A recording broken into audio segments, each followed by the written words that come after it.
Garden in Kauai, 3-5920 Kuhio Highway, Kapa'a, Kauai, 96746, and virtually via interactive conference technology. I am William Ila Jr., Chairman of the Hawaiian Homes Commission, and today's date is Monday, August the 15th, 2022.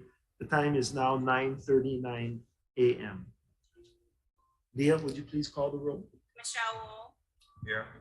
Commissioner Helm is on his way. Commissioner Kalekini is on his way. Commissioner Kaupu. Here. Commissioner Namu'o. Here. Commissioner Nevis. Aye. Commissioner Teruya. Aye. Chair Ila. Present. Okay. Folks that are signed up to testify virtually and in person, public testimony can be provided at the start of the meeting or when the agenda item is called. The folks who signed up for virtual testimony needed to do so by yesterday morning at 9:30 a.m. So we will start with them. After the virtual testifiers are finished, we will move to those signed up in person. There was a typo on the agenda, so agenda items F8 and F9, the titles should be switched. Items C4, C5, C6, and F3 were uploaded to the website and emailed to commissioners after the packets were mailed. The commission will recess at around noon for about 30 minutes for lunch and to convene in an executive session for an additional 30 minutes. A reminder, tonight's community meeting is at King Kaumuali'i Elementary School. And if commissioners just remind, as requested by Commissioners Teruya and Naumu'o, to speak loudly into the microphones as they're having some challenges hearing us. May I have a motion to approve the agenda?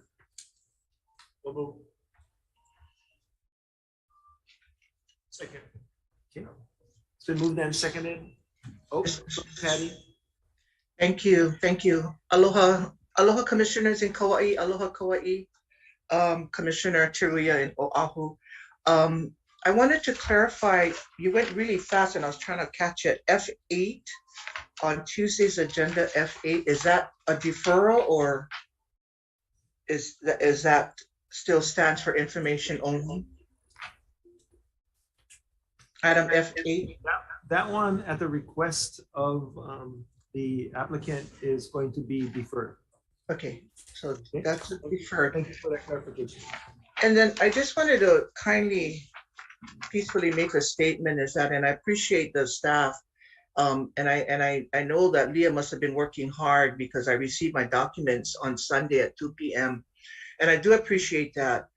But these items like F6, C4, C6, F7, C5 are very, very crucial agenda items. And for me, receiving it in that timely fashion doesn't give me enough time to get through this. And so I do have concerns on some of these items that popped up. I think I'm missing F7 submittal. Was F7 submittal out? Or did I just overlook my? We're checking. Hold on a sec. Thank you, Mr. Chairman.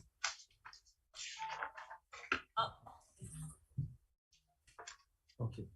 The answer to your question, Commissioner Teruya, is it was just presented to us. How about the electronic copy for those? Okay, we'll make sure that it gets forwarded to you as quickly as possible. I do apologize. I do know staff worked throughout the weekend to make the submittals happen. Unfortunately, it's a full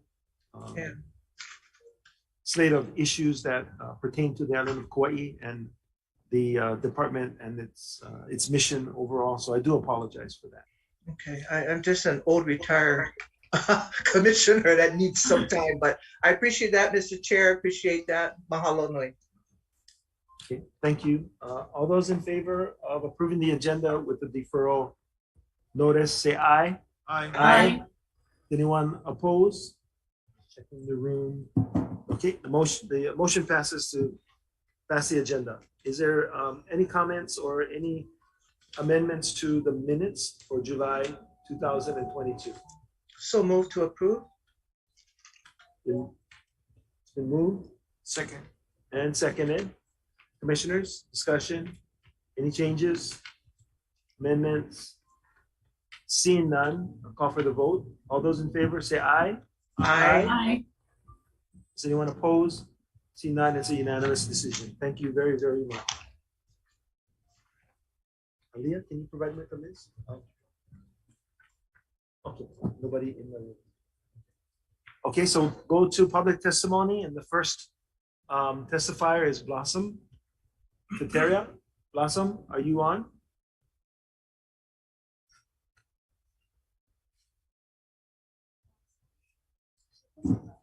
Okay, we know Blossom is in the room. We'll wait for her to turn on her camera and her microphone.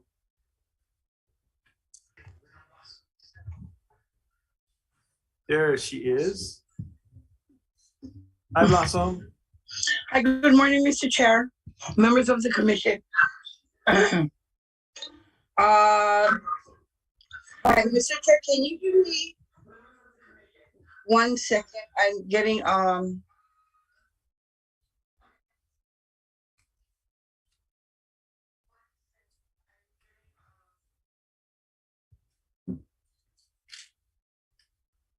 There is a delay, Blossom. I think it has to do with Zoom. So what we'll do is we'll make sure that we give the Zoom pause, and then we'll give you the Zoom pause as you reply.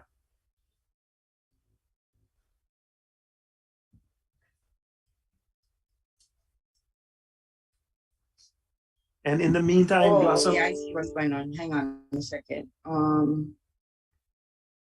do you want to share screen? Is that what you're attempting to do? Okay, I think I got it. No, Mr. Chair, I never want to do that. Okay. Okay, so, Mr. Chair, good morning, members of our commission. Mahalo for the opportunity to submit testimony on your agenda.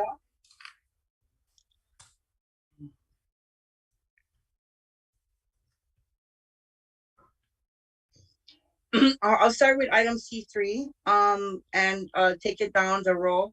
So HH 301, legal counsel for the department.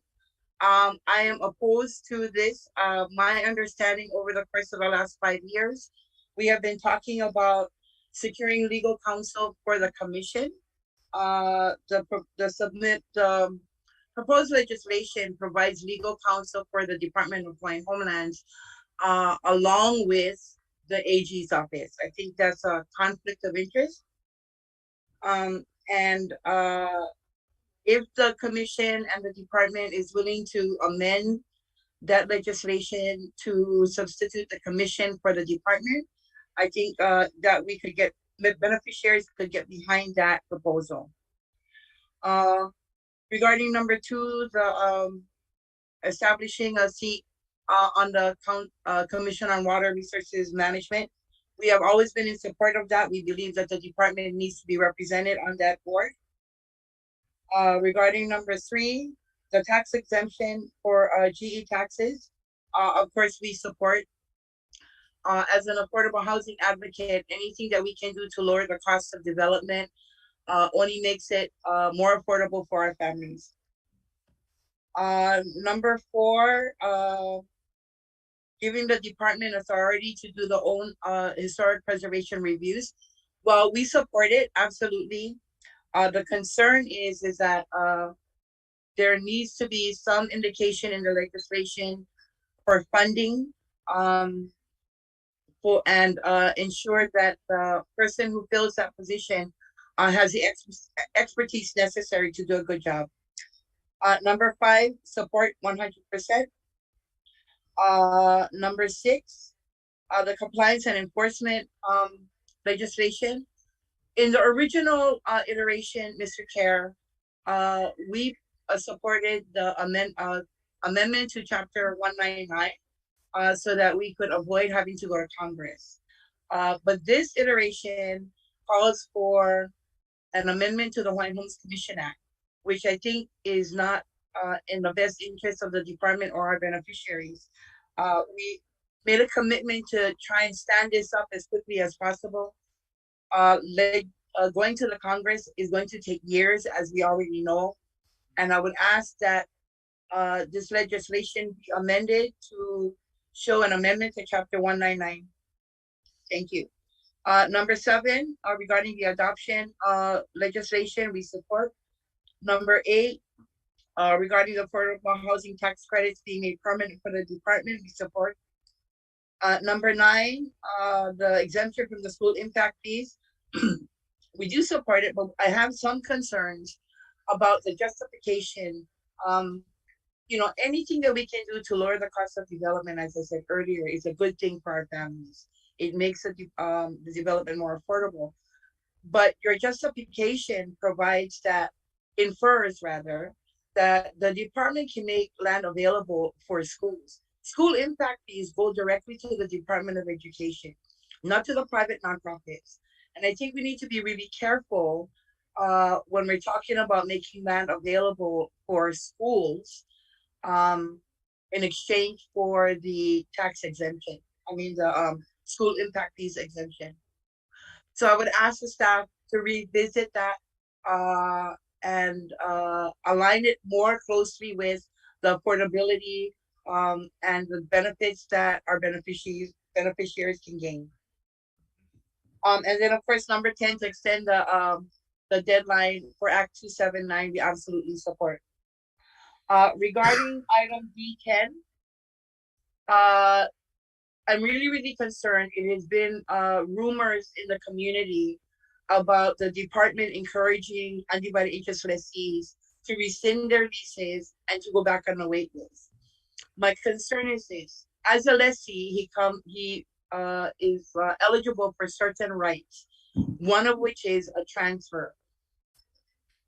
For this kupuna, my question to you, Mr. Chair, is: has this undivided interest lessee received advice or recommendations on the other options that he may have, such as transferring it to a family member, taking advantage of the NAHASA program when it comes to loans, or other loan options like USDA 502?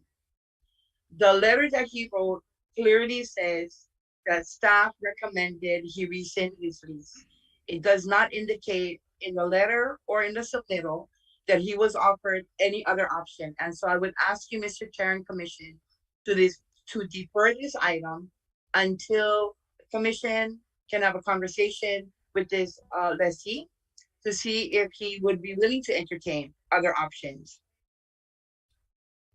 Lasso, if you could hold 1 second, I'd like to address that. So staff does not give advice, but staff can provide the sort of the consequences of various options that he should consider. So we have been in contact with him to let him know that these are all the consequences of the decision that you're putting before us now, or that you're requesting to put before us now.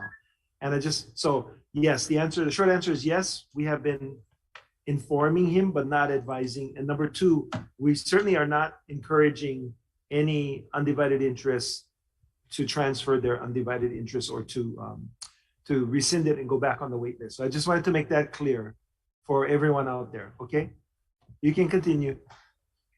Mahalo, Mr. Chair. And I just want to clarify, Mr. Chair. So, I have been called upon to go and sit with rental tenants in La'iopua because they have some major concerns regarding the various documents they've been asked to sign. One of those documents is a frequently asked question that came from the department. And in that document, it does say that in order for an undivided interest lessee to take advantage of this rental, that they have to rescind their lease. And I can send you a copy of that if you want, sir. So that is a peculiarity with the rent, with option to purchase because of procedural and legal requirements. So in that case, you're correct, but that is, again, the lessee or the applicant has the option and the responsibility for making that decision. Okay, Knowing that I'll take that into consideration, Mr. Chair, but I believe that it is incorrect and a major negative impact on our beneficiaries, but I'm sure we can find time to talk about that a little bit more in more detail.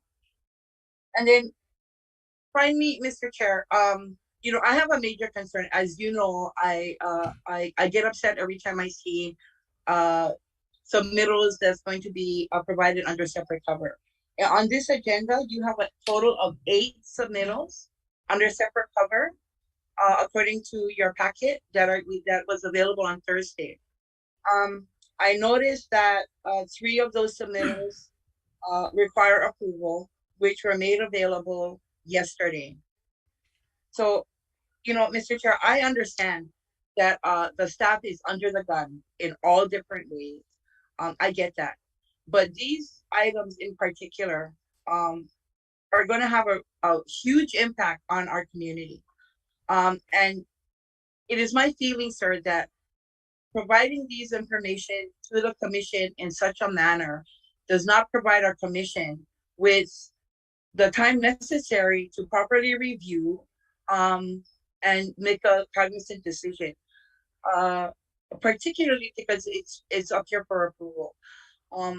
It's a major concern for me, as you know, in the past, and particularly with item C4 and C5. I want to make sure that my commission has the time necessary to properly review, ask questions, and then move forward. I do have some concerns, but in relation to the fact that I want to hear what our commission has to say, if I could possibly have the opportunity to testify directly to those items when those items come up. Yes, you can. So that's it for today, Mr. Chair. I'll see you again tomorrow, but mahalo once again for the opportunity to testify, and mahalo to my commission for working so hard for us. Thank you very much, Blossom. Commissioners, any questions? Welcome, Mike. Oh, and welcome, Zach. Okay, that's it for public testimony. Anyone in the room wishing to testify on any agenda item? Okay, seeing none, we will proceed to the consent agenda. 1.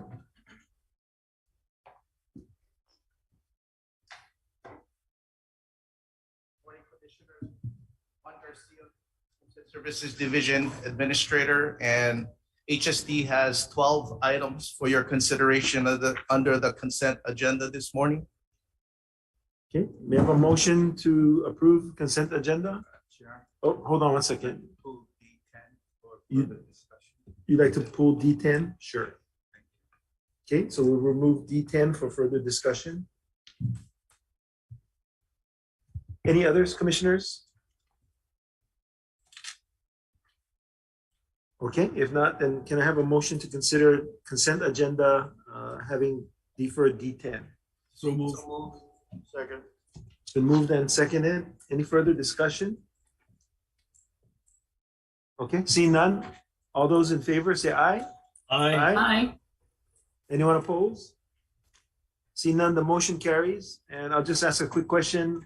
Those commissioners that are attending remotely, how are we doing with the sound now? Great, I can hear you. Okay, Thank great. Loud and clear. Thank you, Zachary. All right. We'll go to agenda item C1 next.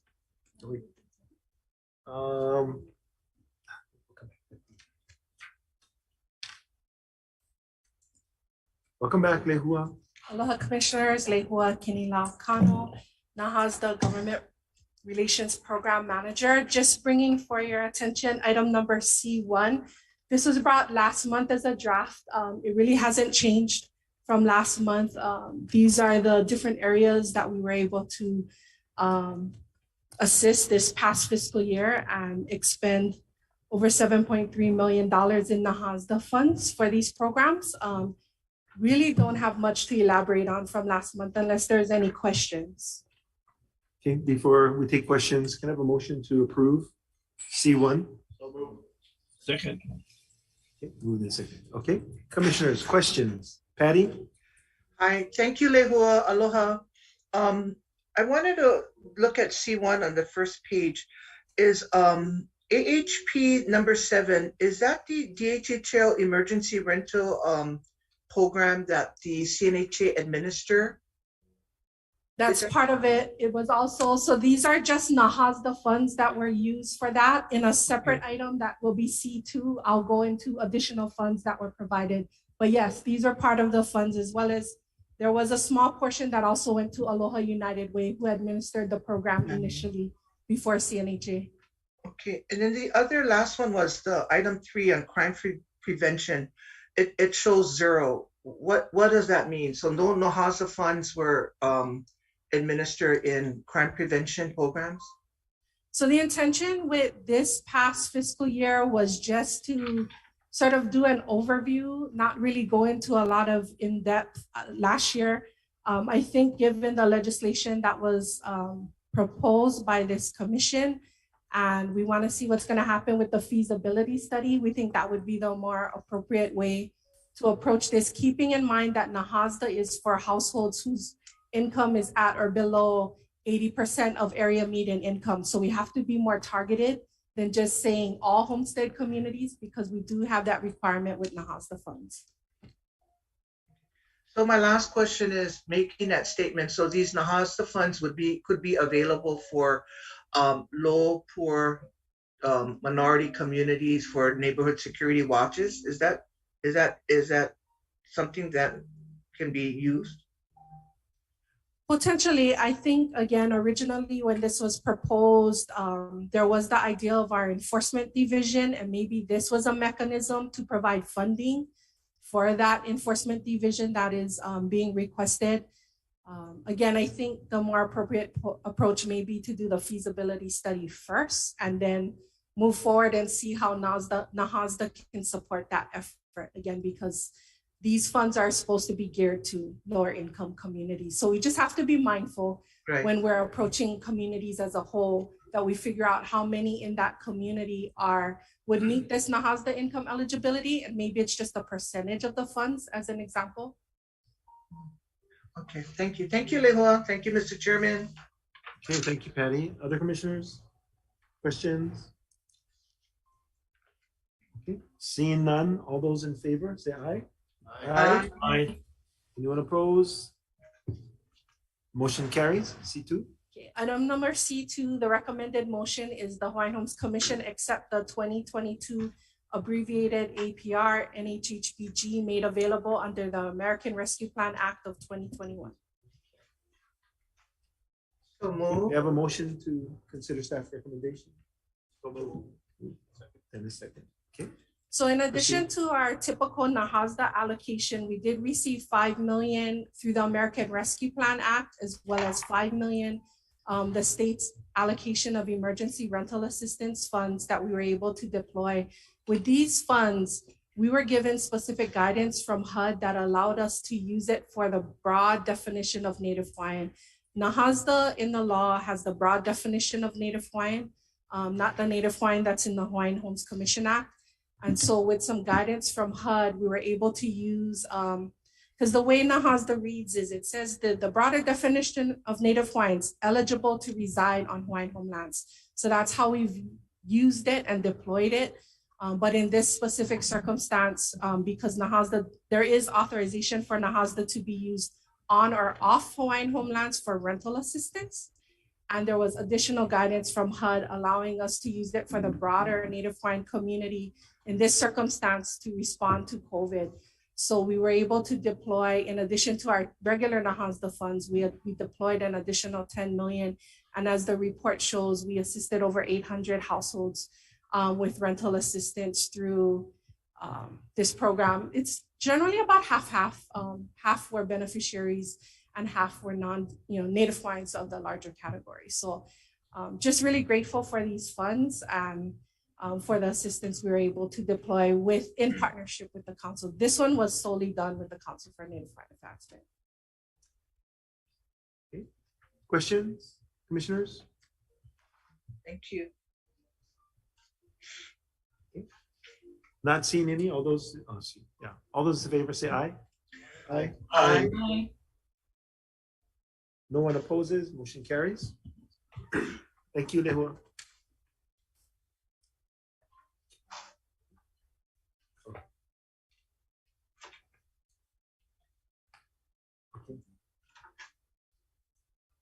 Okay, we are not ready to move on to C4 yet. So let's go back to D10.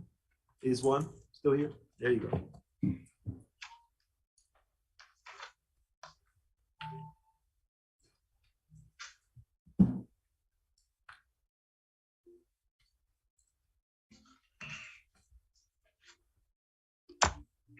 Okay, Juan, I'm assuming the recommendation is still the same for the from the staff. So can I start with, can I have a motion to consider staff recommendation? Motion to consider. Okay, and then seconded. Okay, so Commissioner Awo, you have questions? Yeah, so Juan, thank you. This one caught my attention as well because it's undivided. And every time I see an undivided, a beneficiary is giving up a lot when we support their decision to relinquish the undivided lease. And when I look at the application date, 1972, that's like 50 years ago, I think, if I did it right. And so that tells me, this is kupuna, he's kupuna already. And then to relinquish a lease and go back on the wait list, I just can't tell from this submittal what options were provided to him before he submitted this letter. This one concerns me. Mr. King is a 133 applicant. 133 meaning he is on the Waimanalo area priority list. And you're correct, he's a longtime applicant on the wait list. From the letter, he's basically, and just to clarify Blossom's statement, he was told that he can rescind. As the chairman had indicated, we do not provide any type of advice, but merely provide the options to the beneficiaries. And in this particular case, Mr. King is simply wanting to go back on the area wait list 133 with his original application date. So what was he given the opportunity to do a transfer to a successor? I can only respond, but I believe so.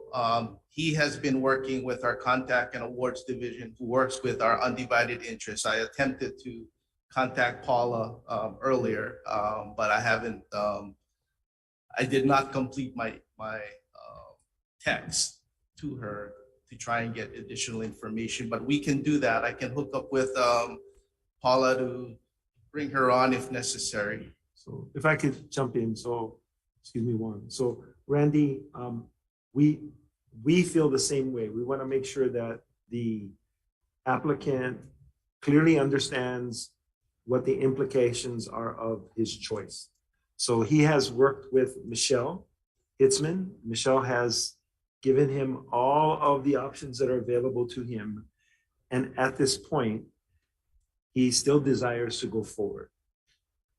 Okay, so the reason I think we are having this discussion, the staff having had their discussion about what was offered to him in the way of choices. We don't know that. I can't tell from the submittal what kind of discussions occurred. And this is why we're talking about it. Right. What you know, we don't know. And so that's why I'm inclined to defer until we get some confirmation. We certainly can defer this till tomorrow. And okay. Thank you. And the confirmation you want, Commissioner, is just that the lessee, Mr. King, has received all information with regards to his option, and ultimately he still wants to, you just want confirmation that this is exactly what he's wanting, to cancel his or rescind his lease so that he can go back on the wait list. Yeah, that's correct, because I also see here, part of his apparent challenge is financial. And you know, there's various financing opportunities for beneficiaries, especially kupuna. And I just want to make sure that, and I'm trying to understand, I realize, as the chair points out, you can't necessarily give certain advice, but I'm just hoping that he was provided all of the possible financial opportunities that is available to him that might have changed his decision. That, Commissioner. Try to get a hold of Michelle or Yes. Paula. Okay. Thank you. Thank you, Appreciate it. Commissioner. Chair. Thank you, Commissioner. Yes. I want to ask one, and just let me know if the proper question, but did I hear earlier that the end game for this gentleman is he wants to qualify for a rent to own It's product, and therefore that's why he wants to relinquish his. I don't know whether that is correct or not, but I can Okay. get clarification again as to what his, ultimately his reason for Okay. rescinding. Thank you. any other questions before we move on? Yeah, Zach? Yeah, thank you, Chair. Yeah, I agree with Commissioner Awo. You know, I think it would be very important for all of the undivided interest lessees to provide, staff can provide information in writing for them. You know, I mean, I'm not sure if they're just discussing this on the phone or what, but I think it's important that they have something in writing regarding what their options are. I just want to make a comment on that. Thank you, Chair. Thank you, Zachary. Okay, thank you. Thank you, We'll Commissioners. go make the connection and let's find out. Okay, we'll go back to the agenda item C4. I'm sorry, Mr. Chairman, are we deferring the D1? D10, we're Oh, deferring okay. to later in the agenda. Okay, thank you, sir. Okay, thank you. Okay. We're awaiting our executive assistant. I saw her earlier, and then she and Andrew are going to present.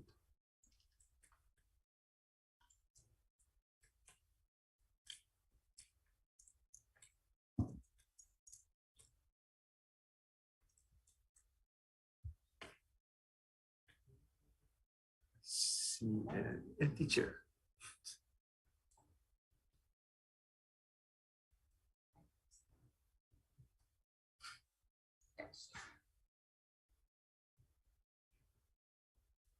Is that our screen?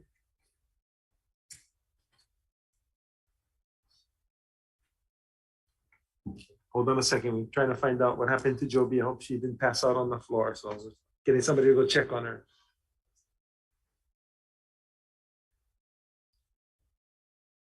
This job is stressful, I tell you.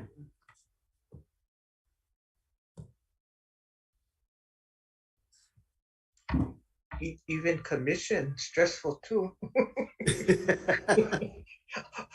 Oh, weekend gotta study and read. Very stressful on the retirement. Ooh, Must be important, that's why. yes, sir. Amen. I pray she's okay. Ooh.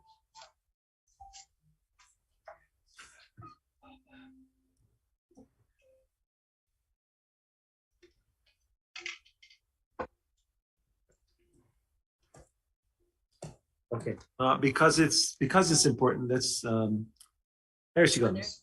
I knew as soon as I said that. Okay, aloha Joby, aloha Andrew. And Joby, you're muted. Okay, sorry, commissioners. Okay, sorry, commissioners. Hang on, let me turn off my feed.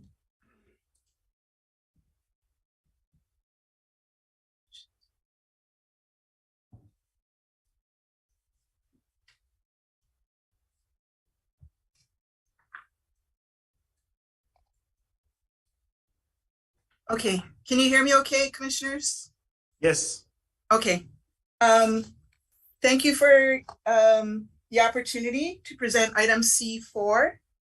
And this is that the recommended motion action is that the commission accept and approve the preliminary strategic approach to implement Act 279 of 2022, the strategic approach plan, which is attached as Exhibit A, and authorize the chair to begin implementation of such plan. And I think Andrew is there. Yes. Yeah, I see him at the table. Can I have a motion to consider staff recommendation? So moved, Chair. And then second. Okay, thank you, Andrew. So commissioners, before turning it over to Andrew, as to the specific Exhibit A, I did want to let you folks know that in reviewing the requirements under Act 279 for the strategic plan and the document that is attached, there are just a couple of additional items that need to be included in the strategic plan per the Act 279. But the majority of the strategic plan requirements will be covered by the strategic approach document, which the committee is presenting or presented last month as its work product. So we did want the commission to know that the committee will be meeting again, probably in September or October, just to complete those final elements, things like recommended legislation, with regard to the act, if there are any changes to how support for waitlisters, in our rules, what changes should be considered as part of the act, things like that. So I did want to just let the commission know that there will be one more report back from the committee, which will be the strategic plan to be submitted to the legislature. And that will likely be in November prior to the due date. So I'll turn it over to Andrew, and he has more of the specific questions related to the strategic approach. Hold on one second, Andrew. Patty, you have a question? Yeah, I had a question, Joby. First of all, where is the Exhibit A? I mean, is there an exhibit that I was supposed to look at? I had C4 2 pages. That's it. The recommendation from the PIT, but you mentioned an Exhibit A, and I didn't have that. She explained it. And then Okay, Patty, it's been emailed to you. I think we had a previous copy, but it wasn't attached to the submittal. That may be the issue. Okay. Yes. But you will certainly have it shortly, if not prior to. Okay. Yeah. Andrew? Exhibit A, most of the guts of Exhibit A, so the list of the projects that were identified, and the thought process behind why those projects or the priorities were identified essentially remain the same. Staff just took the feedback that was received at the last commission meeting when we presented this preliminary strategic approach that was dated July 2022, and added in the comments, some of the comments that were received, particularly on being very explicit about how beneficiary input was utilized, and also being more explicit about the opportunity for some of this Act 279 funding to be utilized for innovative financing for, especially for rental housing. As you probably know, Commissioner Taruya, we have existing projects such as Uluke Kukui and our rent with option to purchase project in Kona that are facing some challenges because the low income housing tax credit is so competitive. And so it's created some challenges not only on the financing side, but also sometimes on the operational side, because in order to be competitive for the low income housing tax credits, we have to make the incomes very low. And sometimes the families that are selected don't have much margin to deal with increased expenses. Or what also happens is we have some very, families that really are in need of, decent, safe, and affordable housing, really are good candidates, but they might just make a little bit more than the 30% or 50%. So we did specifically call that out in the this draft based on feedback we had received from the commissioners, from the July meeting. So those are the primary differences between the document we're seeking approval from this month and the document that was shared last month. Thank you so much, Joby, for that clarification. Thank you, Mr. Chairman. You're welcome. Thank you, Patty. Andrew? Well, actually, since Joby did such a good job clarifying the differences between this document and the document that we presented to the commission in July, I don't want to be redundant, but those were the two major changes that we made to the document, clarifying how we're going to use beneficiary input and also the change regarding rental housing assistance. So. Okay, thank you, Andrew. I'm sure there are questions. So one more last question. So will the rental housing projects be able to receive these funds to move forward on their projects? What we would suggest, and we'd have to look at more specifically so that we don't, when we initially did the request for proposals for both projects, included in that was, either no availability of a DHHL resources. And so what I would suggest is that we speak to our partner developers, both Urban Housing and Cully Watson and Patty Barbie, and find out specifically what are the challenges that they're facing so that we can craft a program that kind of addresses that, right? So then it becomes a new opportunity that they would essentially apply for.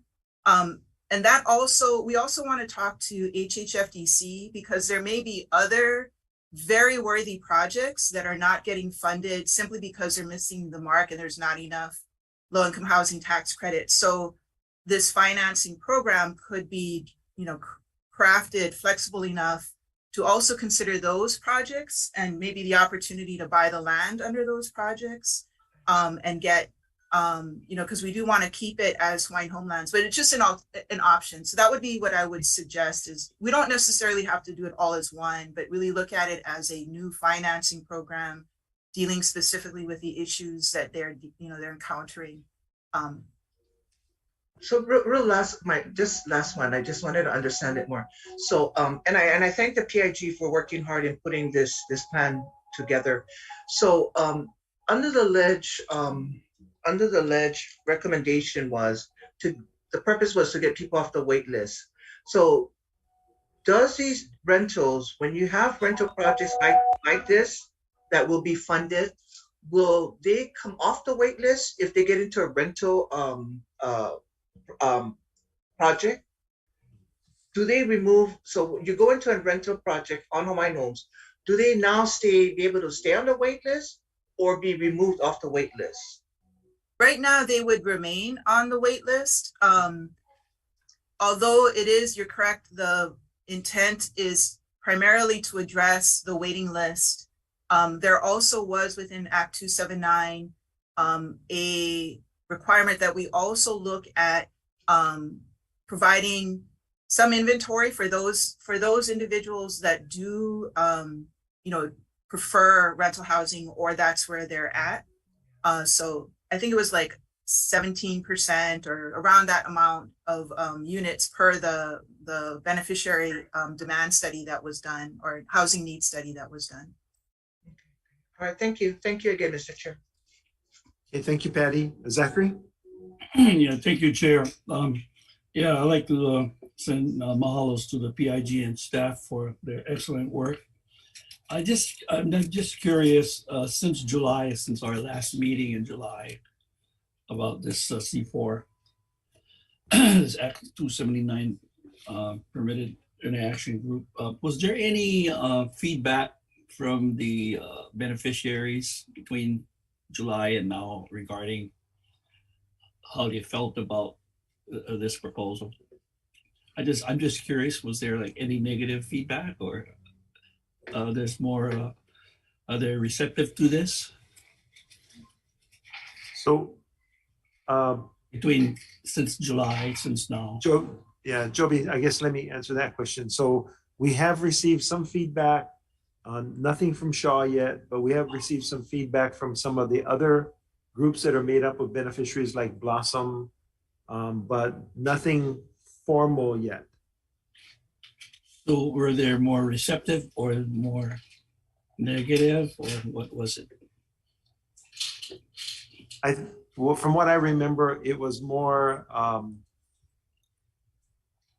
recognizing that units are important, and then recognizing that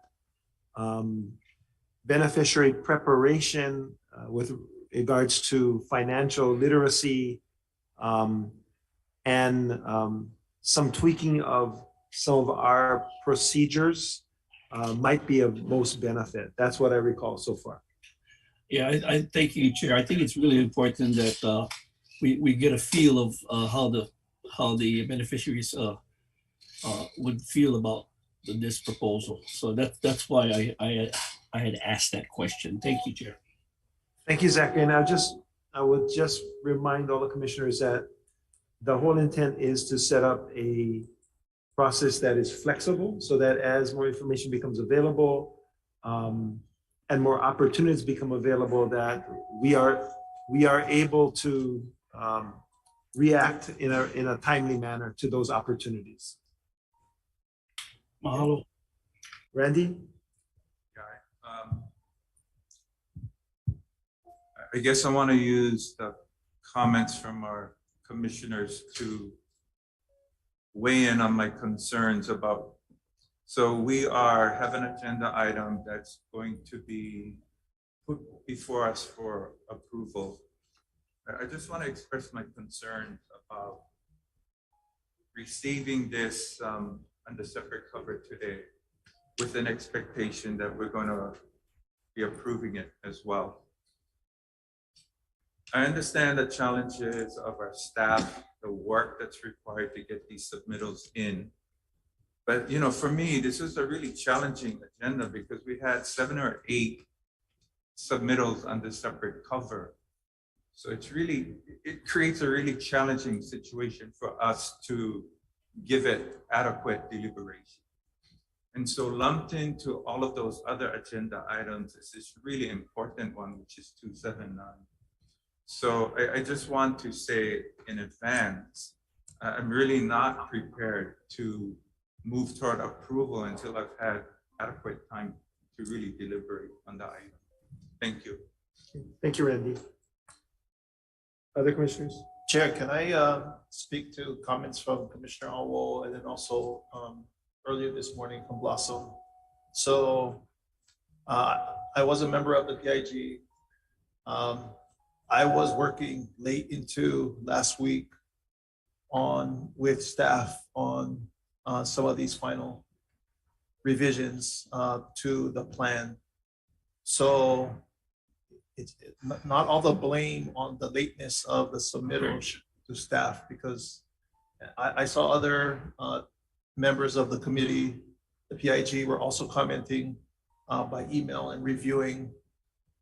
So to me, it's one of those situations where we've appointed a PIG for that reason, because you need to have that level of review happening in committee, and then the full body has to have some level of trust that we're trying to do our best job with a difficult topic, difficult issues.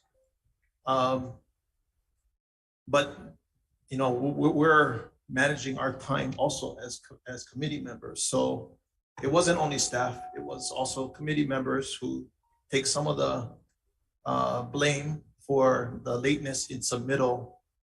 But I don't regret having worked late into the week on the plan, because I think it's reflected in how comprehensive it is, how a lot of thought goes into that. So I'm not trying to apologize, but I did want to share that it was not only staff. The staff is working hard and they have limited time, but it also was the members of the committee also. Thank you. Great. Thank you, Russell. Randy? Yeah, so thank you for that, Russell. There's no need to apologize. This is not an indictment of the committee or the staff. This is just, so having sat on PIGs myself, I understand there's a process, but I also understand that PIG committee members are going to know the subject matter in ways that the full commission will not know. And so there has to be an opportunity for, it's not that we don't trust the committee or the staff, but when a PIG convenes and a submittal is brought before the larger body of commissioners, we also need an opportunity to learn what you have learned before we make decisions. And this is an expectation not just we put upon ourselves, but the beneficiaries also expect that we give this some time to review, assess, and then decide. So this is why I bring up the map. Thank you. I appreciate that. If it helps to provide more time, we can take this to decision making tomorrow. Does that help you, Commissioner Romo? Yeah, I don't mean to be obstinate, but that's a maybe, because we go till 6 o'clock, then we go into a community meeting, then we reconvene tomorrow morning. And so, look, I just am asking for creating a situation that is responsible in us carrying out our decision making. That's what I'm asking for. So, and you know what, I'm just going to leave it to other commissioners to weigh in, because this is just my monopoly, and I want it to be consensus driven. So thank you. Thank you for that. Chair, Yes. if I may, and I can completely respect Commissioner Awo's concern, as well as the questions that Commissioner Taruya has raised and Commissioner Helm, and I understand and respect their kuleana and fully understand how that's a critical kuleana. But perhaps to give some comfort to the commission, when we, you know, the document that, so if I may, I'm gonna just turn to Exhibit A, and I'll just work from the table of contents, and just so that you have an idea, you know, that most of the material that I would say the substantive portions were presented in the document to the commission last month. And that document was available online to any member of the public and our beneficiaries to review. So the main thing we were trying to do in the documentation, which is outlined under the introduction, and kind of we tried to be very systematic in terms of providing a framework as to why the department and the commission, should this be approved, was looking primarily at the CIP and the lot development. And as you can recall, there was a pretty extensive conversation also held in executive session regarding some of the concerns of our attorney generals, along with I think the committee members shared about what ultimately ended up being the funding priorities. And so probably the most, I guess, critical part And the greatest level of detail is when you get to the new homestead lot developments, and that identifies the projects that are going to be funded island by island, and that starts on page 10. None of those projects changed. All of those projects remain the same. So as we had articulated, the only areas that have changed from this document, from the last document that was presented in July, as Andrew and I had shared, was to be more explicit, because certainly there are a lot of questions regarding, well, where's beneficiary input in this documentation? And so if I may, if you look at page 7, it does kind of outline, this whole section is very explicit about where beneficiary input was gathered. And essentially, it's all of the beneficiary input that we've gathered over the years. So this document or this funding is really seen as what we call a first tier or implementation tool of implementing all of the plans and priorities that have been gathered over, over the last decades of seeking beneficiary input into this process. So that section was added based on the discussion that we had. This section was the main one that was added. And then again, as I'd indicated, if you go to the very back, which is page number 19, the innovative financing for rental housing was the other section. And again, it was not a new concept. There actually was some language in the July 2022 documentation, but feedback that we received from commissioners was that, hey, we want to make sure that good projects, or projects we feel should be, or projects we have on the line, actually, there's a commitment to those, in particular, Uluke Kukui and, our rent with option projects that we already have a developer in place. And so there was a desire to be more explicit about what this innovative financing could look like. So I can understand the desire for more time.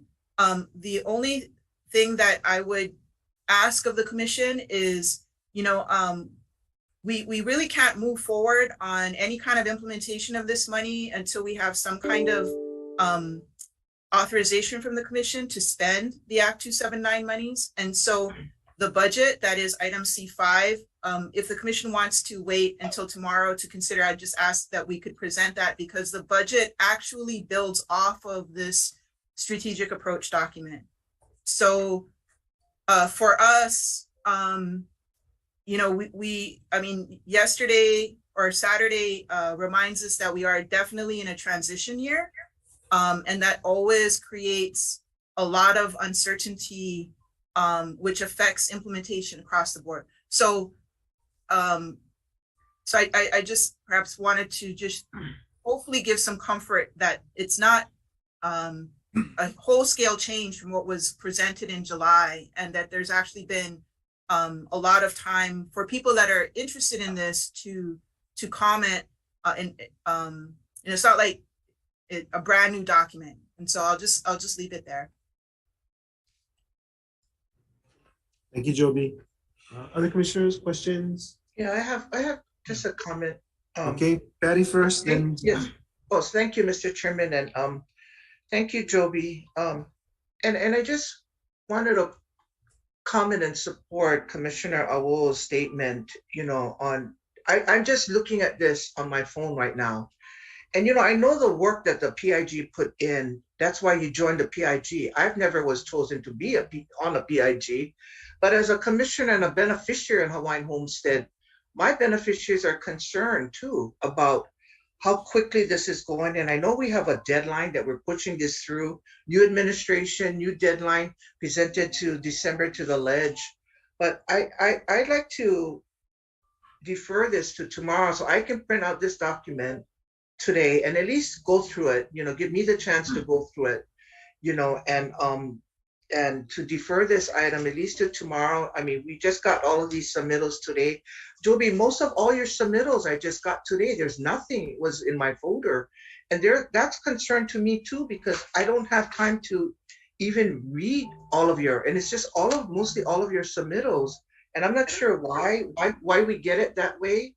But for me, I need to have that in front of me. I spend the whole entire weekend going over line item to study, and be prepared. And so all I'm asking is if we could just kindly defer this item, give us the opportunity, who wasn't involved in the PIG recommendation, who didn't get the submittals, that we could, discuss this tomorrow.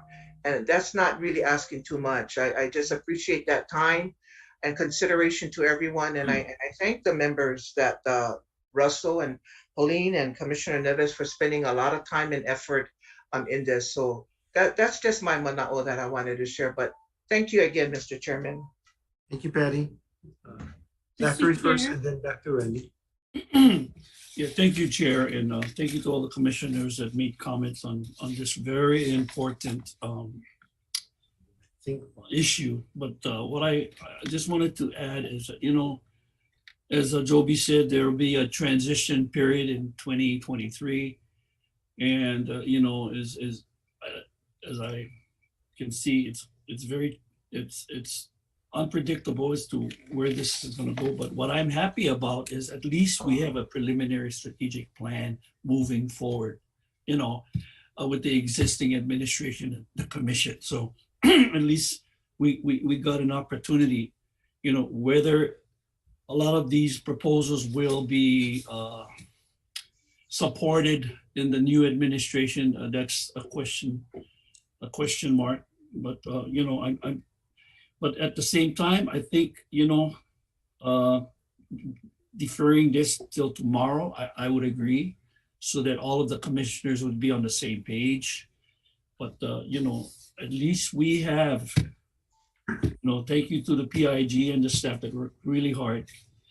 But this is all about what the beneficiaries want. So I just wanted to make those comments. Thank you. Thank you, Zach. Before I go to Randy and then Pauline, I just want to interject a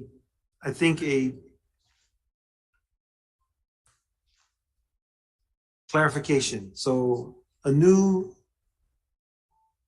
administration can come in. However, the authority for the decision on how this money is spent, the authority for any dispositions remain not with the governor, but remain with this commission.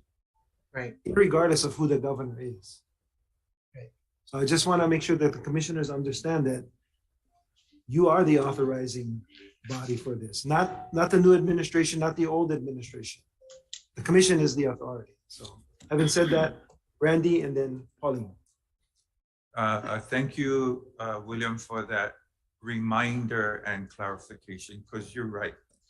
And that's precisely why being granted that authority, that kuleana, is why I continue to believe we should be afforded adequate time to deliberate properly on something this important. Now, I wanted to add to I said earlier, maybe, and I don't mean to be dismissive when I say that, but I guess what I would like to offer for consideration is if we don't have enough time to deliberate properly after the meeting is done, after the community meeting is POW, I'm willing to convene a special session with the commissioners to revisit this in a vote, because I acknowledge the clock is ticking, but if we reconvene in a special meeting, we're still meeting the timeline. So I just want to offer that up for consideration. And again, in the end, I leave it to the commissioners to decide what works best for everybody. Thank you. I would second that. Clarification, Randy, when you say a special meeting, is that between today's meeting and tomorrow's meeting, or is that after this commission meeting? After, because we've done that before. We have convened meetings to go over matters that we can't necessarily cover in a session. So anyway, that's what I'm willing to do, but again, I leave that to everyone else to decide. Okay. Thank you. Thank you, Randy. Pauline, I think you.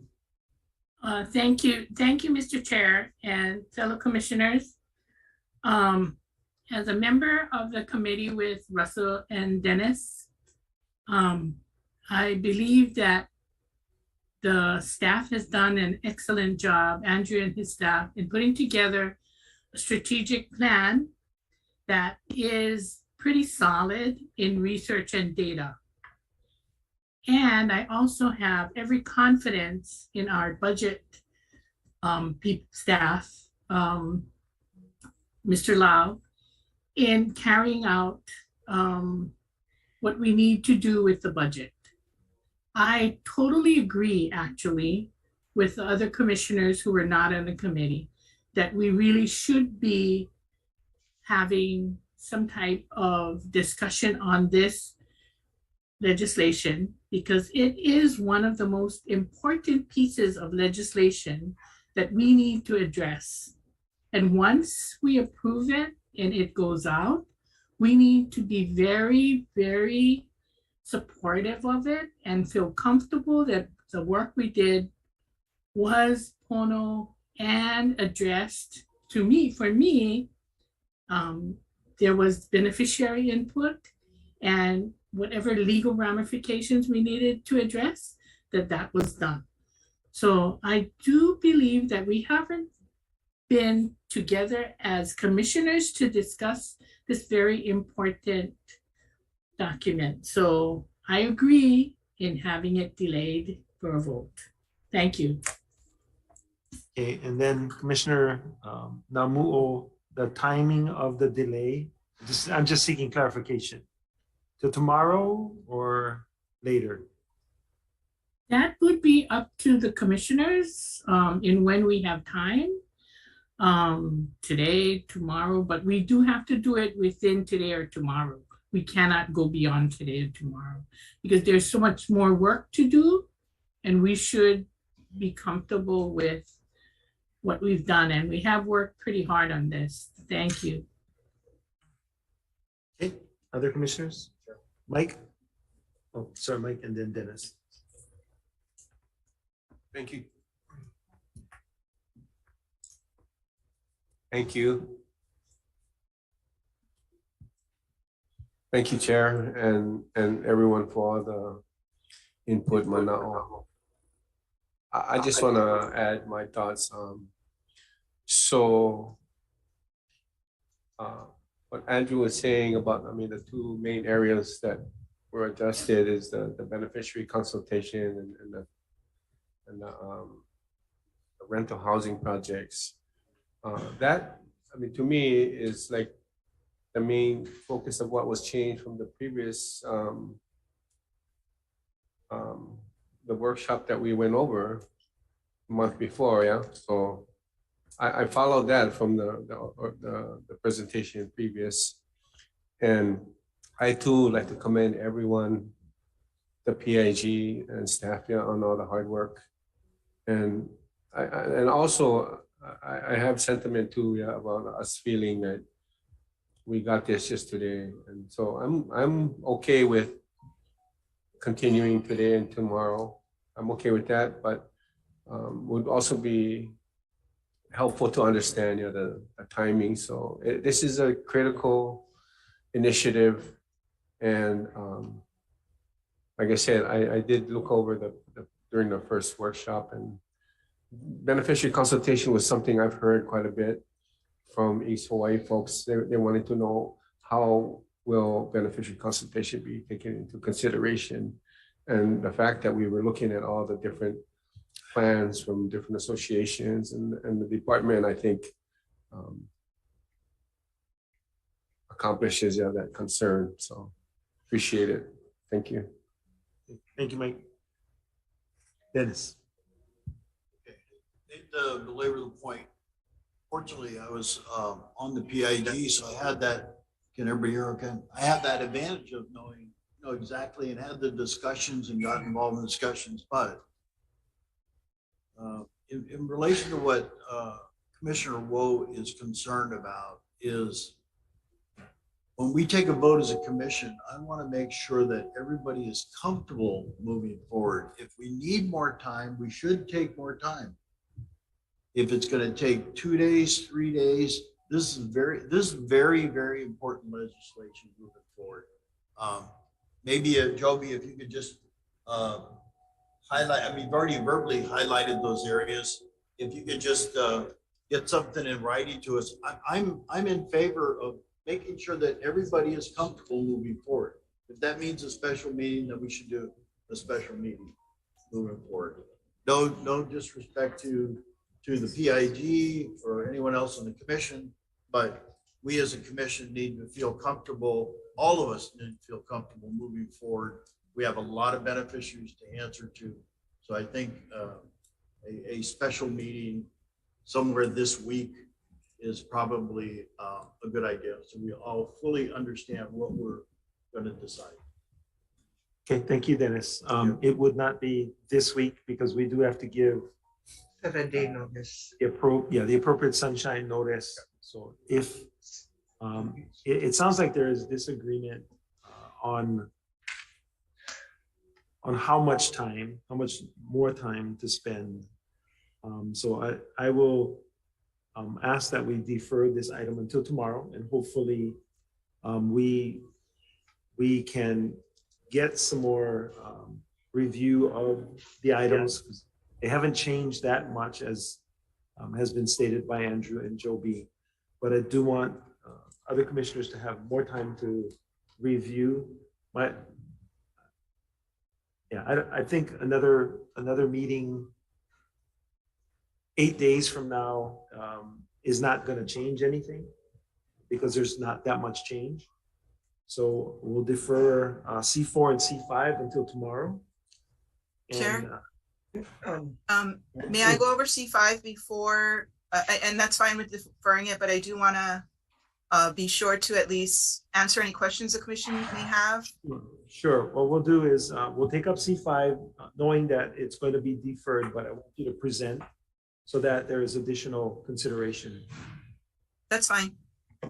I just wanted to make a note, and I thank you to Commissioner Naumo for making that peaceful, gracious statement that this item, it is truly important. It is a legacy of history that's going in the books that the commission has a part to do. And if we all are not in sync and agree to this recommendation of approval, it will not shine a good light to the community, to the ledge, to just the state of Hawaii. And so it is truly important to really listen, and when the commissioner is requesting some time to digest this, that we can understand that, because it truly is not going to look good if several commissioners who are actually beneficiaries that don't support this recommendation. And so I just wanted to make that strong statement, is that having enough time, or whether it's a special meeting, sunshine, 7 days, will not hurt this commission, this body. We have to move it with transparency, with peaceful movement, and understanding that these commissioners from other island and Oahu, that we are all in sync. And I just wanted to make that statement. So deferring it tomorrow, I will print these documents tonight. And I keep hearing that there's only just these little changes, but every little changes does matter to what our decision making. And so we didn't have an opportunity to look at these changes, although we read it in July. That's correct. But not receiving the submittals and looking at it and be able to dialogue today is just difficult. But I thank you for everyone for your understanding, and I'm glad that Chairman is making that deferral, giving us enough time for tomorrow to be able to still have this dialogue on this very, very important document. It's a legacy that we commissioners will be putting our stamp to. So thank you very much. Thank you, Chairman. I won't hold you up.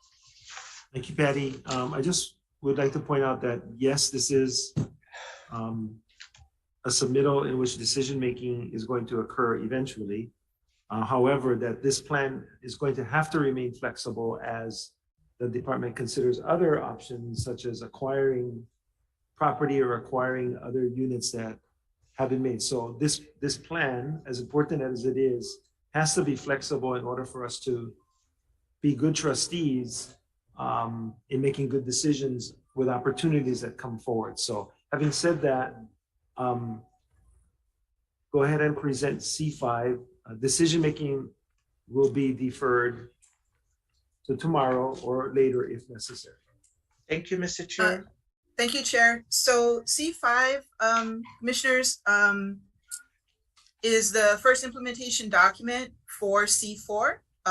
This is the budget for the current fiscal year that we are in, and until we receive the budget, we're not able to move, or authorization, we're not, as a staff, able to move forward on any projects. But I did want to make sure that I did have a chance or a moment to walk you through the submittal. So on page, there's it's a 2-page submittal, so hopefully a very simple submittal. But we did include for the commissions, so that we're completely transparent, a 2-year capital projects encumbrance plan. That is item Exhibit B. And what that does is give you what we have sitting here today, the best information we have as to the projects and their potential costs over the 2-year period that we have authorization to spend at the current moment. Now, this is a hard press to get all of this work done in the timeframes that we have, but we did want to at least lay out the plan. These projects track exactly to the projects and the lot counts in the strategic approach document, which was listed in C4. So a couple of things that I did want to make sure the commissioners were aware of is that there is monies available for the land and or project. Those are unit acquisitions, as well as the project financing or potential partnerships that have been talked about, opportunity to, potentially partner with, let's say, county in development costs, and then the innovative project financing. So that Exhibit A outlines the 2-year plan, right?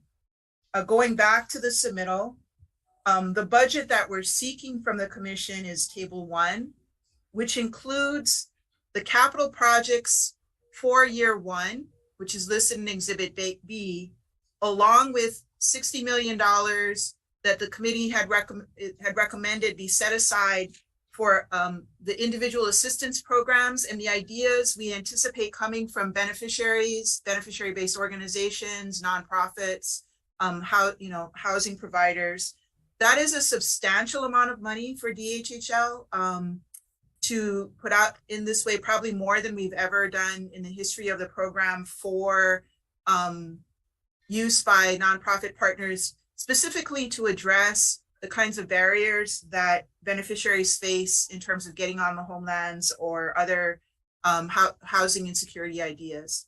So the whole budget for the first year that the staff is requesting is the $232,761,000 that's listed on the bottom of Table 1. One thing I wanted to note when you go to Exhibit B, which is the detail on the capitals projects, again, you see the full allocation for the land and project financing, project acquisition and project financing is in year 1 because we wanted to give as much flexibility to the department. There may be a lot of opportunities that are coming forward in this first year. And then you see this $1,000 placeholder for those projects that are not expected to move in the first year, but because this is we're having to put jet fuel to our development process and trying to move forward as quickly as we can. In some cases, we're moving forward with less information than we've had in the past. And whenever you're moving with not complete information, you have to anticipate that things may change, right? So those $1,000 placeholders are there to allow projects that maybe get delayed for unanticipated reasons to be able to pivot to projects that may be moving along faster, but were not expected to move in the current year. So anyway, I did want to just make sure that I shared that with the commission. It's there for your information, and then at the appropriate time, we can, if you have any questions now, I'm more than happy to answer. Rodney is on vacation right now, seeing his mo'opuna. And so I thought it was a small sacrifice I could do for him to pinch it in terms of presenting this submittal on his behalf. And Chair, when I'm open for questions or whatever you feel is appropriate. Okay, thank you, Joby. Questions, commissioners? A question. Russell? So Joby, when you look at Exhibit A, the column that's fiscal year 2023, the difference between that and Exhibit B are those placeholders? Is that? Yes, that's Okay. correct. And then in Exhibit A, the fiscal year 2024, the numbers there include that $1,000 that in Exhibit B is moved forward 1 year. Yes, so we just, because Exhibit A is a plan, we just kept the numbers clean because I anticipate that when we get to budgeting for Act 279 for next fiscal year 2024, the numbers may adjust. So this is really just to give the commissioners the plan and overall approach that staff is recommending. Thank you. Thank you, Russell. Patty? Yes, thank you, Joby. Exhibit A, so I guess I'm looking at the Oahu Miley development, that's for Voice of America. Yeah, I assume that project funding for that. I might be asking a dumb question. So are we inputting Ulukekekui in this exhibit? No, Ulukekekui would be incorporated as and we didn't include the unit numbers here because I think it depends on what kind of project financing. So support for Ulukekekui would come out of the very last item, project financing / partnerships, depending upon what the need is and how we structure that financing program as we talked about in the prior submittal. Okay, fair enough. And I'm so glad Rodney is spending some time with his grandchild. Thank you. Other commissioners, questions? Okay, if not, Joby, thank you. Thank you, commissioners. Thank you. Kahana.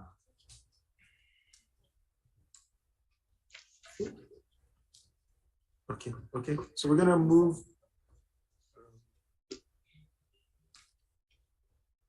I tell you what, why don't we take a 10-minute break at this point?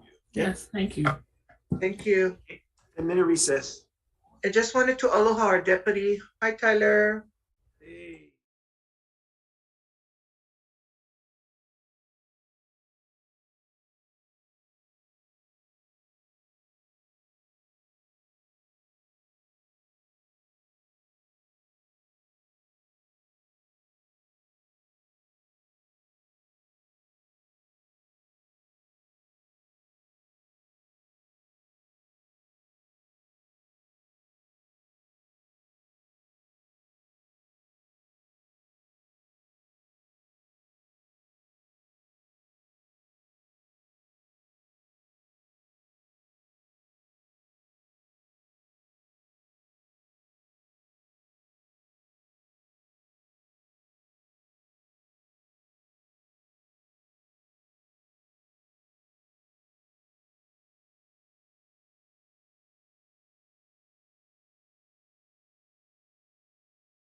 Different. Now, so I know we're live. Okay. Hawaiian Homes Commission is back in session. Before you start, I was asked to make one quick announcement. Tomorrow's agenda item F6, which is the revocable permit pilot program. We will try to have the presentation by the consultants in the morning ahead of time as quickly as we can. So thank you, Commissioner Nevis, for that. Thank you, Chair. And I'll make the announcement now that G5.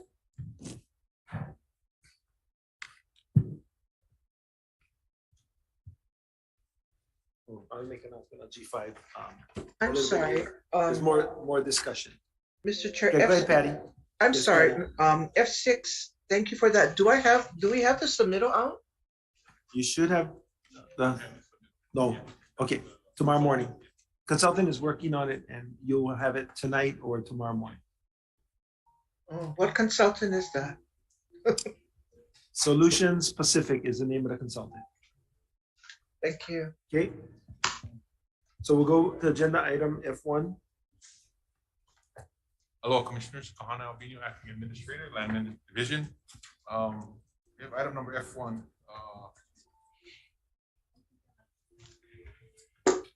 Hello. Okay.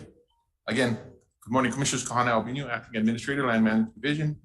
Item number F1. I also have our land agent from Kauai, or for Kauai, Kaipo Duncan with me. F1 is seeking the approval of our annual renewal right of entry permits for the island of Kauai. Okay, they have a motion to consider staff recommendation. So move. Second. Okay, proceed. Okay. We have noted in the Exhibit A, there are 5 right of entries that we're seeking to not renew because of this delinquency. Is there any questions on those? Commissioners, questions? No? Okay. Seeing that there are no questions. I have. Go ahead, Patty. Yes. I'm sorry. Thank you, Kahana. Yep. So you mentioned that the ones that are marked with the dark yellow are delinquent ROEs, correct? Correct. And so when the commission, I guess my question is, when the commission approves that by taking these delinquents out, what happens what is the next process after that?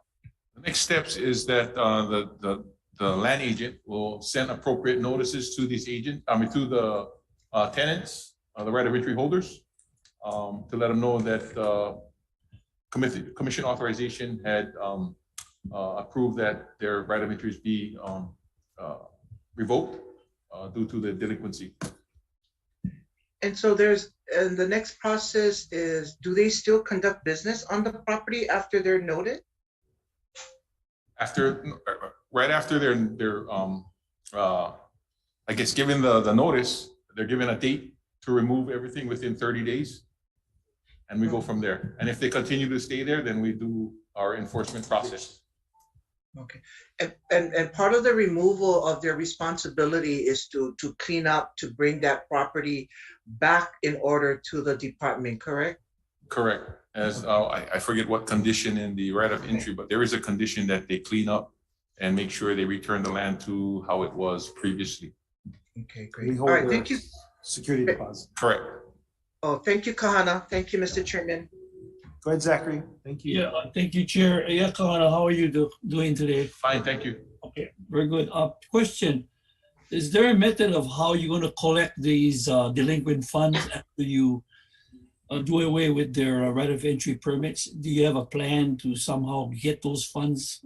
Yeah, we would seek AG guidance and assistance with regards to recouping those funds, yeah. So Zachary, all of those types of accounts, what is called non-receivables, get referred to the Attorney General's office. Okay. And then they make the decision on how to try to collect. So what is the prognosis? Is it a good thing that we're gonna be able to recapture those funds, or even with the AGs? Zachary, it depends on whether the business is solvent or not. It depends whether the individual, if it's a partnership, has assets that the Attorney General's office can go after. So it's not on a case-by-case basis. If you add all this delinquencies, that's quite a bit of money. I'm just, looking at the amount of money. Yeah, that's my, hopefully we can recuperate that money. Thank you. Thank you. Thank you, Zach. Yes, Dennis. So Kana, we're looking at in excess of $30,000 in arrears. The biggest one I'm concerned about is Kauai Fuel Farms and making sure that there's a good environmental cleanup. That can get real expensive. The other ones I don't have any further comment, but yeah, recovering those funds is going to be important. I know for Kauai Farm Fuels, Kaipo might have a little bit more information on with regards to their status and where they're at. Okay. Hi, good morning, Chair, fellow commissioners. Yeah, so this Kauai Farm Fuel, and I apologize, it's probably an oversight on my part, and that is that they have actually left the site, Kauai Farm Fuel, so they're no longer there. And so we have to close it out with our fiscal office to make sure that they're no longer being. Where is that specifically That's located? Hanapepe. In Hanapepe? Yeah. So but, is it a fenced property? Is it? Yes, it is a fenced property where the thrift store is behind the thrift store. So my concern is that if there are issues with environmental stuff, make sure it's fenced and locked up so we don't end up with people dumping more stuff there. Yes, Because yes. once they see a can of oil, they'll all dump their oil there. Yeah. And we'll have to quickly. Totally look at understand, getting that cleaned up. Commissioner. And Appreciate it. I'll make sure of that. They haven't left the country though. They're still within the No, country. they're still on Kauai. So we could go after them. Yes. Thank you. Yes. Thank you. We'll send our muscle. Thank you. Chair, one Yes. quick question. I just want to ask Kaipo and Kahana, are these tenants aware that cancellation is pending? No, not yet. Oh, we wait until. But so we will wait for commission action, and then once we find out what the commission action is. Because they're behind what, 1 year in payment? That's 1 year. Varies. Okay. Yeah, 1 year, 6 months. Okay, that's what I want to know. Thank you. Thank you. Thank you for picking me up. Thanks, Mike. Patty? I have last one. So number 565, it's an ag lot and it says 496. I'm sorry, yeah, 496. Is that their delinquent rent for the year? 496. Again, that's right of entry number 565, the first yellow Ag. highlighted. So No, it their seems- current annual rate is $708. The Yes. account is delinquent at 496. So So they're delinquent $496. that's it? That's it. Were they notified that they're delinquent at $496 and explain that they could make a payment or something before it went to the commission? I'm just curious. Yeah, no, they were not, Commissioner. Oh, because it's such a small amount. It's such a small amount of 490, of 496. I was just curious. So my other final question is, when the commission votes to take these delinquencies out and then they get notified, that's the process. If they come to the department to pay their delinquency, does the department take their delinquency, or they have to, or this is final after the commission votes their delinquency? So we would take the delinquency, we would take the payment. However, the commission's action was taken. So they would be canceled. Okay, So in other words, not you taking the payment and then they can get back on the property. That No. doesn't work that way, yeah? No, the commission did the action. Okay, Yeah, okay, that's good to know. Thank you so much. So Patty, we would be able to accept full payment for the delinquency, but not any more, because then that would imply that there is Yeah. a right to continue.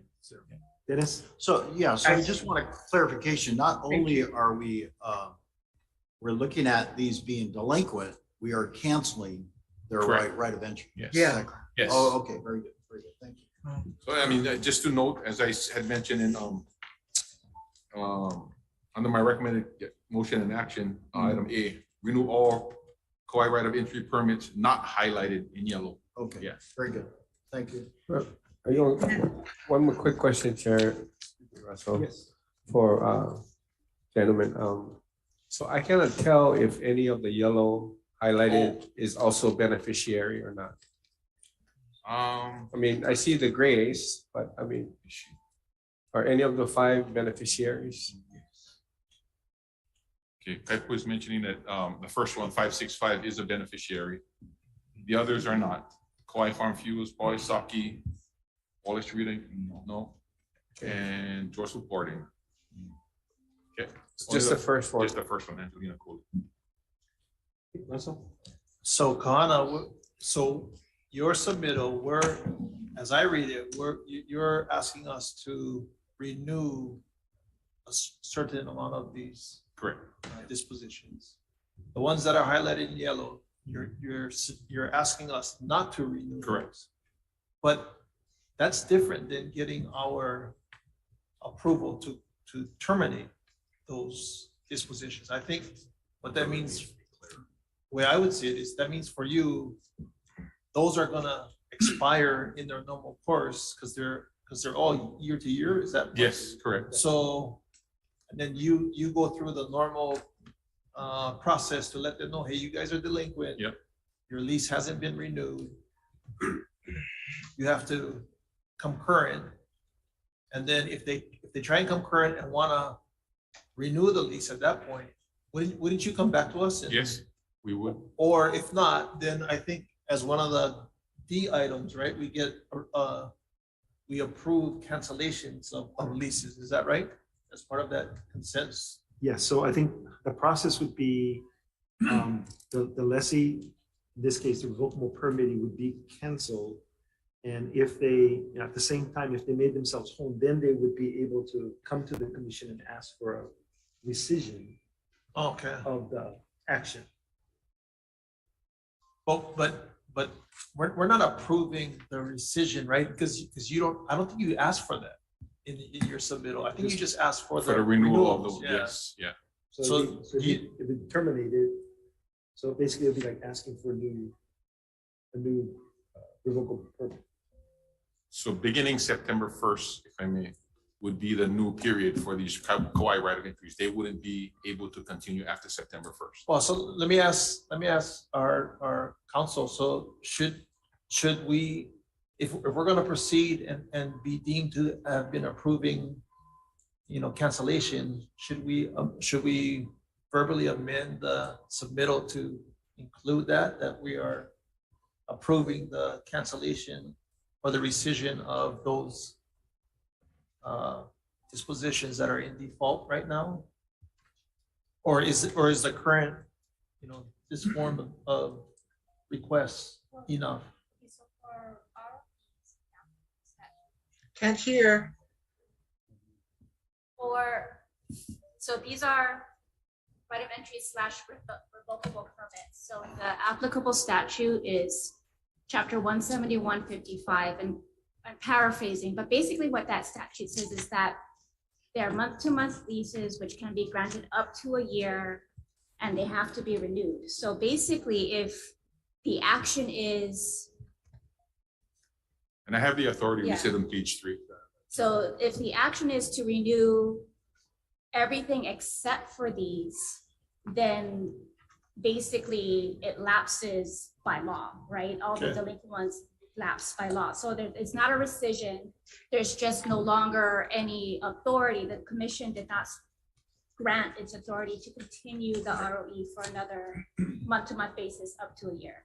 So Good. at that point, it would be, as Chair mentioned, they would package it all up, the delinquency, the notices, the information we would need. It comes to our office and then we would proceed in district court.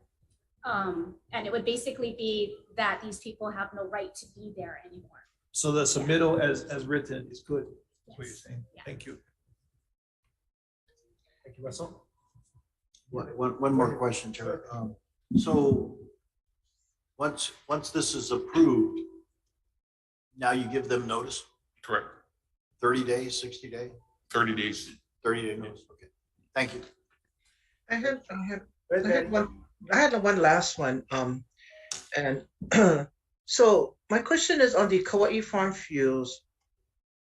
You just stated that they're not on the property, and did Land Division know when did they vacate that property? They vacated about 2 years ago, Commissioner Turia. 2 years? Yes. And 2 years ago, and so Yes, just said. It's either somebody's not watching it or we don't know what's going on. But so don't we renew these every year? Yes. And so I guess my next one is why wasn't this on the past year for account delinquent and removal? Did we miss it or something? I think it was, I don't have the actual submit in front of me, but I believe it was on there too as delinquent. Oh, but we didn't vote. Did we vote to remove it during that time last year? At that time was, I forget what the actual recommendation was. I know it wasn't written in this fashion, but we were to, I believe, work with the tenants that were in yellow, that were noted in yellow. I think when a property, and it's just my mind, when a property sits like that over 2 years and they're vacated, and I'm not going to bring up names in Honolulu side, then that property get vandalized, and then they leave all their opala and trash in that property. And I hate to see the department, we get stuck with the cleanup bill of that ROE parcel that was vacated. And that happens a lot with a lot of our ROEs that I noticed in Oahu. So I'm just trying to figure out these ROEs in Kauai. And so with that, all right, thank you so much. Okay, thank you, Patty. We know that we are in a situation where we can improve. I will just remind everyone that for the last 2 years, for the first year of that 2 years, travel to the neighbor islands was very difficult to do so. So that's no excuse. It's just part of the equation as to why it's taking so long. So, Dennis? So, I'm sorry. Okay. Thank you. So I guess kind of my question is, if they've been gone for 2 years, this what's in arrears is the 2-year payment, basically. Yeah. Okay. Just wanted to make sure that was right. Okay, thank you. And we're cleaning it up financially for now, and then we'll see what's on the property or deal with it. Got it. Thank you. Chair, can I ask, so the other 5, they're all there though, right? The ones that are at default, nobody else has. Yes, they're all. Yeah. Okay. One more. Go ahead. One more statement. And I just want to make, and I make this statement every time it comes to our right of entries. And you're aware, the department's aware, we have consultants that hopefully is going to handle the enforcement, that there are people that are in violation of their right of entry. Right. So I look forward to the consultants coming on board and straighten that issue out and ensure that the new program fits to, because it's going to be a point system. We'll make sure these points are negatively against those folks that are in violation as well. Okay. Thank you. Thank you. I have one more last one, Mr. Chair. I promise, one more last one. After these, thank you so much. So after these ROEs their process, they go through the process for the AG. They got notified to move out and stuff. The next process is, how does the island of Kauai, how does these properties, now that they're open up their properties, is there a website or how do we let others know that there is properties that are available for rider entry? That's what our revocable permit pilot program will hopefully accomplish. And we have our Okay. consultants tomorrow, Solution Specific, will be presenting that under item number F6. Okay, perfect. I'll wait patiently. Thank you again. Thank you. Yeah.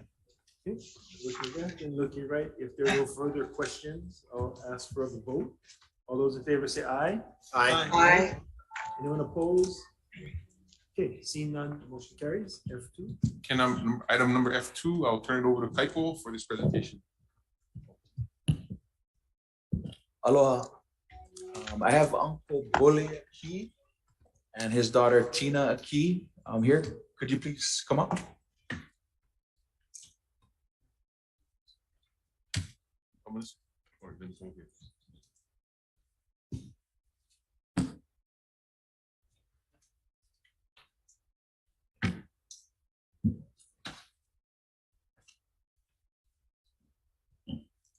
As they make their way, again, the subject item is for the commission to approve the issuance of a right of entry permit to Kahu'okapaka Kahakai o Anahola Beach Park, Anahola Island of Kauai, TMK numbers listed under the submittal. Welcome, good morning. Okay, before you start, sorry, we have a motion to consider staff recommendation. So moved. So moved. Second. Good morning. My name is Tina Key Sobolewski, and this is my father, Bobby Key. Hi. Hi. So, excuse me. We are a new association, but we've been longtime residents of Anahola. My dad was born in Anahola. I was raised in Anahola. We hope to secure the right of entry to continue working on the park itself. So you can go to the next slide, please. So this is like the picture of our Anahola Park area that we've been taking care of for the past 2 years. We have requests for Anahola Beach Park with 2 tax map keys. Hope to continue our work, eventually have access to other DHHL lands for maintaining, for keeping it clean, for keeping up the homeless out of it. Go to the next slide. Sorry about this slide. This slide is, don't have a slide because our volunteers, they are very shy guys and they don't want to be pictured on my slide. But they are doing all this work by hand. You can go to the next slide, please. For our community, so we can have functions and parties and our Prince Cohill days. So this is more for the community itself. You can go to the next slide, please. So as you can see, the before and now picture, the park was overgrown with a lot of trees and bushes, and they was using our parks actually for a racetrack. So, and this park goes back to 1990, where my father himself and the community cleaned the whole park to make it a park. It wasn't a park at the time. So as you can see, one of my guys up there cleaning by hand with our old shovels, picking shovels. You can go to the next slide, please. Our community, as you can see, the before and now picture of how the difference is of the park itself. So we try to maintain the park every day. We clean it. We make sure that there's no homeless inside. We make sure there's no debris inside, no cars, no rubbish. We lumber our yard. We lumber the whole park itself. We re-back. We do a lot of the maintenance. We do have vegetables growing on the side of the hill that the people can come and pick if they want. You can go to the next slide. So what we're trying to do is, in hopes to support the DHHL, we can continue to help preserve our park, restore it to respectful for the land and individual as now. So as you can see how big a difference. And this is all done with no machines. It's all done with by hand, with one old lawnmower that was donated to us. So we try to do the best we can. You can go to the next slide, please. So as you can see again, how there was this dead pine tree that is no longer there now, so it's more flat. We did also get some dirt delivered to us so we could fill in some of the holes itself. We do have the committee of the kids come and paint our little yellow posters. It's a hope to collaborate with other organizations and committees, the families of Anahola, and everyone to, to support and in our efforts. So hopefully we can get this to be a family gathering park again, which I believe that we pretty much kept the homeless both sides of the park itself. You can go to the next slide. So the goal is to share the energy of beauty of our park and view overlooking the park, the beach. Feeling sitting on top is undescribable, to just sit there and to look at our park, but not only our park, but our road. With a lot of in the county, we actually got them to fix the road to come into the park of Anahola. And now that there's no homeless that's on the property, like in the park and under the pine trees, people are enjoying now. I see more people having little parties and coming down to enjoy Anahola Park now more than before. And so it's a little effort. There's only about 7 of us that is actually trying to take care of this park. So go to the next slide, please. So I just want to tell you guys to thank you guys so much for the opportunity to come in front of you guys and show you guys what we are doing just by the little progress of a little bit of people and old equipment. You can see what we can get done in our land, and if we can just keep it, clean and have the people come together and enjoy the beauty of it. Thank you. Oh yeah, and the people that we have is drugs. They live on the beach, but they wanted to bring back their life. So what they did is ask us if we could get some kind of job for them so they can do things where they're at. So what we did is I made one suggestion that maybe you guys can come down here and clean the hill and, plant some vegetables or something on the hill so you guys get something to, the community gets something to eat. So they volunteered to do that. So that's how I got them back, and then slowly trying to get in something to do, as they go back to drugs or, hang out over there. So that's the way we're getting the people. I'm trying to help them to get more work for them, and try to pick up more people at the same time. So that's my concern.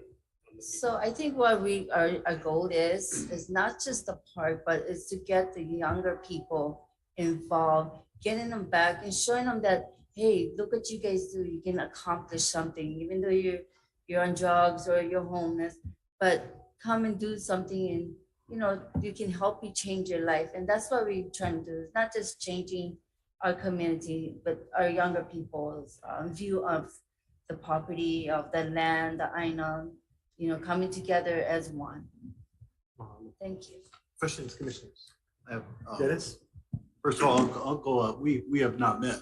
Yeah. Because you always working and I'm in my tarot path. Right. But all of Anahola sees what you're doing.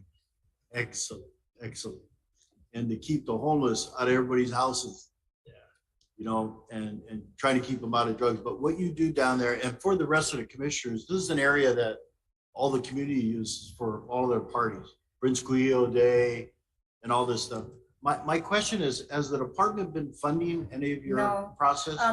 Actually, they've been giving us 15 gallons of gas every 2 months, Okay. but basically the gas, our time, our solar, everything comes from us. Everything comes from us. I know we had talked about getting them the wire to put on the poles. Is that still coming? Yes. Yeah. Cancel it, the cable. The wires. Yeah. The cable. Yeah. Go Go ahead. You going with Godreal? That's the plan. The guardrail? Yeah. We got donated on the cable, that's right. Somebody gave us cable to put around. Oh, okay. It's a So we it's a got that tin. donated. No, That helps a little bit. right, what you do for the community, and you know, it's sort of, everybody said, oh, you gotta go see Uncle Aki. I said, well, I know a couple of Akis, but I haven't seen this uncle yet. But no, we really appreciate what you do, and I'll be voting in favor of this action. Thank you. Thank you. Okay, thank you. Zachary?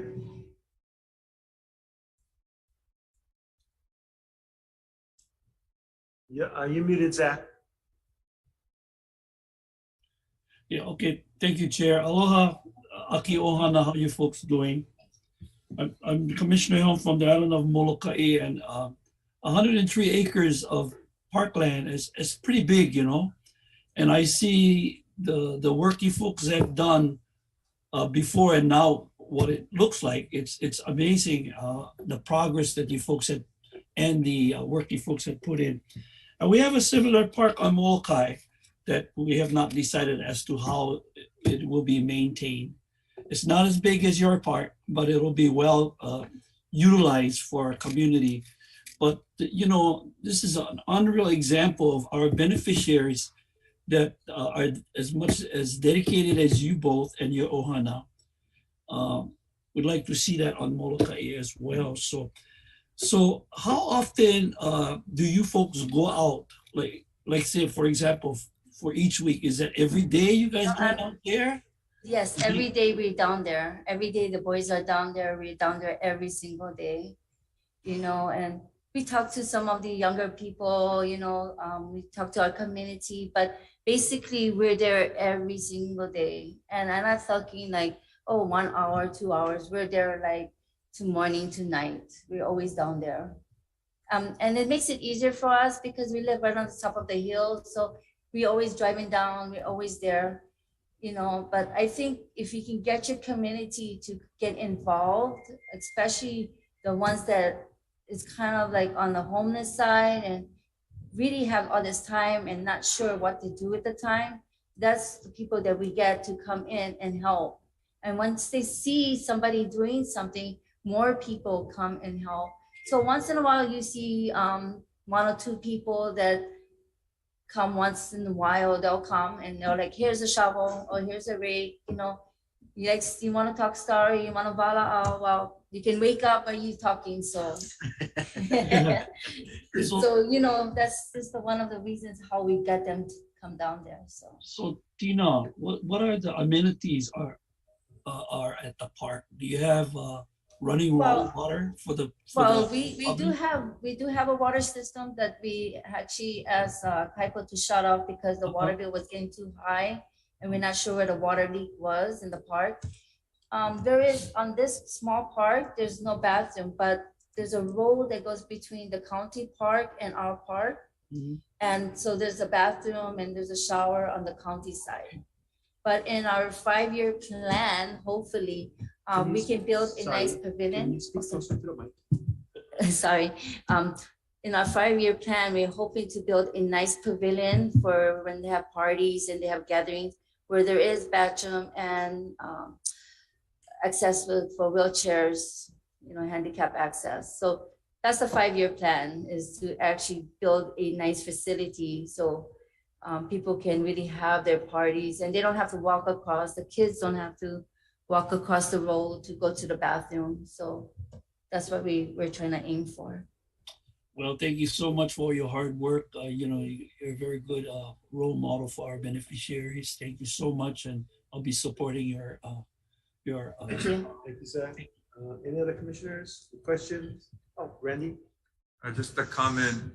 You know, I was looking at the submittal, and 103 acres. That's really big.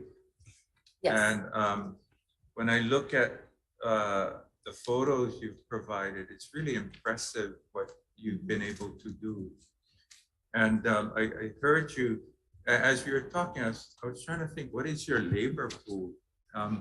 You mentioned you have 7 core members. There's like about, I say there's 8 of us and we work every day.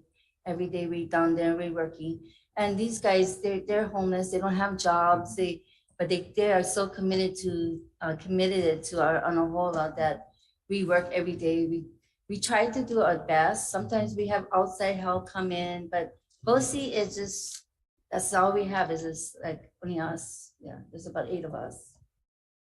I guess the only other thing I would add is, have you worked with the department to see if you would qualify for any grant opportunities currently available? So we are, so what we are now is a brand new nonprofit. So I'm working on my 501 right now so we can get grants, which is not an easy process, but we are working towards that to get something for that once I get that established. Yes.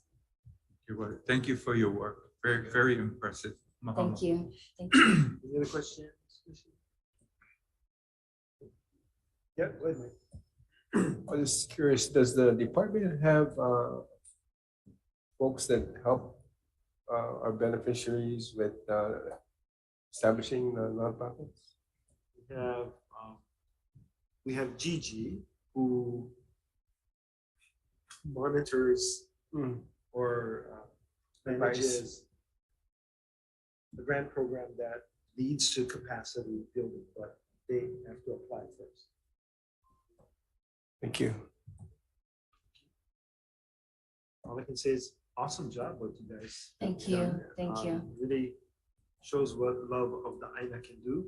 And if there are no other questions or comments, all those in favor say aye. Aye. Aye. Anyone opposed? Seeing none, the motion carries. Mahalo nui. Thank you. Have a great day, guys. Oh. Thank you. Thank you, Uncle. Commissioners, we're going to do F3 and then likely go into exec session after F3. So members of the audience, just give you a heads up.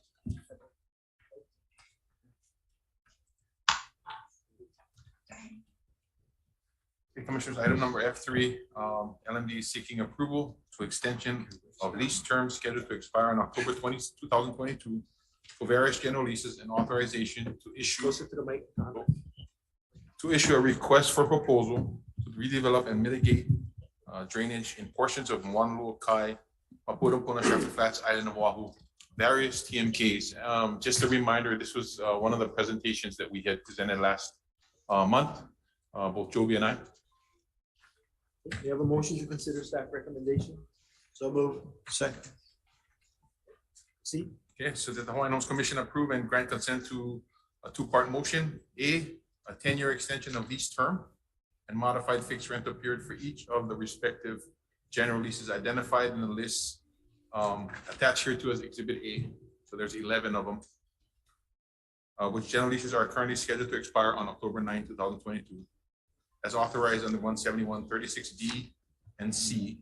Hawaii Revised Statutes amended so that the aggregate of the original 55-year term and the extended 10-year term span a total of 65 years, with such extended general leases therefore being set to expire on October 9, 2032, and subject to the conditions as follows there.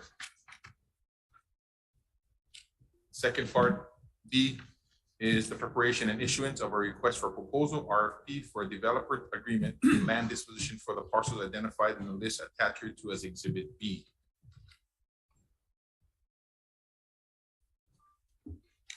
Under Exhibit C, I provided that information. I know Commission was asking at our meeting last month about how we acquired those parcels out in Moanalua Kai.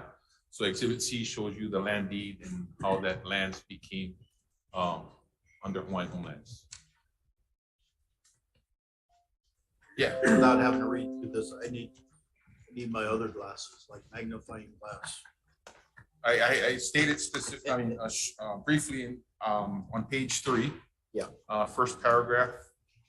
The general leases to be extended were originally awarded by the State of Hawaii Department of Hawaiian Homelands to various commercial tenants for a term of 55 years, commencing on October 10, 1967. By way of land exchange between the State of Hawaii, Department of Land and Natural Resources, and DHHL, consummated in April 1986, DHHL took title to all of the Moanalua Kai, Mapunapuna, Shasta Flat properties, more specifically described in the exchange deed attached as Exhibit C, and became the long-term lessor under the respective general leases. What So real quickly, this was land that was exchanged for land that was taken from. Correct. Hawaiian on the Yeah. One more question. Yep. On Exhibit B, you say those are going out as individual RFPs? Correct. Not individual. It's to a developer, Good. Oh, the whole, yeah. these are the I mean, ones that that's have, they yeah. currently don't have any. Correct. Yeah, I remember that from last. And you Okay. can see that long line on the right Yeah. side. That was the ditch that we have to mitigate the drainage. Okay, If I can add, Dennis, they're vacant and some of them are impacted by sea level rise right now. And so it would give the opportunity for someone to deal with that. And not only that, it's impacted by a lot of the homeless. Yeah. Thank you. Go ahead, Patty. Hi, thank you. Thank you, Mr. Chair. Thank you, Kahana. So in the last presentation, we had we did have a not current tenant. So was that not current tenant, what is WP, were they vacated or they're notified of the not being current with their with their rental?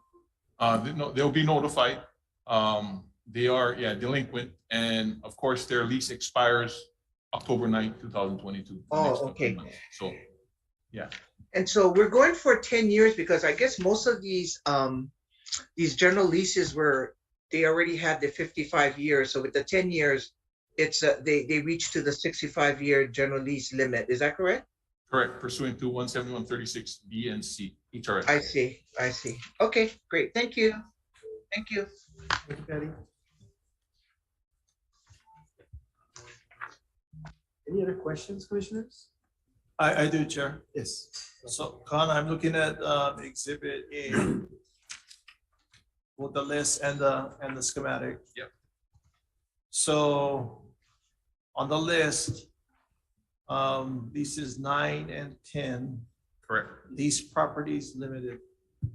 Who is that and what do they do? Lease Properties Limited is the Watamu family. They have bays that they lease out to or sublease out to tenants. So they sandwich in between us and the ultimate tenants. And then number 11, I think it is a church. 11. Living the Yes, Word. correct. So, you know, I've worked with you Yep. on some thoughts on this Yes. before, and I think that we should be looking to take so if you look at the exhibit, the schematic in A, I think everything from that corner of Ilihau and above 9, so that corner lot. Yep. All the way down, all the ones that Hawaiian Homes has. I think all of that should be put up for development, master development. So the blank one, 9, 10, 11, and all those others. And the ones below it too, Yep. that aren't pictured in this Correct. exhibit. And the reason I think that is because we can decide whether we want to renew these specific 9, 10, and 11, but for the redevelopment rights, someone's going to want the ability to do one integrated commercial center.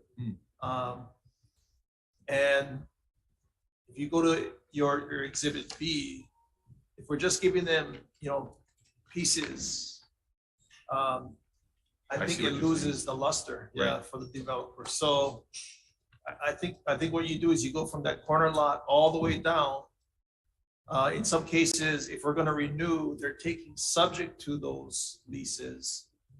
But they have to have some ability to develop. I think that string or that run of units or those parcels, because of the frontage, I think those are the most suitable for redevelopment.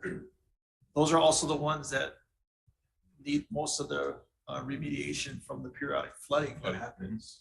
So that would be part of this redevelopment effort.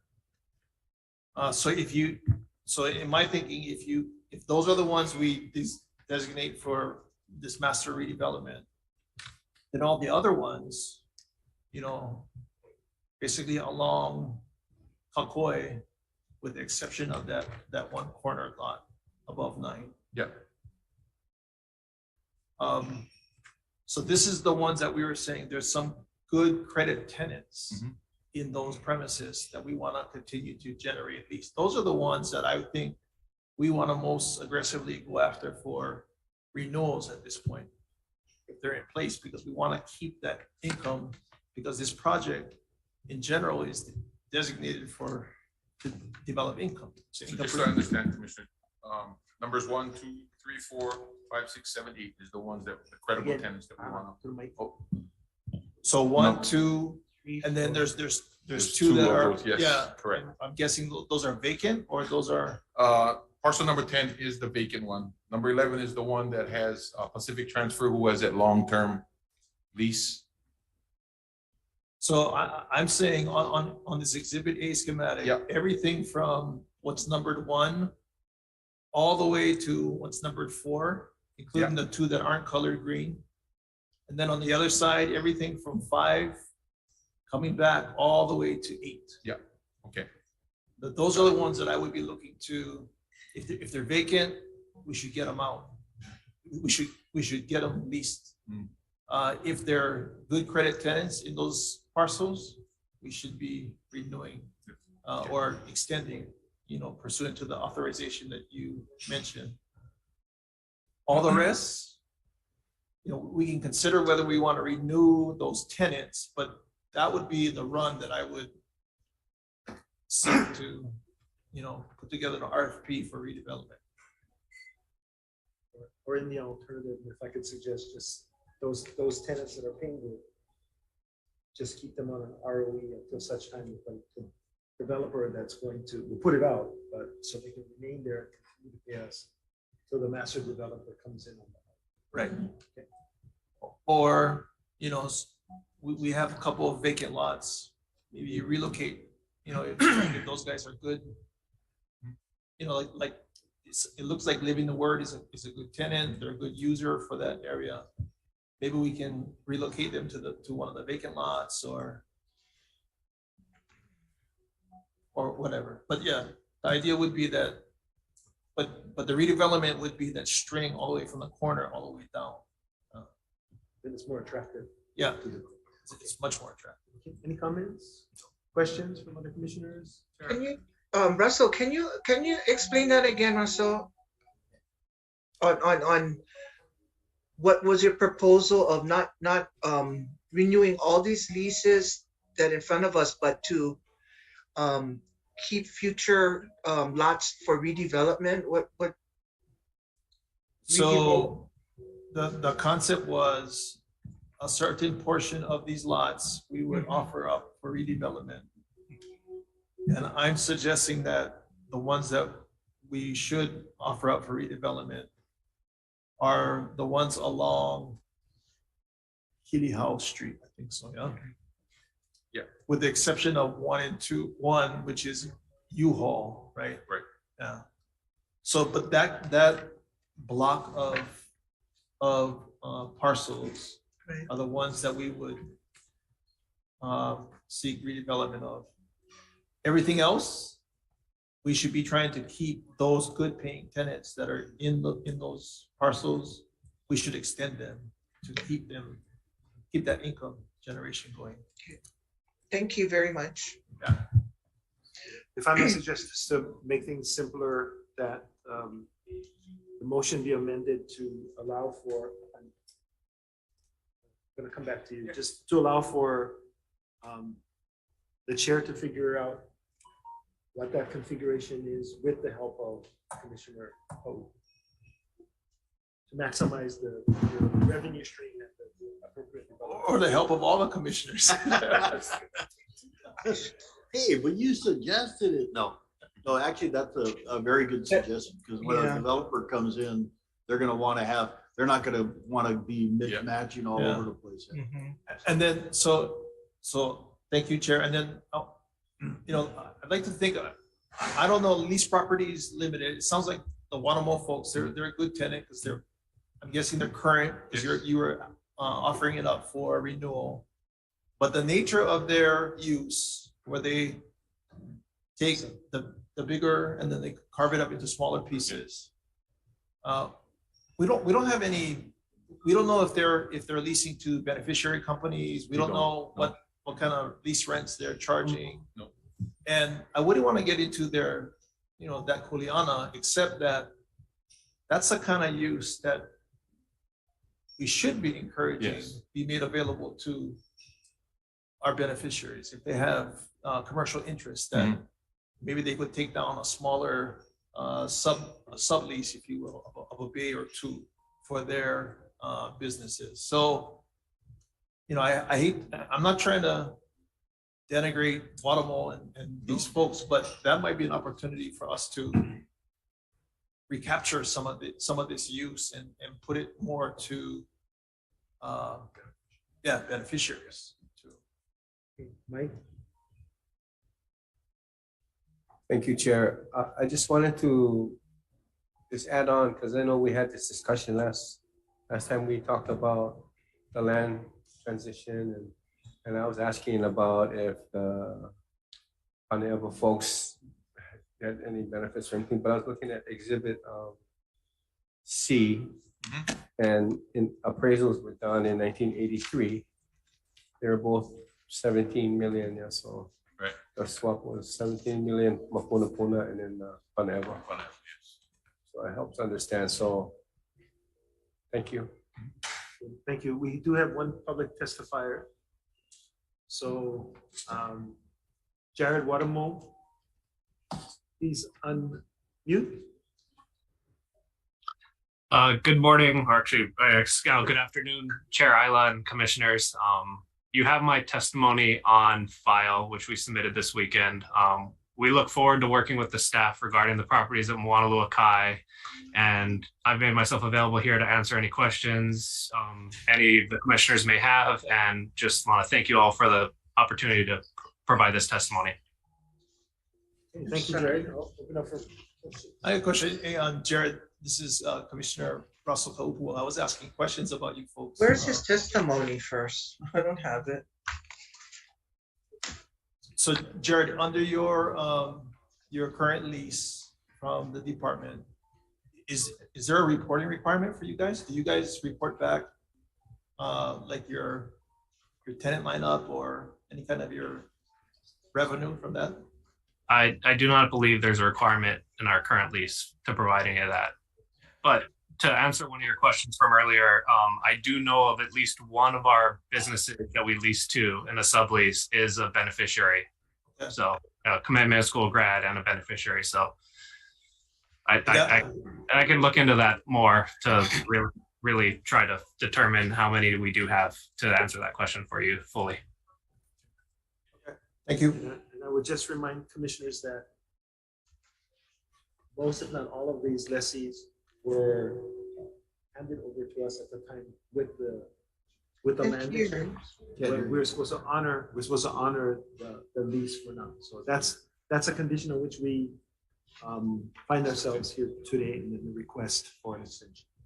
So we didn't initiate these leases. We were handed the leases.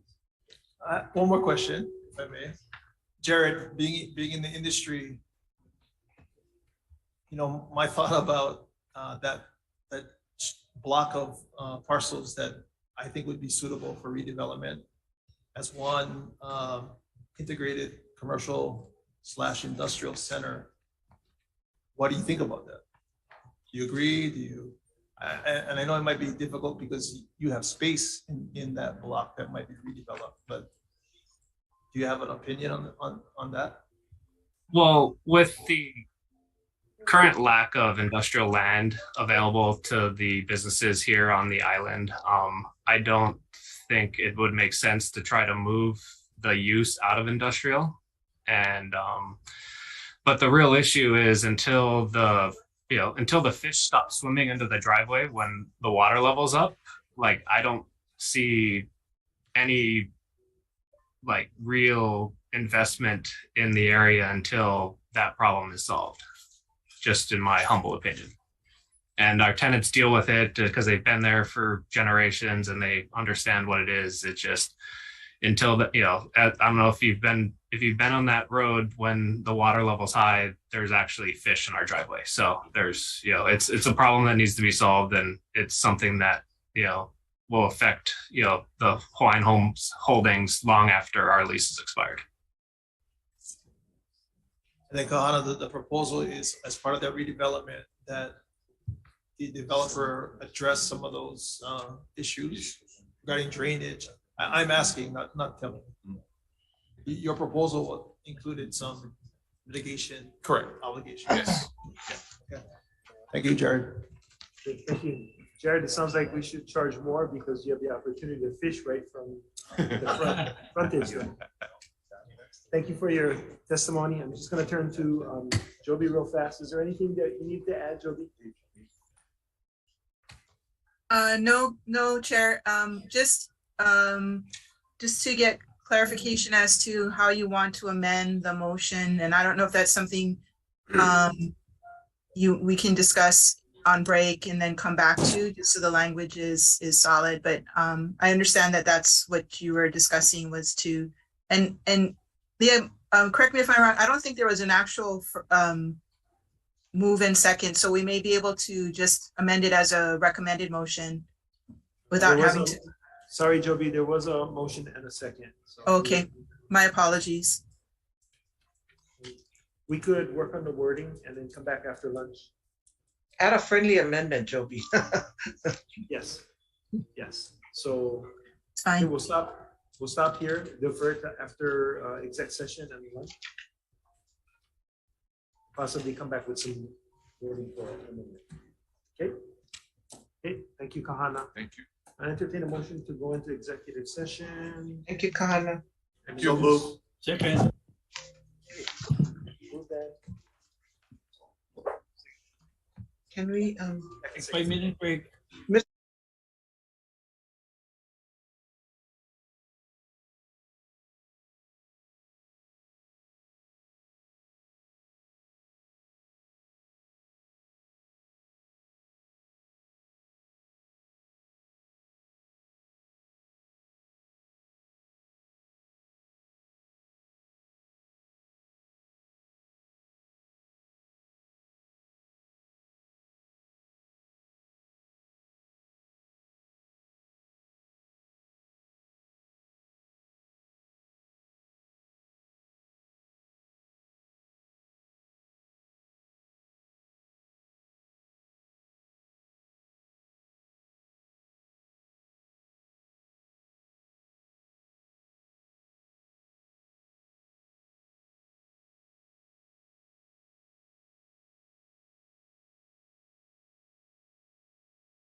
The agenda item is F3, and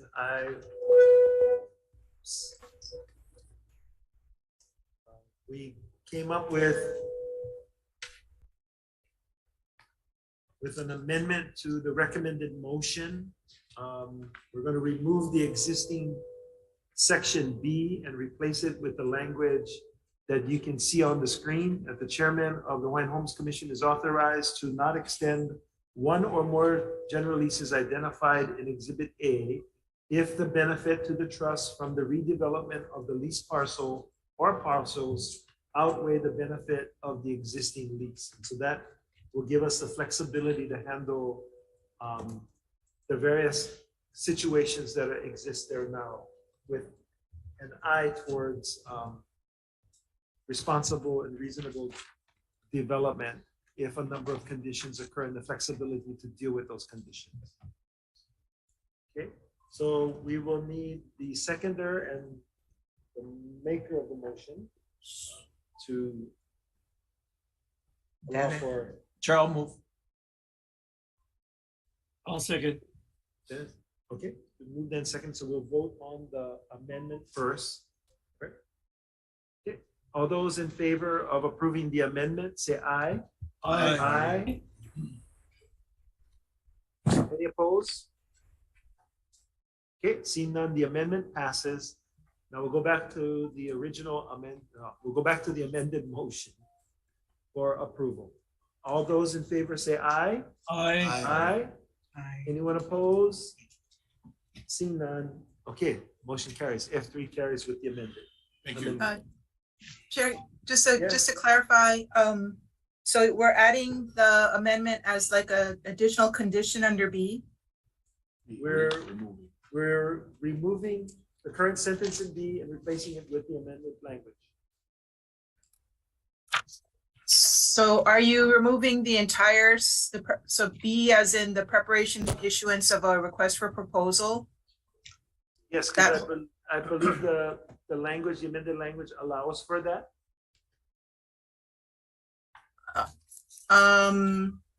So you're removing the authorization for the department to go out for a request for proposal? But we're replacing it with the, what's the language again? Sorry. Chair, we'll put it up. I think they're two separate things. I'm sorry, I should have spoken up earlier. One is the authorization for us to go out and seek a master developer, and then, and then to use budgeted funds, etc. Retain legal counsel. All of those conditions. I think if it's added as a fifth condition, that's not a problem. But to remove all of those additional conditions will be problematic for us operationally. No, the conditions would remain 1 through 4. We're just replacing the sentence. I'm lost again. I don't understand. The conditions would remain, Joby. So the ability to go out and request for proposals. Under number 1. All in appropriate terms, conditions for an RFP, to expend budgeted funds, to retain legal counsel, all of that would remain in. Chair, how about a new section C and just have this one sentence as a C on the proposal? So A is the extensions, B is the RFP, and C says you have this authority to change the respective lineups. Okay, so we're gonna have to go back and amend the motion. Amend the motion again. So I want to check with Joby if she thinks that works. Yeah, I think that'll work fine. Thank you, Okay, so- Commissioner Pupu. So I'll amend my motion as stated. Who was the second? Second was Dennis. You were the second. So Dennis was the original. Oh, second, amend. You amend, okay. Okay, let's go back and vote on the new amendment. Okay. All those in favor say aye. Wait, what is a new amendment? I cannot hear you guys. Okay, so sorry. Yeah. rather than remove B, we would keep B in, and then the language that was read earlier that was on the screen would become section C. Oh, okay. Got it. Okay, Thank you. any questions before we move forward, commissioners? Okay, all those in favor of the new amendment, say aye. Aye. Aye. Anyone opposed? Seeing none, the amendment passes. Now the original motion as amended. All those in favor say aye. Aye. Aye. Anyone opposed? Okay, seeing none, the motion passed. Thank you, commissioners. Thank you. Thank you, everybody. commissioners. Thank you, Joby. Thank you, Joey. Thank you, Joby. Four. Yeah, item number F4, land management is seeking the approval to issue a right of entry permit to the State of Hawaii Department of Land and Natural Resources in Waiahuli Island of Maui, TMK listed and designated safety zones. Just for information, we have from DLNR DOFA also should be on the line, John Maderas and Lance De Silva. While they come on, the situation on Maui is that deer are out of control everywhere, but in a particular section of DHHL lands below Waiahuli, Yep. there's a big problem with deer. So that's the backdrop. Tahana? Correct. So I think, I don't know if Shelley is on. Shelley, if you want to share. Or she could read the recommendation. Yeah. Recommended motion.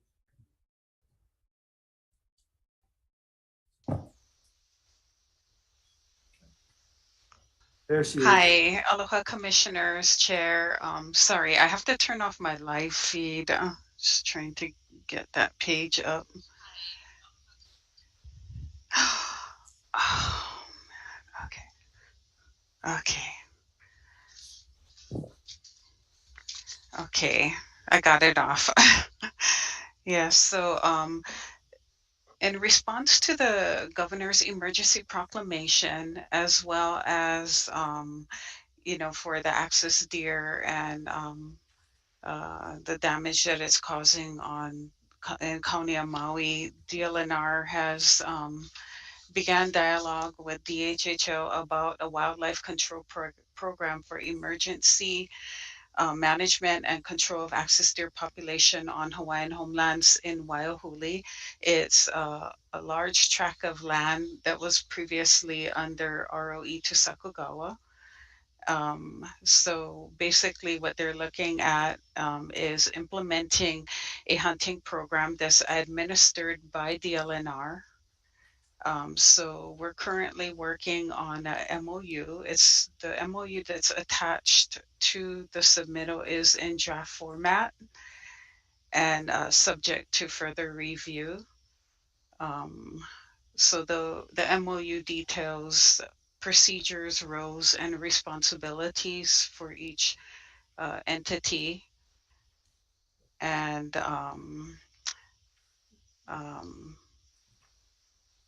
at this point, again, it's still in draft format. May I have a motion to consider staff recommendation? So moved. Second.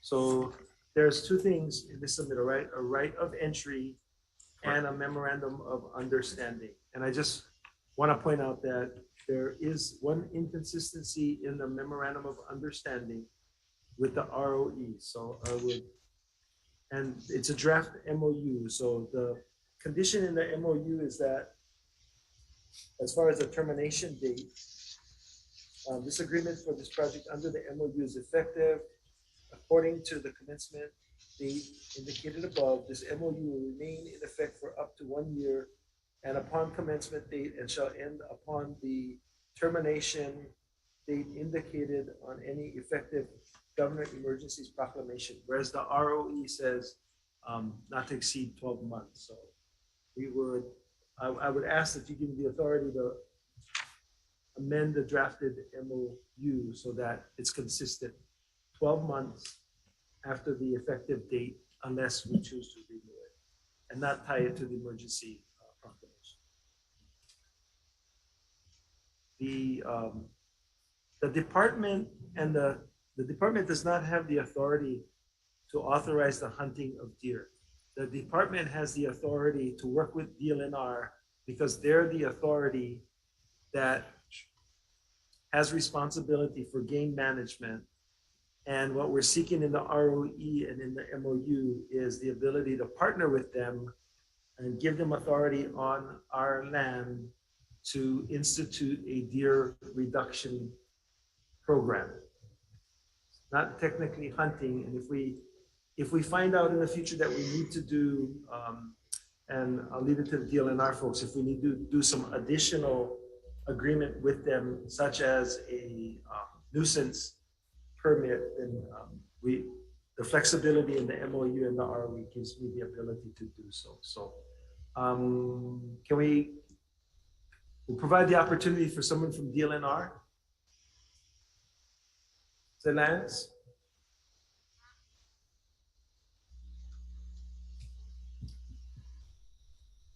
Or John, either of you, if you could provide us with sort of subject matter expertise on the state of deer in that particular area.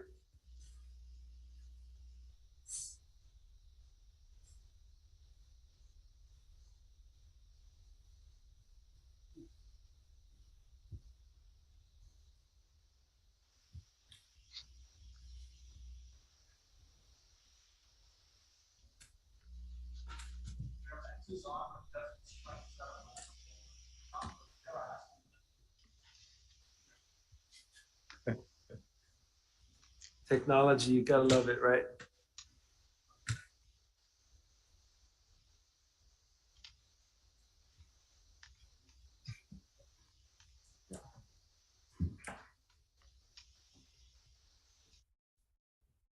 There we go. So Lance, if you could sort of give us your subject matter expertise about why this project is necessary in that area, and then maybe a little bit of your history, I think, as a beneficiary who's interacted with deer on your own lot or your neighbor's lots. Hi, Chair. Also, John Medeiros is also going to be on this call as well. We're kind of, whoever is around the camera at that particular moment was going to jump on. So I think he's trying to get on as well. But yeah, with that being said, we all are aware of the increase in numbers of the deer population on Maui. And during our last survey that the county had contracted out, one of the core areas was in the Waihuli area to Ulupalakua, the whole central valley. I think it's estimated at 47,000 deer just for the Central Valley. And we're part of a task force that the county council had set up on how can we better address the deer numbers. And we're a part of that. DLNR Forestry is a part of that task force. And we're trying to get together and come up with all different ways of how can we reduce the population. And preview to that is the governor also has an emergency proclamation directing us to work with other agencies to reduce the deer population in Maui. And as far as a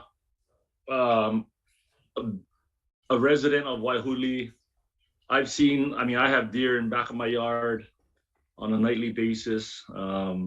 I've seen herds during work from the helicopter, we've seen herds up to 500 to 800 head per herd. And it's numerous herds, so it's not just one herd. And what we did, since we were directed by the governor to see if we can work with other agencies, we felt that the HHL, this core area, because it was one of the core areas as far as population goes, felt that we could probably use some of our mechanisms, management mechanisms, to help be part of the solution and help reduce the deer population in this area. This area, for those of you guys who don't know, is also surrounded by ranch properties that also have a lot of has a high deer population on the ranch properties.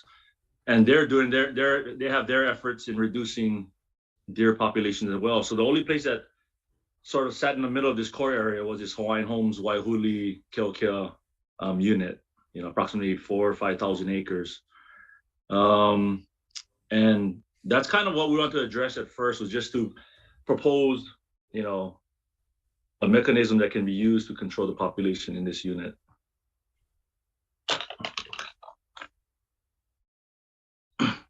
Hey, John, did you want to add anything? I'm sorry, I got cut off and I missed it, but yeah, kind of more or less what Lance said. And yeah, we want to get this area, especially to bring down the numbers, because it is one of the core areas that we're real concerned about and addressing the deer population. And we've been working steadily with the other ranches to achieve these goals. And we're hoping we can get this agreement with you guys as well, so we can bring down the numbers. And I'll add to that. So this is part of a larger approach, comprehensive approach throughout the island. So we're working on, island-wide management plan that's incorporating different landowners, large landowners that have significant numbers of estimated deer on their properties. We're trying to exhaust all the different methods of control, trapping, public hunting, increasing public hunting,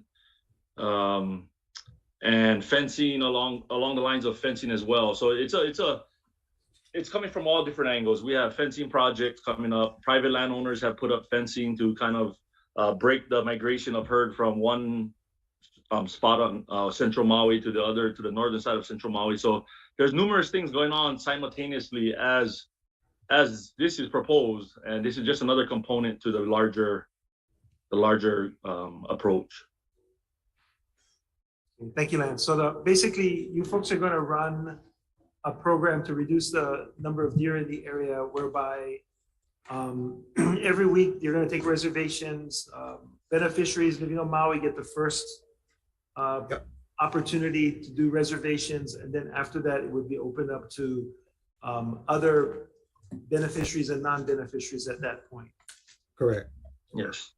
So that's a program in a nutshell. I'll ask any commissioners if they have questions. Go ahead, Randy. How's it, Lance? John? Hey, Randy. 47,000 deer. That reminds me of our waitlister and applicant population.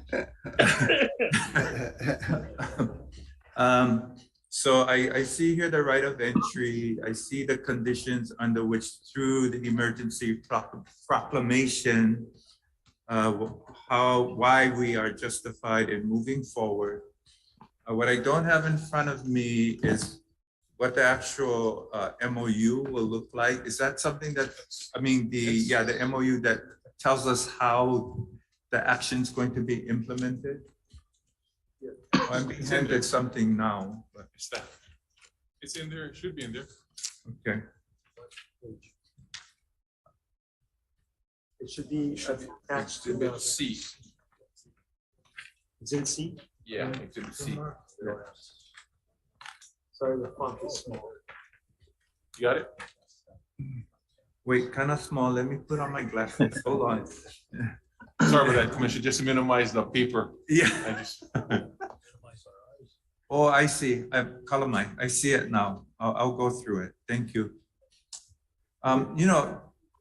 Just in glancing at this, it's going to be hunting that will begin the process. And this is a huge area, 4,000 plus acres. Do you guys have any idea what the numbers might look like in coming up with this scenario to reduce the deer population? So Randy, the estimated population from the survey for this particular core area was about 4,000 deer for that unit. Science, the most recent papers have shown that we have to try and reduce and John can add in, but we try to reduce the populations by more than 30% or more to make a dent in the population. So this is where we're working with a lot of the adjacent landowners on trying to get the numbers down at least 30%, because anything lower than 30% is kind of just stabilizing. So our goal is to kind of knock down those numbers, throughout the year, as best to 30% or more to make a dent on that population dynamic. And the adjacent landowners, we encourage, of course, we encourage hunting, but we also give them other tools like wildlife control permits, game harvest permits, where they can at least process the deer. They're in that process of doing that. It's just all the different tools that we can give them so they can at least bring the numbers down. And Randy, as far as the numbers, John guys we'll have check stations, 2 check stations. That's the proposed plan. And each proposed check station, people are to report, what they got for the day. They have to check in first and check out. And then part of it is that they report how much they got. So, and it's still, based on the honor system on how much they catch. But based on those numbers, John guys, we can all monitor and see if it's effective or if it's not being effective. Right. We kind of adapt the management from there. And we can cross-reference because the call-ins got to match in with the check-ins. So, and making sure that they are utilized in the area. And I want to add one thing to this. I mean, as far as I think another good thing for this project would be just having presence, even if it's our presence being around, because John's staff will be around setting up signs, and the public will know that there's some government agency is around. Because currently, I mean, I've lived up here probably for I forget, 12 years, 13 years, and I mean, we get people hunting at night, gunshots, different times of the day, different times of night. So I think this would add a little bit more control to what's going on now. Okay, thank you. I do support the effort. So thank you for your time. Mahalo. Thanks, Randy. Thank you. Lance, thank you. And John, we really enjoy working with you, trying to come up with solutions between state agencies that oftentimes don't work together. So we look forward to the relationship that can be built. I would just say, John, if you had a whole bunch of deer standing behind you instead of the Nene Birds presentation, would have been awesome. I could change that one. Commissioners, any other questions? Chair. Yes, Zachary. Yeah, thank you, Chair. Thank you, Lance and John. Yeah, I'm a commissioner for the island of Molokai, and we do have that same problem here. But I wanted to ask both of you, currently, do you have like a organization that does remove deers as a business there right now? And if there is, are they going to do any of that at this area that we're talking about? No, because it's not going to be commercially run. There are individuals that do for private ranches. Mm-hmm. And some of the individuals that do it, they either get contracted out from the ranch to do a wildlife control permit, which that enables them to shoot everything on site from buck, doe to fawn. And then there's the game harvest permit where they process the deer. So it's a selective harvest. And those individuals will have a contract with the ranch, or they go on poundage of deer and how much they sell it for, and they figure out the costs. But yeah, there are a few, and matter of fact, there's also on Molokai as well. And then to add to that, there's so many people that need it that they're busy. They're pretty full to their plate, so their plate is full. Okay, thank you for that information. Thank you, Zachary. Any other questions from commissioners? If not, all those in favor say aye. Aye. Aye. Anyone opposed? Seeing none, the motion is carries. Okay, F5. Thank you very much. Thank you. Thank you, gentlemen. Item number F5, LMD seeking approval to issue a right of entry permit to the Molokai Hunting Club in Po'olehua, island of Molokai. TMK is as listed. Just for the commission's information, we've had one email that came in opposition to this submittal, the Molokai Wildlife Management Incorporated. They're one of our tenants, right of entry tenants. So I just wanted to put that on record. We've also had support, emails of support by Molokai Homestead Livestock Association and others. I believe, haven't had a chance to see their emails though, but Shelley had mentioned there are others that sent in support. Okay, Shelley.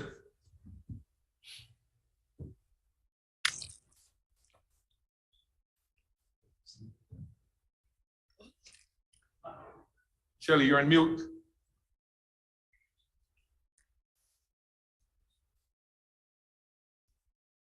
Yeah. Can you hear us, Shelley? Are you ready to begin? Yes, Okay. yes. Aloha, Chair and Commissioners. So the Molokai Homestead, I'm sorry, the Molokai Hunting Club, at previous commission meeting of April 19th and July 20th of last year, the Hawaiian Homes Commission approved the issuance of right of entry permits for the club to access various DHHL land parcels identified in Exhibit A, B, and C for the purpose of reducing the axis deer herds, culling out the sick. So that permit, their last permit expired on September 30th, 2021. Since then, they have received additional funding for population control of axis deer on Molokai. And so they've returned to the department requesting similar right of entry for the same parcels that they previously had been authorized to access by commission in the past. So unfortunately, their president, Justin, he's not available, but they do have their secretary available, and she can explain their program more in detail. Aloha, my name is Marina Lafaele. I'm the secretary for the Molokai Hunting Club. Just as Shelly mentioned, we are asking for entry for those 3 properties. Just a little update on our last grant that we had permission on those DHHL properties. We were able to remove a total of 129 deers. We provided about 69 homes with food and about 4,350 pounds of free deer meat, either wholesome or deer burgers. That was just from the DHHL properties. But overall, for the last grant, we actually we were able to dispatch 544 deers and provided 19,350 pounds of free deer meat to our Molokai communities amongst the whole island. That was over 1,000 households. So we want to continue to do that. The grant that we currently have is similar to the grant that we had in 2021, but this grant is actually to March 2023. So we are still trying to find a deer management plan solution and to really keep the Molokai community safe where from the deers as we see them coming down, and just continue to supply the deer meat to our community for free, you know, as it is a very prime resources for our people.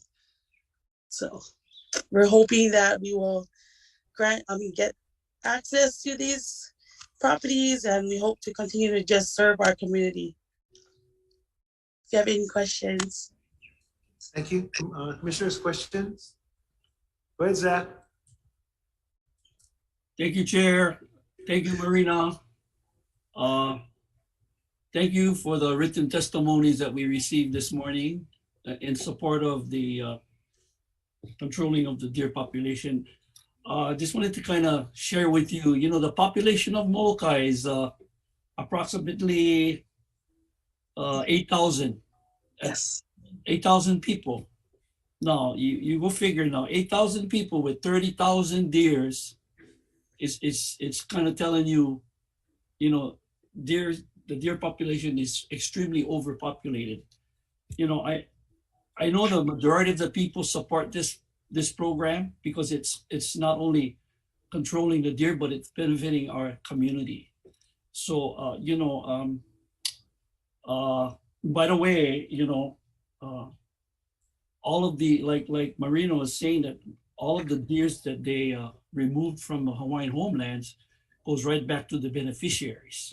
Correct. And just to let you know, my neighbor right here, this is where they distribute some of the deer meat. So it's a really, it's a win-win situation. So, I'm really in support of this ROE. So, and, I think we need to control this problem, because if you're a farmer and you don't have any fencing, a lot of these farmers are experiencing a lot of problems. They come in and just wipe out their crops. And not only people that are the farmers, but it's just the homesteaders themselves, because a lot of them cannot afford fencing, to fence their property. So, I hope that we can continue to support this proposal and this ROE. So thank you very much. Other questions? I have a question for Zach. Were you aware of this this party that's opposed to the action? And if you are, do you know what the basis of that is? Or no, since Kahana mentioned it, I was not aware of it, and I'm not sure what organization is that. I can share the email. What really the reason is. So, and it gives reason, or it just says we're opposed? No, it gives reason. It's kind of a long email. Yeah. So So it's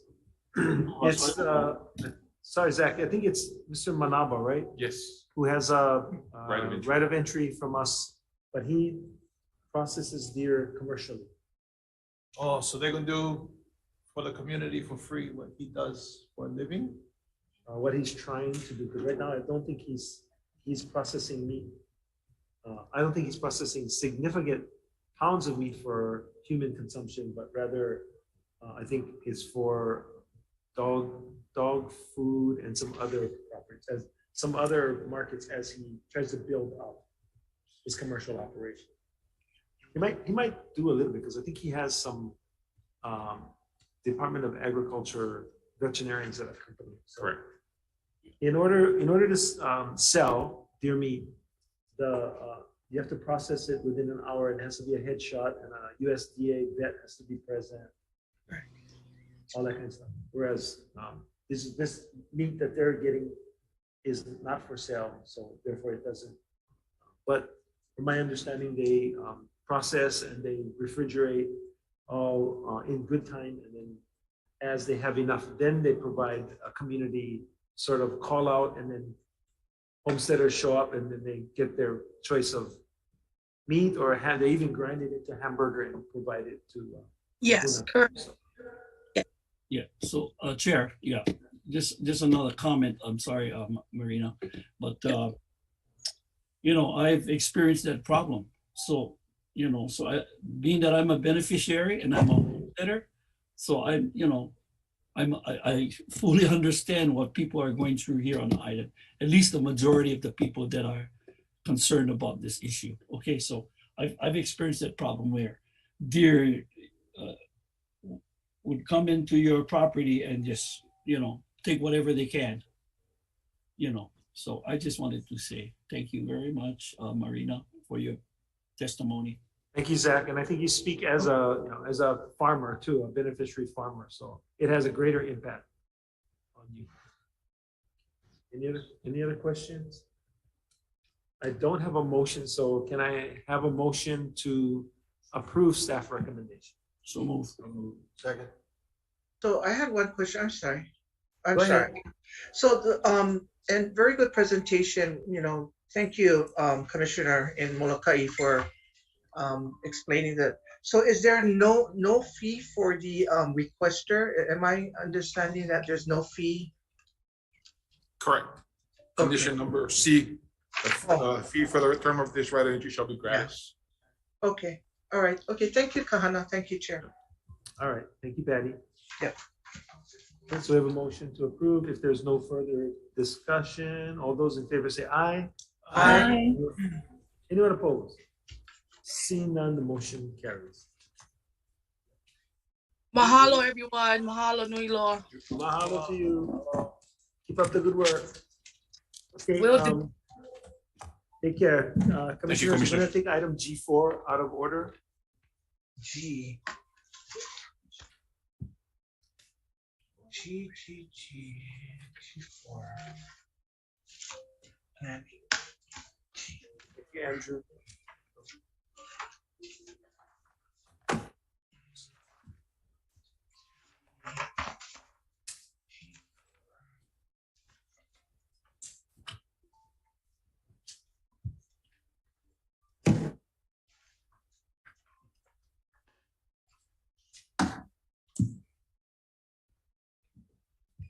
Oh, Commissioners, item G4 for information only.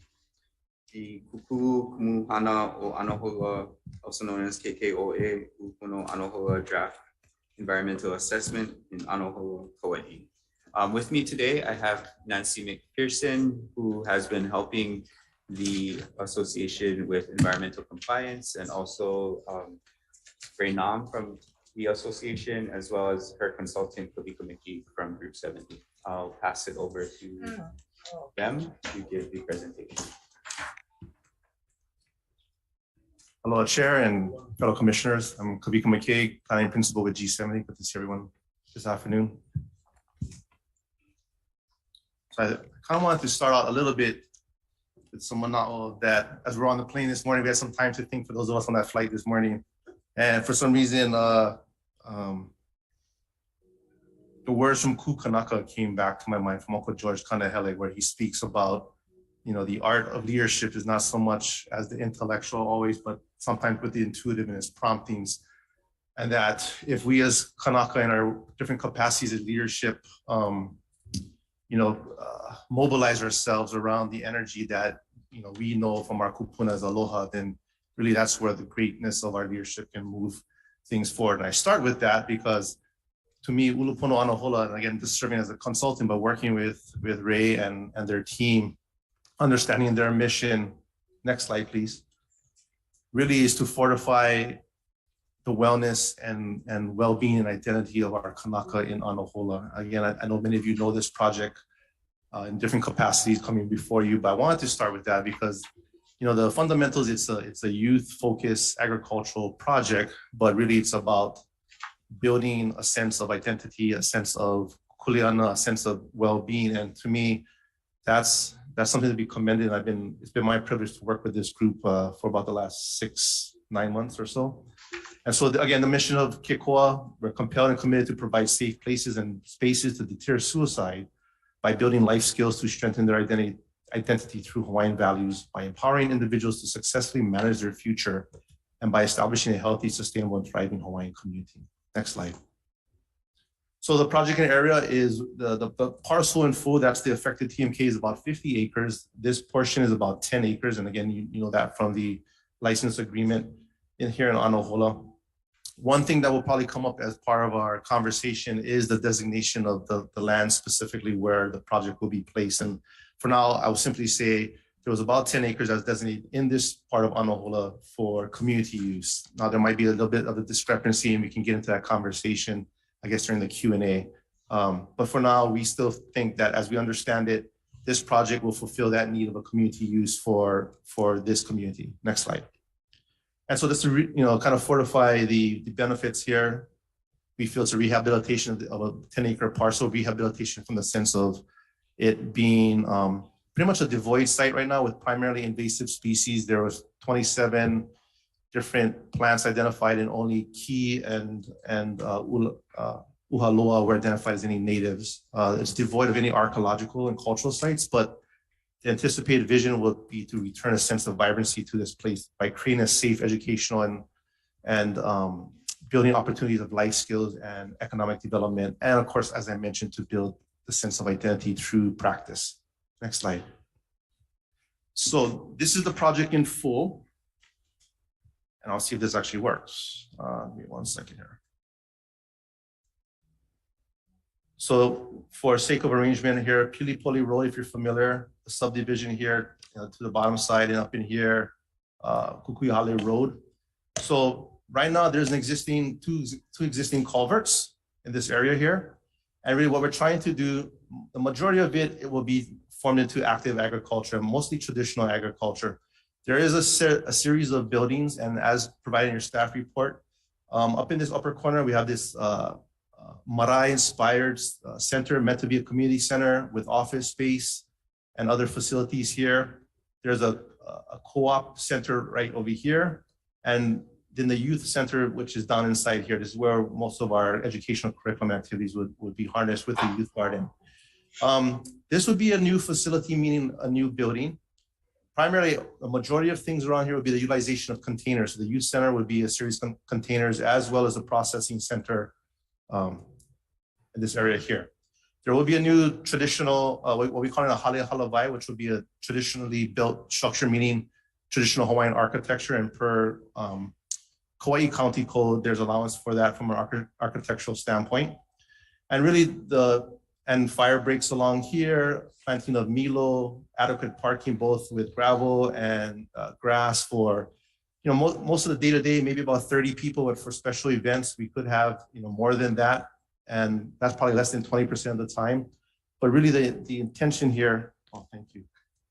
The intentionality here is to create this vibrant center, if you will, of activity that has day-to-day engagement with keiki to kupuna to aina, creating a sense of community well-being. And this project has been over the last few years, been supported by the community. It is a project of the community, if you will, and really Keikoa is just sort of the implementing agent for the community. Next slide. So again, I mentioned some of the key highlights here, just to kind of re-emphasize what these could look like in terms of precedent photos. This is like a typical processing center. Again, we probably be utilizing containers for that, these beds here, and the traditional hale structure. Next slide. So no need to go through this in full, but to say, where we are in the history of the project. We're at a pivotal point, in fact, today, if so willing to support the draft EA, which we're hoping to submit. There's an opportunity to file that today with ERP. But, as all of you know, the Chapter 343 as a process is meant to be a disclosure document to disclose and have conversations with agencies, citizen groups, beneficiaries as to the merits of the project and to weigh in on the impacts. And so, to that effect, if it's so beholden to the commission this afternoon that we can move forward, we would like to try and file that today if possible. If not, then we would look for the next available opportunity in 2 weeks. Next slide. And actually, you can go through the next 3 slides for the sake of time. This is just to say we have not been working in a vacuum. We conducted early consultation in January and did an extensive reach out. You can stop there. I think maybe you can go to the technical studies. Thank you, sir. But it's to highlight that we've met with different groups, agencies. We've also sent out notices of opportunity for people to comment and participate. I know Ray has been active with her outreach and engagement with people. We conducted a cultural impact assessment where our consultant, Noho Papa, reached out and did interviews with kupuna from the area. So, again, for early consultation, I believe we did our utmost to reach out to different folks. This is just to highlight, as part of the EA itself, Group 70 conducted a biological assessment. I highlighted the real that there's only 2 native species, of which are quite common. The major, not major issue, but the issue we have to be maka'ala about is the fact we do have nene on site. I think when we visited there were 4, and I think 2 were nesting, so they were pretty aggro about our presence, and we said, okay, step away. But the idea being that this is mostly invasive guinea grass and other kinds of vegetation that's not conducive to habitat. So actually, by restoring this area to be a conducive agricultural center, we actually think that will encourage more habitat for the purposes of our kupuna manu, if you will. We also conducted a noise assessment report just to understand noise generation from construction and operational standpoint to the adjacent residential community. We did a limited transportation analysis to understand level of service operations, and long story short there's no net effect of changing in operations along Kuiho Highway or the local roads. As I shared, the cultural impact assessment, really the takeaway from the interviews was this is a very special wahi. They trust Ray and the team to do something good with the place, that it needs to be ho'oponopono in a certain kind of way, and that they believe as long as the project continues to maintain its focus on its mission, that they support the project. Again, the archaeological literature review did not reveal there are no known historic sites on the property. Next slide.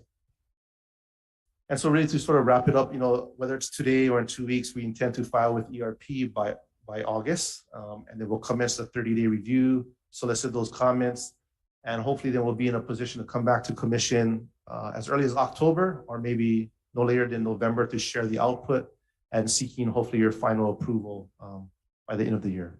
So I think that might conclude, yes. And for those who are watching on Zoom or in the packet, uluponoanahola@g70.design is our project email. Again, there's other ways you can reach us through Ray or myself individually. That's our presentation, and thank you for your time this afternoon. Mahalo. Any questions? Yes, I just have a couple questions. Yes, sir. In the EA, I read that the project area, I just want to make sure people aren't confused by the project area, which is the TMK. Correct. This is only one sliver of that project area. Correct. When people look at it, they go, wow, are we doing this? We only approved 10 acres. So I just want to make sure everybody's on the same page. Yes. And there was there's some discussion about there's a residential sliver in there on the other side, on Makai side. Want to make sure that's maintained as residential unless the beneficiaries decide that they're going to give up residential to expand this area if they want to expand it. I guess the other, yeah, there's quite a few nays out there. There's times where there's a dozen. And yeah, they get aggressive. So just to let you know that they eat taro. The other thing I have a question about, and I guess we all have a question about, is water. Where Ray, if you can explain what the holdup is with the county on the water, or we need assistance from the department. Actually, I want to say mahalo to the department because they have literally helped us to walk through this process very patiently. Department of Water has gone through a lot of different people, and the way the things that has happened within COVID has really changed, I guess what's the word that I want to use? Be kind. Yeah, I know everybody's trying to do their best in trying to respond to requests. And so Keikoa has just experienced a lot of different hands that our project has gone through. And like I am actually currently working with somebody else that has been asking me questions that we have answered 2 years ago. And so it's just really been a very interesting process, but we are willing to just be patient through the process. We believe that with this new person, he's actually been pretty quick about catching up with everything. Their last question was they had a problem with the TMK that DHHL gave us. So now they're trying to work that through on their end. So I believe Keikoa has provided everything that is necessary. And we've just been waiting for the department, mostly Department of Water right now. We were waiting for Hawaiian Homes to be able to provide the letter for the water meters, and we got all of that squared away. So I believe on our side, we've given them everything that Department of Water needs, and we're just in a position that we have to wait for them to move forward. And Scott seems pretty confident that he can bring everything up to speed pretty quickly. And I'm like, okay, because we have money to put all of this in. And so he's like, okay, I got it. And so he's actually been very kind and very helpful in the process. Good, because that's going to be key to the initial premises is the farming community. Yes. And as soon as we can get water, we can start getting some activity and get more kids involved, more families involved. Right. And at the same time, I know you're using the other parcel as a propagation area. Yes. But I think in our discussions initially, when we approved both of these, that was a temporary spot. Yes. As soon as we get water, we can move that propagation. Yes. You can have security, all the issues that we've discussed about security and so on and so forth. Right. But I applaud the group and thank G70 for working with you and the department. I am in favor of continuing this process. We just gotta see something. And I know Yes, the I know water's holding us. us up. And I know your hands are full with many other things, but we appreciate what you're doing for the community. Thank you very much. Yeah, we did also try, somebody else actually started and they were like, we can do like a temporary from the fire hydrant and get you water on there. But we were like, is that a proper way for us to do that? So at times we've had to say, no, we'll wait till the correct process. Well, and I can see that, the picture on the front where you have put the taro and you put in temporary water, obviously that didn't did work, not but work. it was an attempt to Yes. say, hey, we're trying to get going. And I understand that. So, Yeah, thank but you. yeah, we should wait for our water and then get going. Thank Yeah. you very much. Thank you. All Thank you. those other questions? Anyone on the screen? Okay, this was for information only, so there's no decision making. In that case, thank you very much. Thank you. Thank you very much. Chair, we're just going to have a letter for you to sign at some point to submit the draft EA. Okay. So we'll run that by you next time you have a break. All right. Thank you. Thank you for all your hard work. Thank you for being patient, Ray. Okay.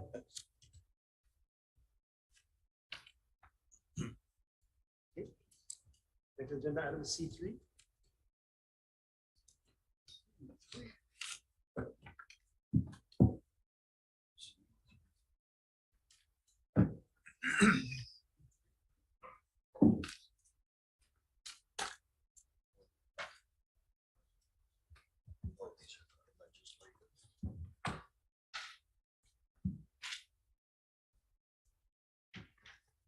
Aloha Chairman and Commissioners, o Oriana Leal Ko'inua, Nahazda Government Relations Program Specialist, here to present item C3 for information only, summary of responses to proposed legislative action requests for 2023 and draft legislative proposals. Since last month's commission meeting, outreach commenced, requesting input on DHHL's legislative package for the 2023 legislative session. And we're really grateful for the proposals that were submitted from testifiers, stakeholders, homestead associations, DHHL staff, and others. We're also really grateful to our awesome ICRO team for posting that information on our website and DHHL social media outlets. There were a total of 30 proposals received. 29 are documented in your package. One was brought to my attention later, but I did confirm with this beneficiary that it was received and recorded. It was in regards to the Kailapa subdivision in Kauai High on the Big Island.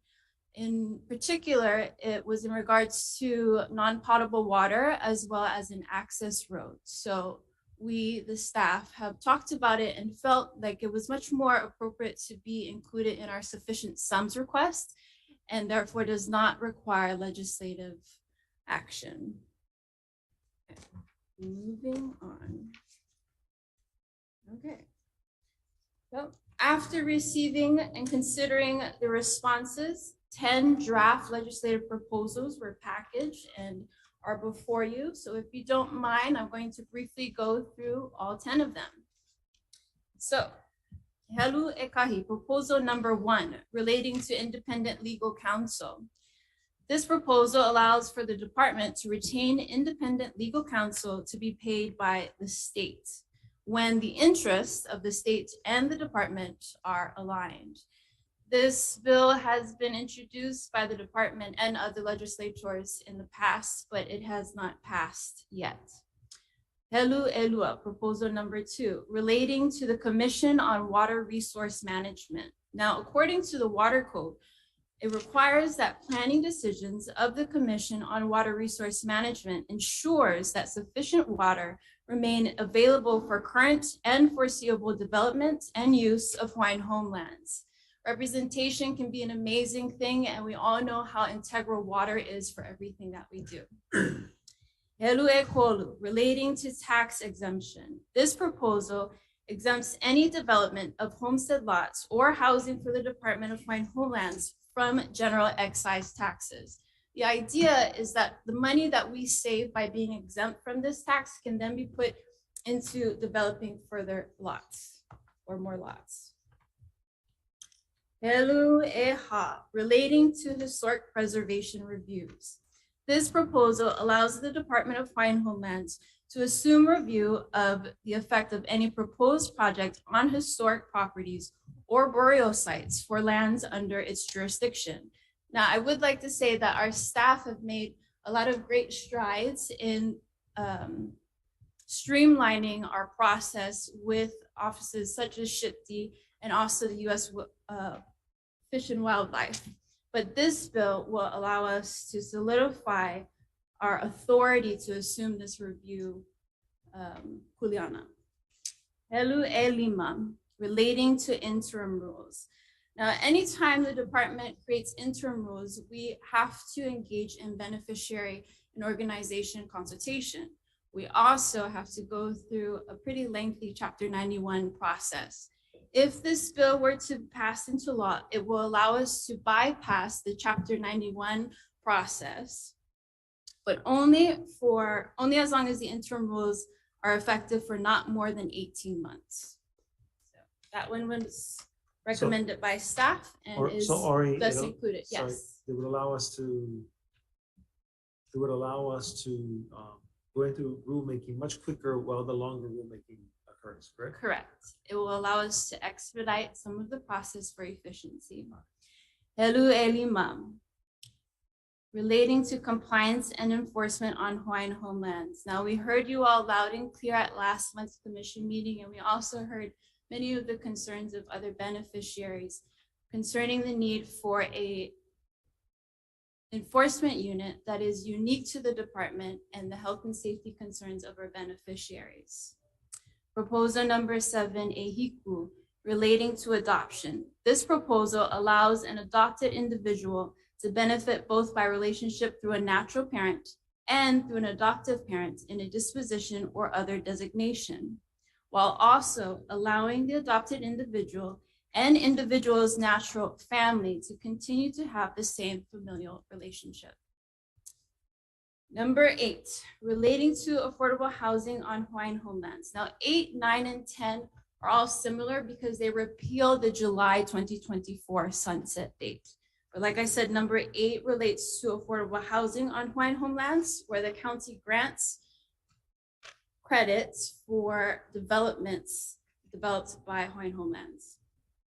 Helu Eiva, relating to school impact fees. This exempts the department from paying school impact fees for residential developments created by the department. And last but not least is number 10, relating to the Department of Hawaiian Homelands, more specifically Act 279, also known as the $600 million law. And this is to, again, repeal the noted sunset date and change it to June 2025, which we believe was the legislative intent of this act. These draft legislative proposals will be finalized and submitted for approval by the commission next month and submitted for review by the governor, the Department of Attorney General's office, and the Department of Budget and Finance, as well as other stakeholders. I believe Lehua had other comments because we took Blossom Fitera's notes and Lehua would like to respond to them. Yeah, I just wanted to respond to some of the issues that were raised. So for HHL 01 relating to independent counsel, the request was it should be the commission and not the department. If you look at 20-8.3, which this bill amends, in Section A, we added the Department of Hawaiian Homelands, but in Section B, that is not amended.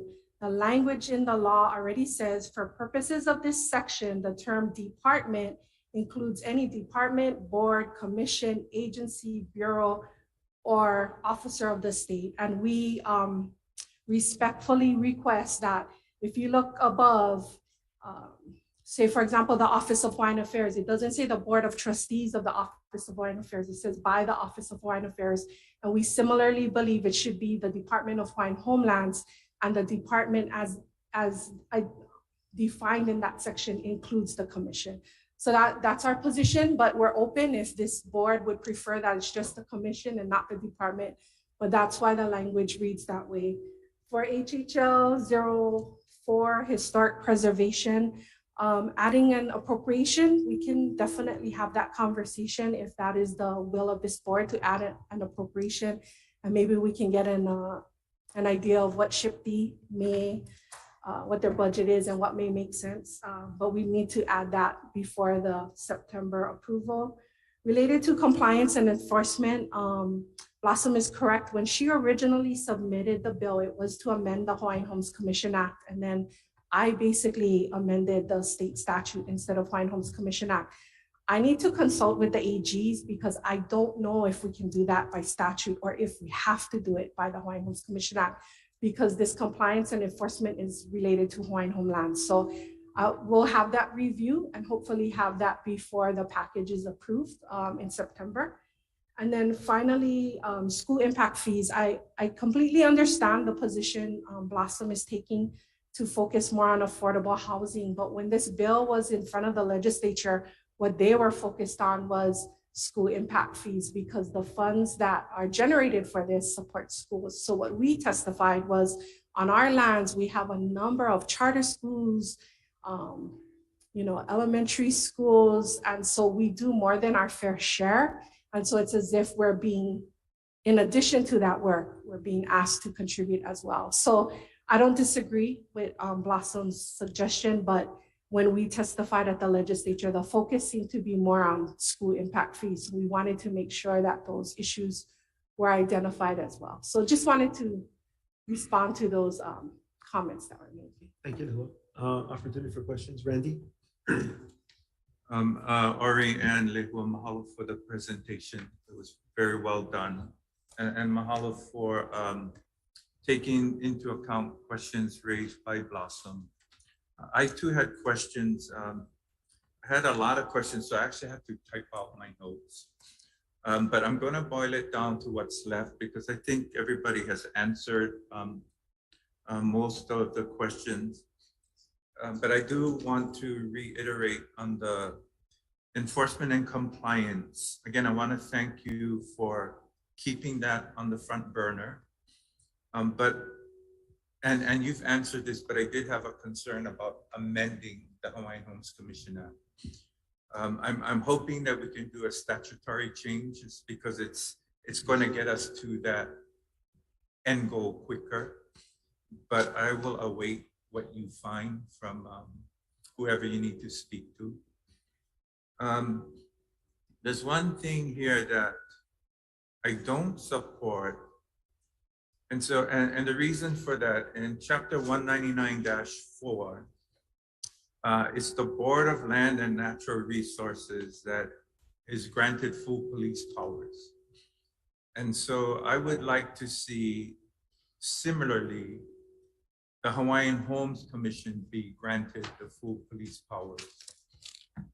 And essentially what that's really intended to do is the chair of the Board of Land and Natural Resources is authorized to appoint and commission enforcement officers. It doesn't mean that Dole Care acts independent of the department. It just authorizes the board. And in this case, I think it's fair to give the commission that same authority to appoint their enforcement officers to act in service to the department. On the school impact fees, I was a little confused too, because my understanding is when I look at school impact fees and our desire to be exempt from that, it's essentially to create affordable housing, right? It's to reduce the cost of what is required to construct a home and do infrastructure. I got a little confused by the language when you start talking about land exchange. And I do get, we have charter schools on our land. But I started to immediately, and I don't know if I got this right, but I remember years ago when we talk about DOE, for example, I think it was Joby who explained the DOE, they don't necessarily want to do license agreements. They want that land to be given over to them I think, I guess, as a fee simple transaction to them. So that's why I was kind of alerted to that section. Does that language in statute create a problem for us with regard to the DOE?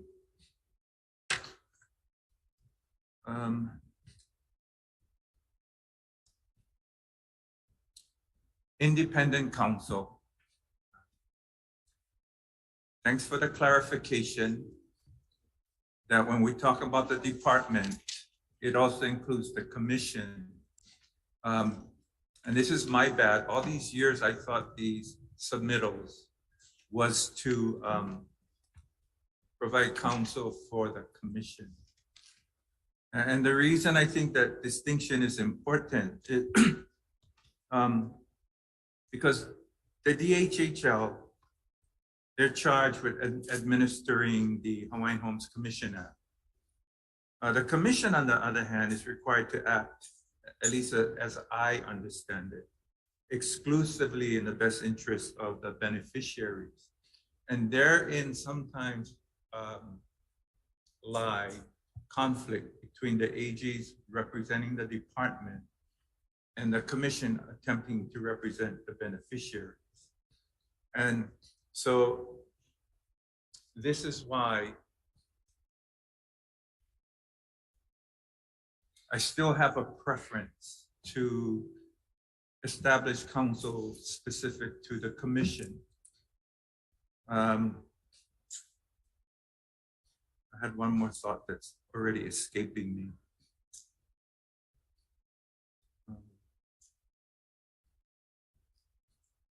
Yeah, I think for me, that's what's still at the forefront is minimizing conflict between the two requirements, DHHL, the department versus the commission. Let's see if I had anything else. I think that's it. Thank you. Thank you, Randy. Other commissioners? Russell? Thanks, Chair. Nehua, you mentioned a fee or an assessment that you agree could be looked at when you were responding. For historic preservation. So which? That's proposal number 4. So that was one of the things Blossom had suggested. If we're going to take on that kuleana, Right. should we add an appropriation for those fees? So do you want us to think about that and propose something today for approval, or you need time to think about it? If that is the will, we can incorporate that in the final, because this is just draft. Okay. So next month will be the final. Okay, thank you. But as far as a fee. Appropriation, I think. Yeah, okay, so it's not a fee because we'd be charging ourselves. So an appropriation to most likely to cover a position to handle that responsibility. Right, Randy? I remember what I forgot. I'm wondering if this is why the language contained in the bill. I'm wondering if this is why the legislature continues to deny, it doesn't move forward because they believe that the department already has counsel through the AGs. And I'm wondering if when they see that language, that's a showstopper for them. So this legislation has been introduced at least, so when I used to work for former Senator Colleen Hanabusa, she was chair of Water, Land, and Hawaiian Affairs in 1999, this legislation. So it's been a very long time. The reason why the legislature is opposed primarily is because it never makes it into the administration package because the Attorney General's office opposes it. Now, the reason the Attorney General's office opposes it, which is understandable, is we would be the only principal department in the state of Hawaii who would have separate independent counsel. And so they're concerned about what that could mean. And there are, I think, and that's why we wanted to use both the AG as well as our independent counsel, because there are specific experiences that the AGs have from procurement or just in state government that I think is very valuable, and we should still continue to use their services. However, We are trying to say we are different, and I think even our AGs acknowledge that we're different. There is a process that we can go through to request independent counsel, but some of the conversation around that is we shouldn't even have to request, and that we are so unique because we are originally an act of Congress. You know, we're going to try and make that, but that is primarily why, because it's hard when two departments oppose each other, and especially the attorney generals, respectfully, they have a lot of weight, which, you know, respectfully they should. And so that has been the primary basis for why. I also think, at least during the time I was there, for example, last year we wanted to make it a priority, $600 million gets put on the table. Of course, we're going to put our energy and resources towards that. And these other bills just don't get the attention.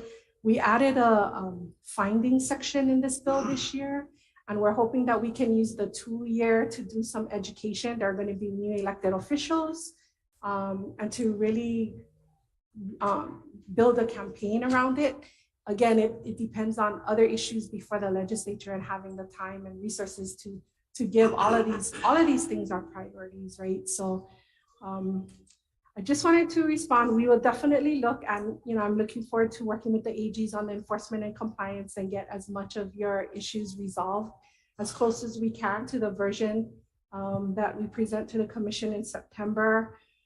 With regard to school impact fees, we'll do a little bit more homework, but as I understand it, even if it's affordable, that doesn't necessarily exempt a development from school impact fees. But we'll do a little bit more research and confirm that. So it's up to this body if your preference is to just have it be the commission and not the department. But that was the basis, is the department includes the board and the commission. And I think there are needs for sometimes for the department to have independent counsel, not just this commission. And we're trying to be as broad. But again, if that's the will of this body, we can definitely take a look at that as well. So a good example, Randy, would have been the Nelson litigation, right? It's hard to separate the commission out from the department in that situation. So there may be other situations like that. Chair, do you know, how does OHA justify having independent counsel? So OHA is a quasi-state agency. So they have, again, there are different genesis. And that's partly what we're trying to use, is that we're different, but we are a principal department in the state. And we would be the only principal department to have independent counsel if this bill was to pass. So I understand that that's the concern that the attorney generals have. Whereas again, OHA is like quasi-state. So they're different. Yeah, they're not a principal department within the state. They're closer to like the University of Hawaii, you know, sort of separately. They have their own board of regents, their own board of trustees. An autonomous. I think they're referred to as a quasi-state agency is how it's referred. So UH, OHA, Board of Education, but no, they're still a principal department, right? Yeah, it's pretty much UH and OHA are pretty much the ones that come to mind, front of mind. Yeah, like on the City County of Honolulu, I think the Board of Water Supply has its own legal counsel. Yeah, not through the corporate counsel. Yeah, they're sort of quasi-public agency also. Okay, thanks. Okay. So again, thank you, Lehu. I just, I guess part of what I'm thinking is the language that goes back to 1999 continues to fail. It might be a good time to reconsider how we construct the bill. And this means nothing, but I don't agree with the AGs. I think they're being irresponsible because our mission, this is not intended to offend you, because our mission is unique in that it affects the lives of people in really consequential ways. And we have had contested case hearings that have really put beneficiaries in a really difficult, potentially life-changing circumstances. And in those moments, we could have used an independent counsel to guide us through that process, to make right what was coming at them for all of the wrong reasons. So I guess this is why I feel so strongly about independent counsel. Thank you. Mahalo, Randy. Other commissioners? Sure. Yeah, Mike. So, thanks, Lihua and Ori. So on the historic preservation, when you say appropriations, that's staff and additional staff. So usually it's a line item appropriation that's added in the bill, and then you can use that for staff or for maybe fee for service contract if that's needed. Okay, I mean, that makes sense if we want to streamline and we do the review ourselves. Would something like that apply to proposal 6 with the enforcement, compliance and enforcement program? So when I read the proposal as it stands, I mean,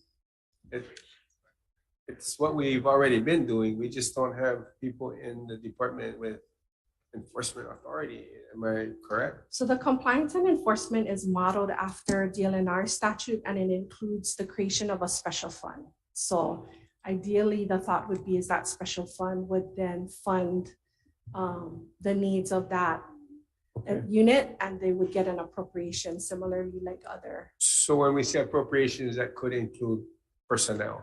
It could. Okay. Thank you. Okay, seeing no further questions. Thank you both very much.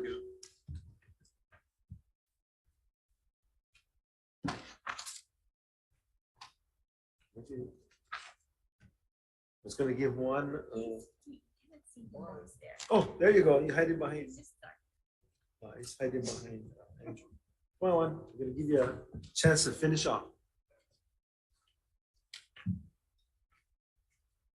D1. D1, it's the various reports from Homestead Services Division Commission.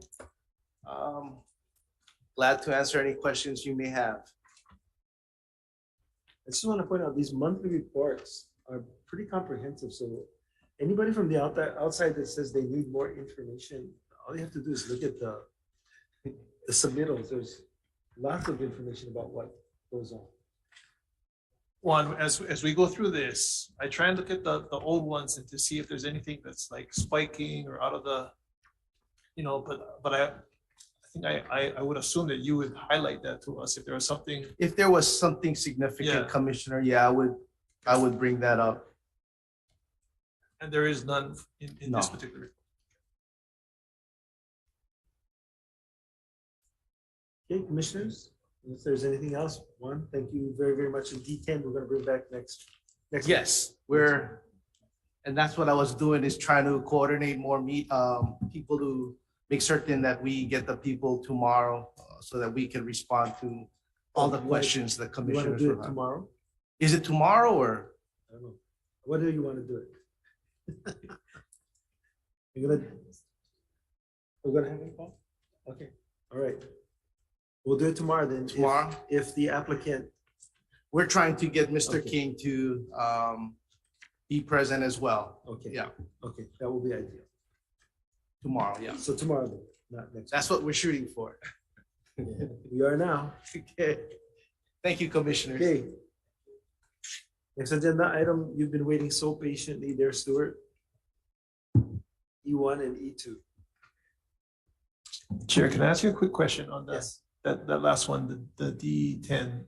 Yes. So I appreciated your comment earlier that the department does not advise beneficiaries as to these kind of decisions, but tries to inform them so they have all the facts when they make their own independent decision.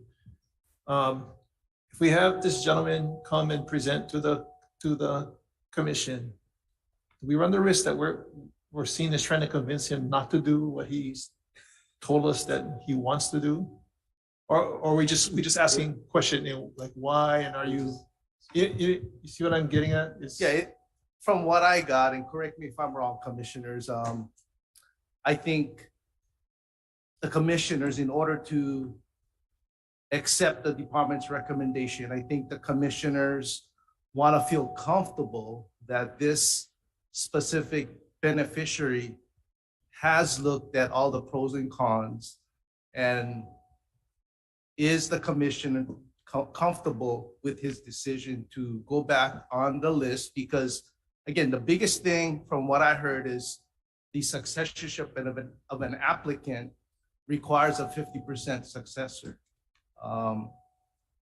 Preliminary information that I got is he has children that are on the application list. So if something should happen to him, there would be individuals that qualify for successorship on the wait list. But we can further clarify that. But I think it's basically the applicant beneficiary who's wanting to get back onto the wait list has weighed all of the options, and is his decision, again, for himself is the best option that he has. Well, let me throw out a hypothetical and see what you think. So, but this individual, he holds a undivided interest in what? It's a Waimanalo ag parcel, or It's a residential. so it's something that in the past the department said we have plans to do this project, and we're going to issue you this undivided interest, but you got to wait till we actually build something, and then you're awarded Yes. the lease. Yes, and it's my understanding that Kakaina, the subdivision that he is on the list for, we've awarded all of the lots available in that project. So no more anymore. That's correct. So he holds an undivided interest in. There's no potential for that to become a lease. That's the preliminary information that I got. So since there's no more new construction going on, he would only be eligible for relocation if a current homeowner gave up their. So is it possible that he's followed, the 600 million funding, and he's heard the plea from the department, hey, get on the list if you guys can, because we're going to be pushing out projects, and you want to make sure that you're there when those come out. And he's decided my chances of going, because if he goes back to his original, what was it, 72 when he applied? If he goes back to that on the list, then he has a good chance of getting one of those actual subdivisions that we're going to build, rather than having a UI on something that right now, not a good chance of coming through, because you got to wait till somebody else gives up there. That's correct. And Waimanalo, nobody going to give up their Waimanalo. Yeah. I mean, is that? That could be. And again, I'm not for certain what process that took place in his own mind, and I don't want to speculate at this point. I guess we don't want to we don't want him to think that we're questioning his decision, right? We just want to make sure that he's aware of the full thing. But there is plausible, we're guessing right now, but there's plausible reason why he might do this, right? Yeah. Okay. So I think I just want to boil it down to what's not contained in the submittal. Because when we are canceling an undivided interest lease, there's not enough information in here to tell me what the process was to get him to that point. So my request is not to convince him to do something otherwise. I just want to see what kind of information he was provided, that's all. Well, hopefully we'll get to talk to him tomorrow, and if he's not available, then we'll do it next. Then we'll do it next month. Yeah, we're trying our very best to schedule for tomorrow so that he is available. Okay. And as Chair indicated, if he's not, we'll reschedule for September. Thank you. Thank you, Commissioners. Thank you. Thank you for yielding some of your time to one.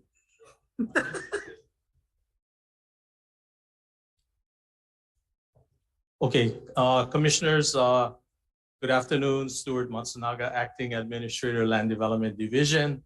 And I bring to you item E1 for information only. It's a status report on the USDA agricultural road development loan grant financing for DHHL's Anahola Farm Lot Water System, Public Water System, number 432. Chairman, what I would like to do is to point out number 7, Ehiku, which I learned from the eloquent Oriana Leal earlier today. So number 7, I wanted to clarify that the USDA loan in the amount of $4.1 million is not yet closed. It's still being worked on. But what DHHL did was we expended that $4.1 million with DHHL's trust fund. Okay, so the bottom line is that DHHL is now drawing grant funds, and we have requested to date approximately $2 million of the USDA grant funding. I also needed to note that the USDA funds expire at the end of this year. LDD expects that all of the funds or the project will be completed prior to, and that we would bring the project in under budget. You may recall that back in March 2022, Land Development Division requested additional $1.2 million in contingency. At that point in time, the water tank was not yet constructed. There were still some ongoing issues, but we are happy to report that the water tank has been constructed in time, within budget, and you'll see that tomorrow. So we are also negotiating escalation costs, and we expect to bring that in under budget also too. So there's some good news to be had there. And I want to also take the time to recognize and thank Gigi Kyrell for her involvement with the USDA project and the letter of conditions. So we think that this one will be completed, on schedule, within budget. Good news. Thank you, Stuart. Yeah. Questions? Oh, aloha commission. Sorry, just wanted to add, this is Gigi from the planning office. Stuart had mentioned earlier that the funds expire this year, December 2022. That is a federal statutory requirement. So it is an internal process within USDA. They have to initiate the time extension, and it requires their national office to extend. So even if the construction is completed, we have still yet to close the loan. So we still have that $4.1 million outstanding. So I just wanted to clarify that. Thank you. Okay, thanks, Gigi. Any questions? Go ahead. Yeah, Stuart, thank you. I just want to say thank you for staying on that project and working it in the ground, or is that a well, right? Working in the ground. With all the improvements and stuff, we have about 100 acres, I think, that we need to look at down the road. That's the acreage that we have on ROEs that we didn't have water because we have the new pump system. So I look forward to that. So it's a good addition to the farm lot area. Thank you. Right, thank you. Yeah, that area was improved with booster pumps, so there is adequate pressure in that area past the water tank. Thank you. Thank you, Dennis. And thank you for inspecting for us. All the time. Commissioner. All the time, always on it. Randy. Yeah, so William, you can stop me if this is not the right time to ask this question. But Stuart, since you're at the table, Waimanalo, what kind of, do we have projects in the pipe ready to go? Waimanalo, we do have projects. We have a land exchange of the Wong Farm. We also have, and that could be both agricultural and pastoral. We have to go through the environmental assessment process, so that will take a year. I've got to look back at the funding authorized by the commission for fiscal 23, and I believe there's some funding in there to start that process. But that would be a number of years down the road. I can't say at this time. I'm thinking 3 years plus. And how many homes do you expect? I can get that information to you, but it is, I think we're expecting something in the order of maybe 100. So the reason I asked, I went back to this D10, and I'm asking because item number 1 describes this undivided interest as, let's see.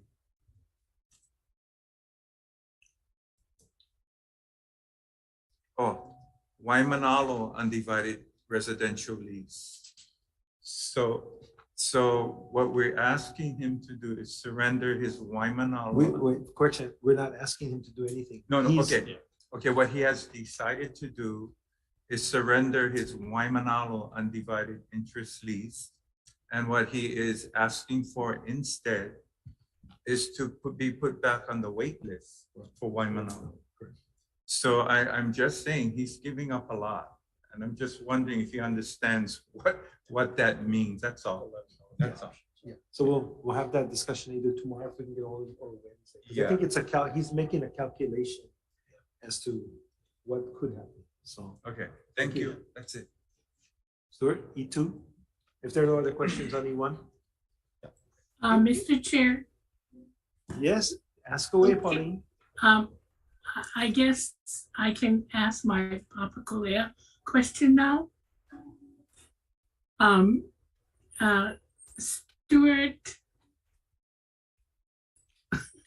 Stuart, do you know anything about the bridge to Pau'a Elementary School for the students that was taken down by DHHL?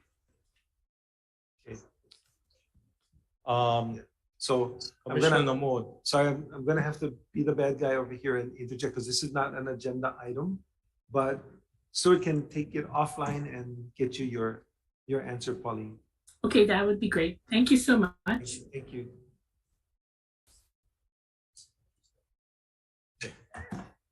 Thank you, Commissioner. Okay. Item E2 is Kauai Island project updates from Land Development Division, and this will be identical to what we present at the community meeting tonight. The first slide, and that is loading up. So, okay, next slide, please.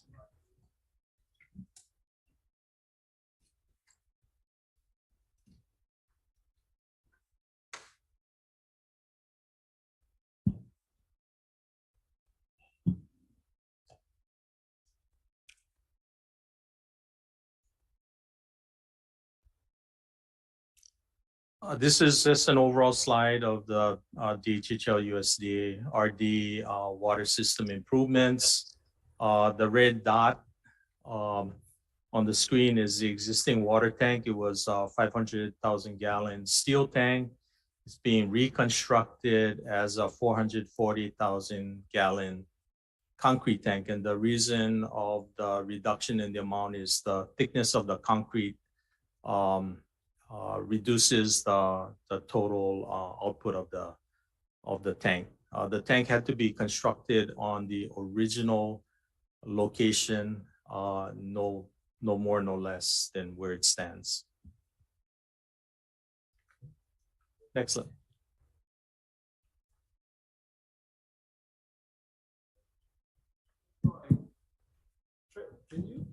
Can you back up one, please? Am I on? Yeah, I'm on. So, do you know where is the 100-acre park parcel that were you here for that presentation earlier? The 100-acre parcel is shown in red there, just below there. So that red, that is 100 acres right there. Actually, that's more, maybe if you cut that in half, because Pi'ilani Maikikai is right, yeah. So to the left would be Pi'ilani Maikikai, to the right would be the 100 acres. I think what you're asking about is the park Aki. Is that what you're asking Yeah. about? Yeah, no, that's down at the beach park. That's off this map. Okay, so that's that's below off the this red. Way down on the bottom by the ocean side. It's Okay. actually adjacent to the ocean. I just trying to figure out where we have 100 acres of yeah. parkland or. Yeah, it's a big park. But I'm sorry to interrupt. Go ahead. No. And then the 100 acres you talked about, the additional area is below the water tank. So if you, there's the roadway there and there's that section, right? Is that what you're which talking is about? The additional 100 acres on? No, I'm talking about the 100 acres that the two folks testified about with when Kahana was at the table. That's down at the beach park. Where the 30 yeah, it's on the ocean. On the ocean. Where the 31. Next to the county park. Yeah. Yeah. Okay. They all seem to be about 100 acres each. Okay. Sorry for that. We'll move on to the next slide, please. This is a summary of the USDA grant funding, DHHL's contribution of 3.7. There's 2 grants and the USDA loan, which Gigi spoke about, total of 12.9. So we are roughly at about 10.5 million that we've expended so far.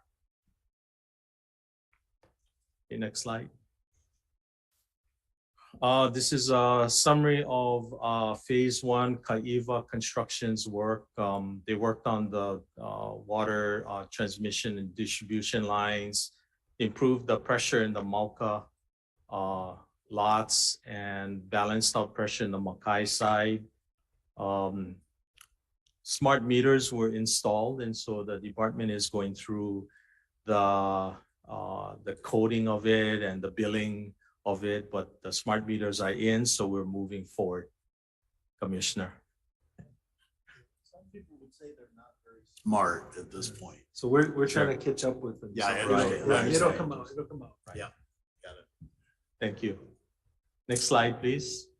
Kiewit Infrastructure West was involved in the water tank construction, as well as making pump station upgrades, installing a new submersible pump, and constructing the upper level distribution line and booster. So that is expected to be completed in October. And so hopefully the loan will also catch up to that before the end of the year.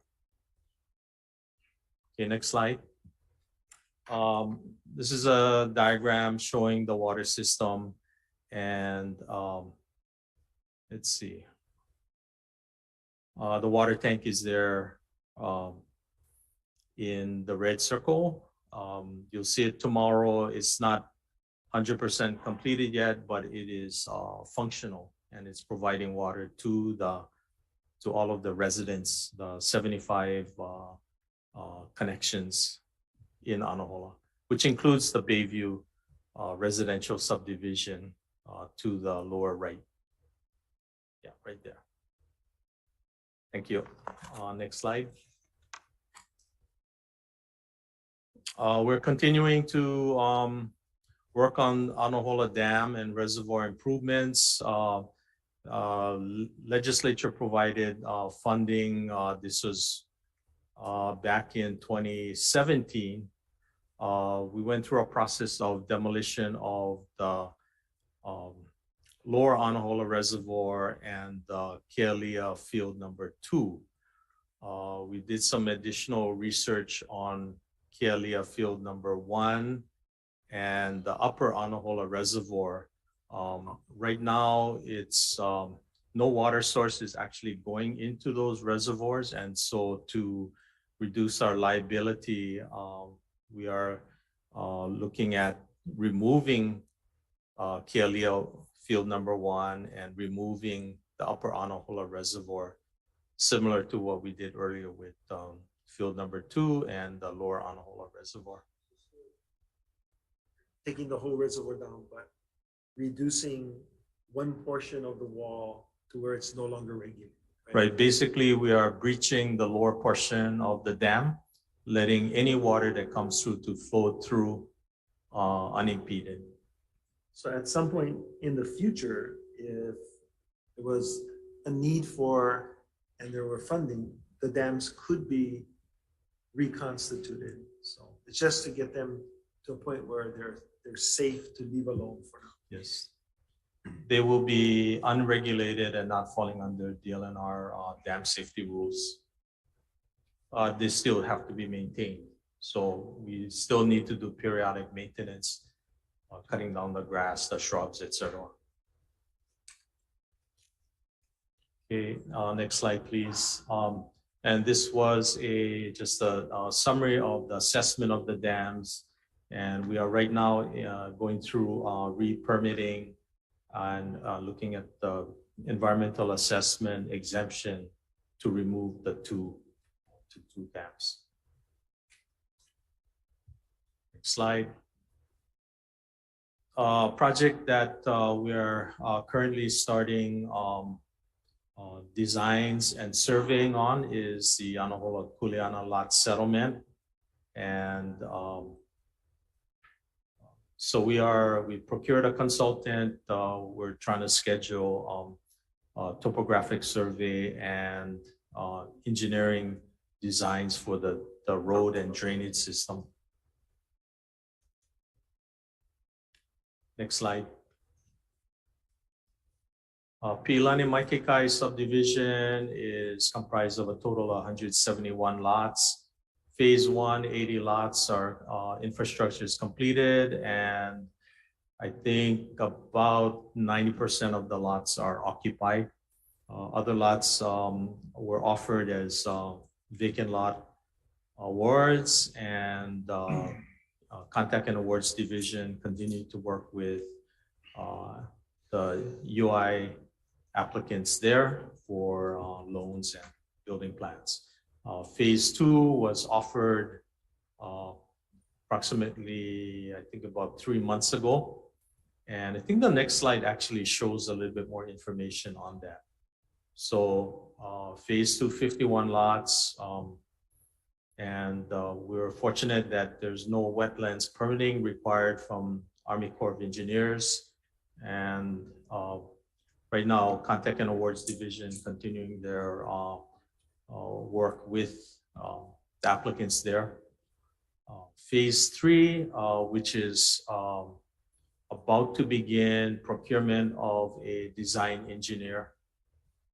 And right now, there's no Army Corps jurisdiction on the wetlands, so we're gonna just move on to design and construct, similar to the build out for phase 1 and phase 2. This area does not have sewer, so it's subject to individual wastewater system.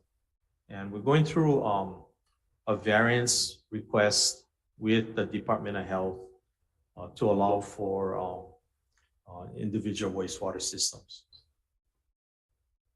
Aerobic? We don't know yet.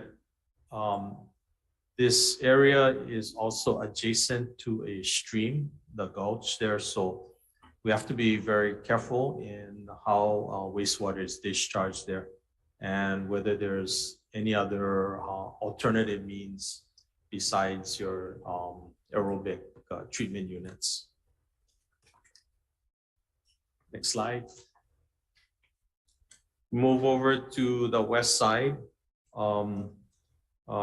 The planning office was instrumental in completing the Hanapepe master plan and the final environmental assessment. From that point, LDD took over and started the design for 82 new residential lots. And the next slide will show a little bit more detail on that.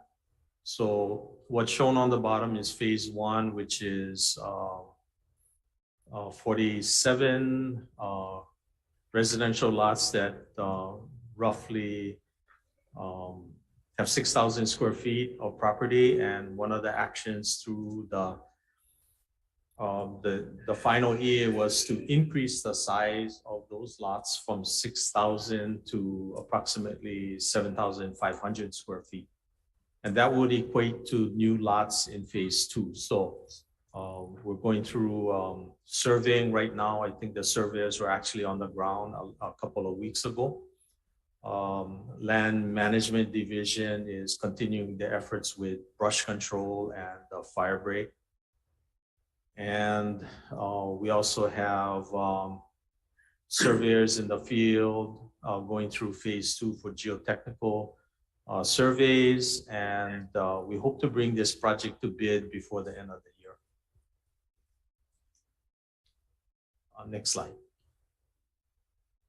The other work that Land Development Division is conducting is cesspool investigation. We are going through the process of ground truthing cesspool data on the ground. In the next 2 months or so, we will have surveyors, including drone overflights, to go and identify existing cesspools and then match it up with Department of Health data. This is really important because Act 132 in 2018 requires upgrade conversion by 2050. And you might think it's far down the road, but there's a lot that has to be done prior to that in order to look at conversion and what the cost of conversion would be. So I'm sure the commission will be intimately involved in that part. Next slide. We're also doing the same investigation in Kekaha. Those dots indicate where Department of Health believes there are cesspools located. This is another area which is has a high water table. You have inundation from the sea, you know, Nancy's favorite, sea level rise. You have water drainage coming from the back area where Kekaha Sugar used to have their dams and all. So it's this is a really challenging one here in this community. And I think that wraps it up, and open for any questions or comments. Questions for Stuart? Nope. It's such a good job, and there are no questions for you. Thanks, Stuart. Thank you. You're welcome. Mahalo, Commissioner. All right, bringing Andrew back up.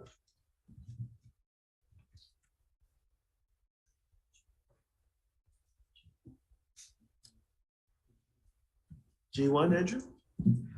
Before we go into G1, I just wanted to ask you, Chair, if we can defer item G5 to next month. The staff that was the lead on G5 has fallen ill, so we won't be able to do it this month. Sure. Thank you. Okay, item G1 for information only is the status update on plan implementation on the island of Kauai. With me today, I have Nancy McPherson, who is the Kauai Island Liaison for the Planning Office. Aloha mai kakou, Commissioners. Got a lot of slides here. I'll go through them pretty quickly, though. Some of it's a little redundant with what Stuart Matsunaga just presented, so I'll try to stick to planning. I'll try to stay in my lane. So next slide, please. So this is our planning system, and we are currently, we're updating some of these other plans, but the big deal right now is that we're updating the general plan. Next slide. So that was, original one was adopted. Oh, okay, I'm missing a slide. Did you skip a couple? No? Okay, I don't know, something happened. Anyway, okay, we'll just go ahead and go to the Kauai Island plan. That was adopted in 2004. And we're trying to provide a comprehensive look at land use and long-range planning for each island. And it actually implements the general plan. So we're identifying island-wide needs, opportunities, and priorities. And then the commission actually approves assigning land use designations for all land holdings. Next slide.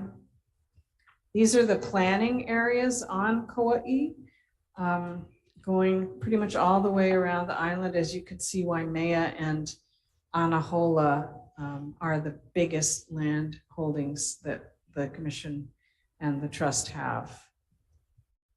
Okay, next. This are the totals for each area by land use designation.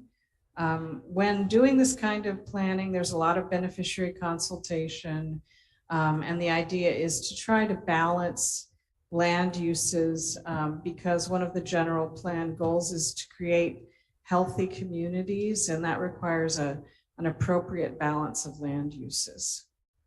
Next slide. These are the land use plans from the Kauai Island plan, and it's kind of hard to see. I know it's small. The middle one is actually Wailua, I believe. And that is going to be a very interesting area. That's actually the top, that was the top priority in the island plan.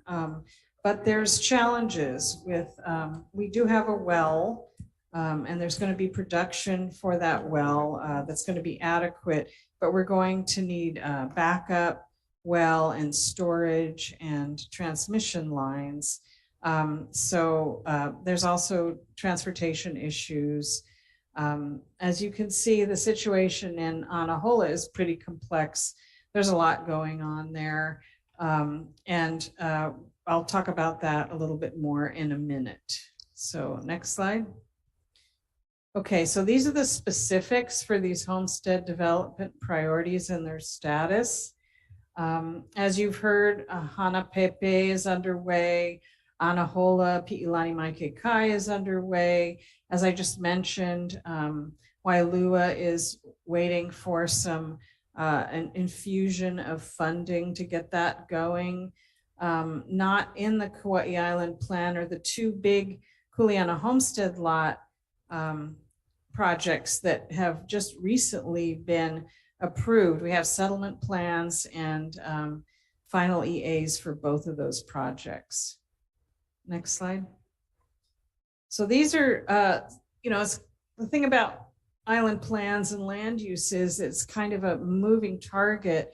As time goes by, the land uses, we try to stick to the island plan, but sometimes things get adopted and sometimes we don't amend the maps. So like the Anahola Town Center plan there, the land use designations were never actually made pa'a by amending the island plan. So that's why we have kind of different layers going on here.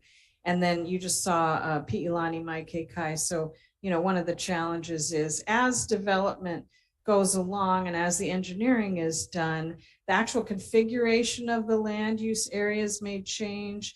But, the whole idea is to not have a net loss of particularly residential and subsistence ag opportunities. So the center map is the Hanapepe homestead, and that was actually an amendment to the island plan. So we're starting to catch up with some of these. So next slide, please. These are some of the implementations of the regional plans.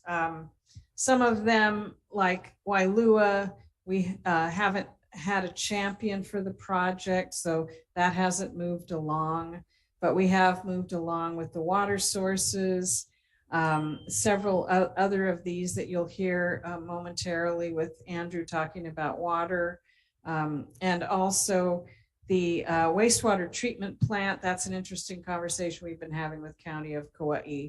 That is actually going to be affected by sea level rise eventually. So that's one of the concerns the county is having about relocating that wastewater treatment plant.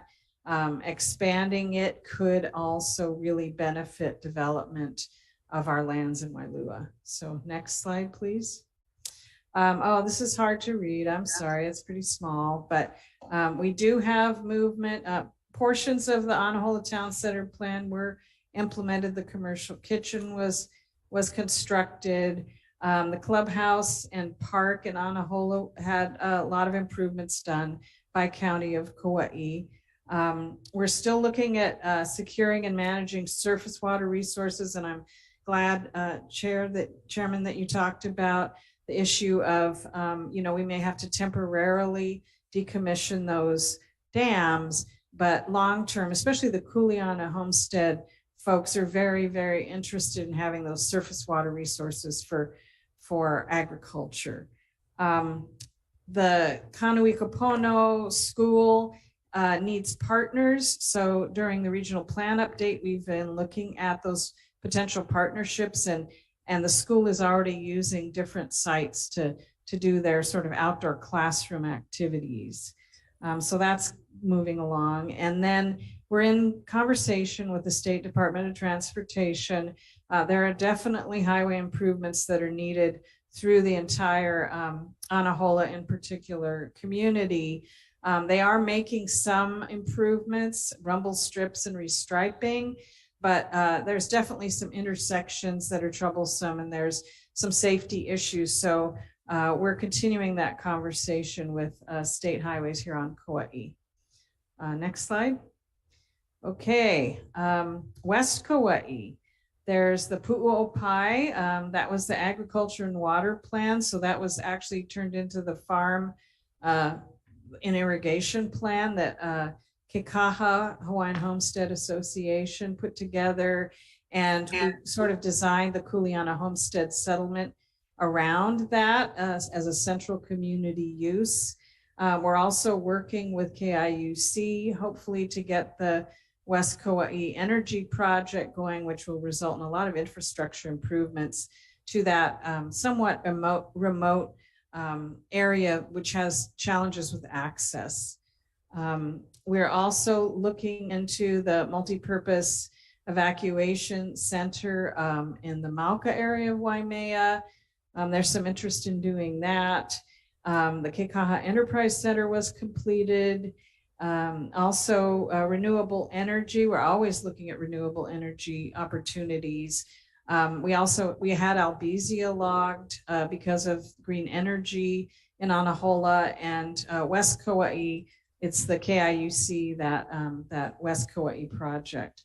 Finally, the ag uses in Hanapepe, that is phase 2, or actually it's going to be probably phase 3, the way things are looking. There's going to be a lot of subsistence ag lots up there. There's also going to be special district areas, which is in the gulches.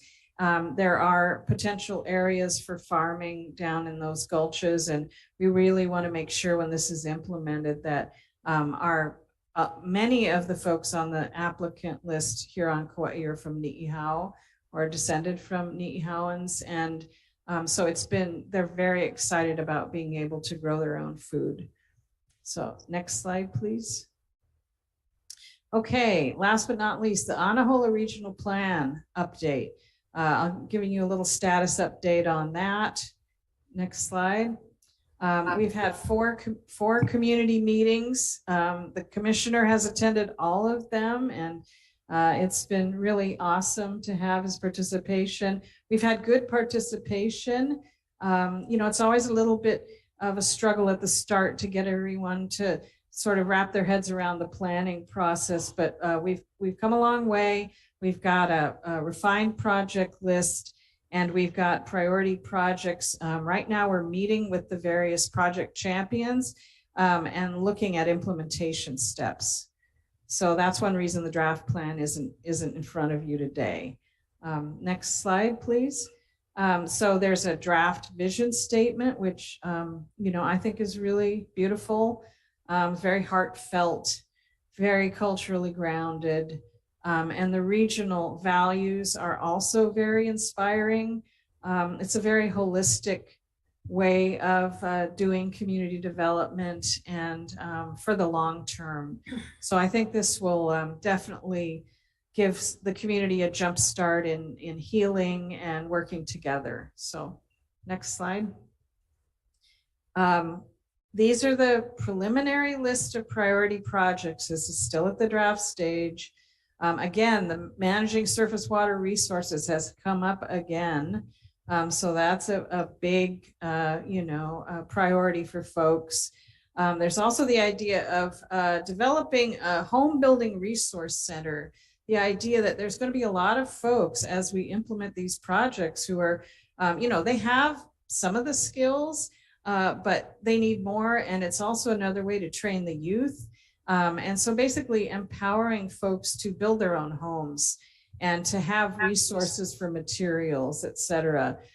So this is something that we're working with folks to get what are the implementation steps for this. There's actually a commercial area on the highway that might be a likely site for that. Again, the place-based education partnerships. This is sort of going to be a HUI of different opportunities for the youth to do STEM related, outdoor classroom, being on the coastline, being on the Ulupono ag project. And it's just all kind of coming together. So we're very excited about this. Next slide. A big one is the Makai Management Plan. This is something that was talked about in previous plans. The idea that, there's been a lot of challenges with the shoreline, dumping of vehicles and all kinds of, illegal activity. And so the community really has stepped up to the plate to want to manage those areas better. The idea is that it just needs kind of an overall management plan that balances cultural and natural resource stewardship with recreational opportunities, continuous need to clean up the site, restore native plants. There's a lot of important cultural sites along that coastline. So we're kind of excited about how this is bringing folks together. And we're really actually looking at the entire coastline that's in Hawaiian homelands, ultimately having that managed under a management plan. And then the Mauka Kuleana settlement plan. Beneficiaries are very interested in supporting the department in doing this, and they really want to kako, and to help each other. And so the idea is to really create a network of folks working together and supporting each other to settle those areas in an efficient and effective way, to partner with the department in doing that. Okay, next slide. So this is the project schedule and next steps. We have had to push things back a little bit, partially due to COVID. We really found great benefit in doing the in-person community meetings. Unfortunately, there were times when we couldn't do them and we had to push the schedule back, but it's looking like we should be able to get that beneficiary review draft to the community in late October, so October 27th. We're hoping to do it at that park that Buliaki folks have been stewarding, and really do like what's called a speak out, where it's almost like a festival and the community can come and there's stuff for the kids to do and just really make it a feel good kind of event. And then we'll have to take all that mana'o. There'll be a 30-day comment period, and then we'll put that all together, get that into the plan, get it to you in hopefully October, November, and then for final approval in November, December. Next slide. Okay, I'm going to go through these real quickly because you've already seen them. This is just seeing it in a little bit different way. So we are going through, at build out, this homestead will be, like I said, very balanced, have a lot of different land uses. Okay, next. Pu'uopai, again, we tried to listen to the beneficiaries and get everything in there that they wanted. Originally wasn't going to have pastoral, and they insisted on having that. So we think this will be a very exciting project as well. Next slide. And then on a HOLA plan, again, there's still, it's a big area, and there's really need to continue to keep the land clear. So we're looking at ways to do that before everyone can get up there. But Land Development Division's been really on it and trying to get the meets and bounds surveys going. And so we hope to be able to get those leases issued in the next couple of years. So next. And that is it. Mahalo. Any questions? Just a couple, Nancy. Actually, thank you for your presentation. It's very, very detailed. I'm sure people at the meeting tonight are going to be excited. There's quite a few projects. I just want to make comment on the number of new groups and organizations that have come together, and really not by my doing. I mean, we've had some experience in the past. It was sort of led by one group, and it looks like we have more people branching out. We may have some competing thought processes for the Makai area that I'm just catching wind of, but it's good to see that the community is starting to, instead of just saying, I don't want to get involved, they're saying, okay, you got that kuleana, and we want to do our kuleana, we want to get involved.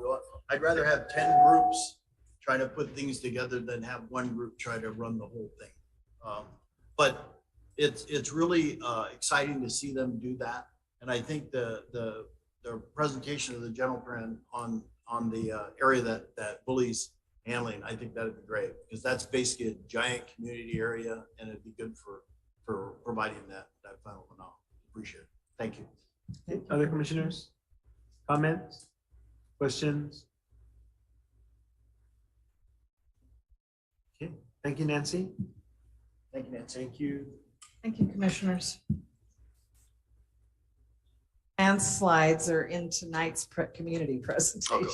Cool. All right. Andrew G2. Okay. Thanks, Nancy. Item G2, I'm just going to wait a little while for Dr. Scheuer to join us. Commissioners, item G2 for information only, an update on Kauai water projects and water issues. With me today, I have Dr. Jonathan Mikeke Scheuer, who will be giving the presentation. Jonathan's there. Aloha, commissioners. I hope you are very well. I have two presentations for you, G2 and G3. G2, really between the presentations that Stuart gave earlier and Nancy gave right now, you've actually received some updates on water things. And this is a reprise of an update to last year's presentation on Kauai water projects and issues. So while I have an entire slide deck and I'm going to ask to share screen, what I want to highlight for you are really just the key changes that have happened in the last 12 months on water issues.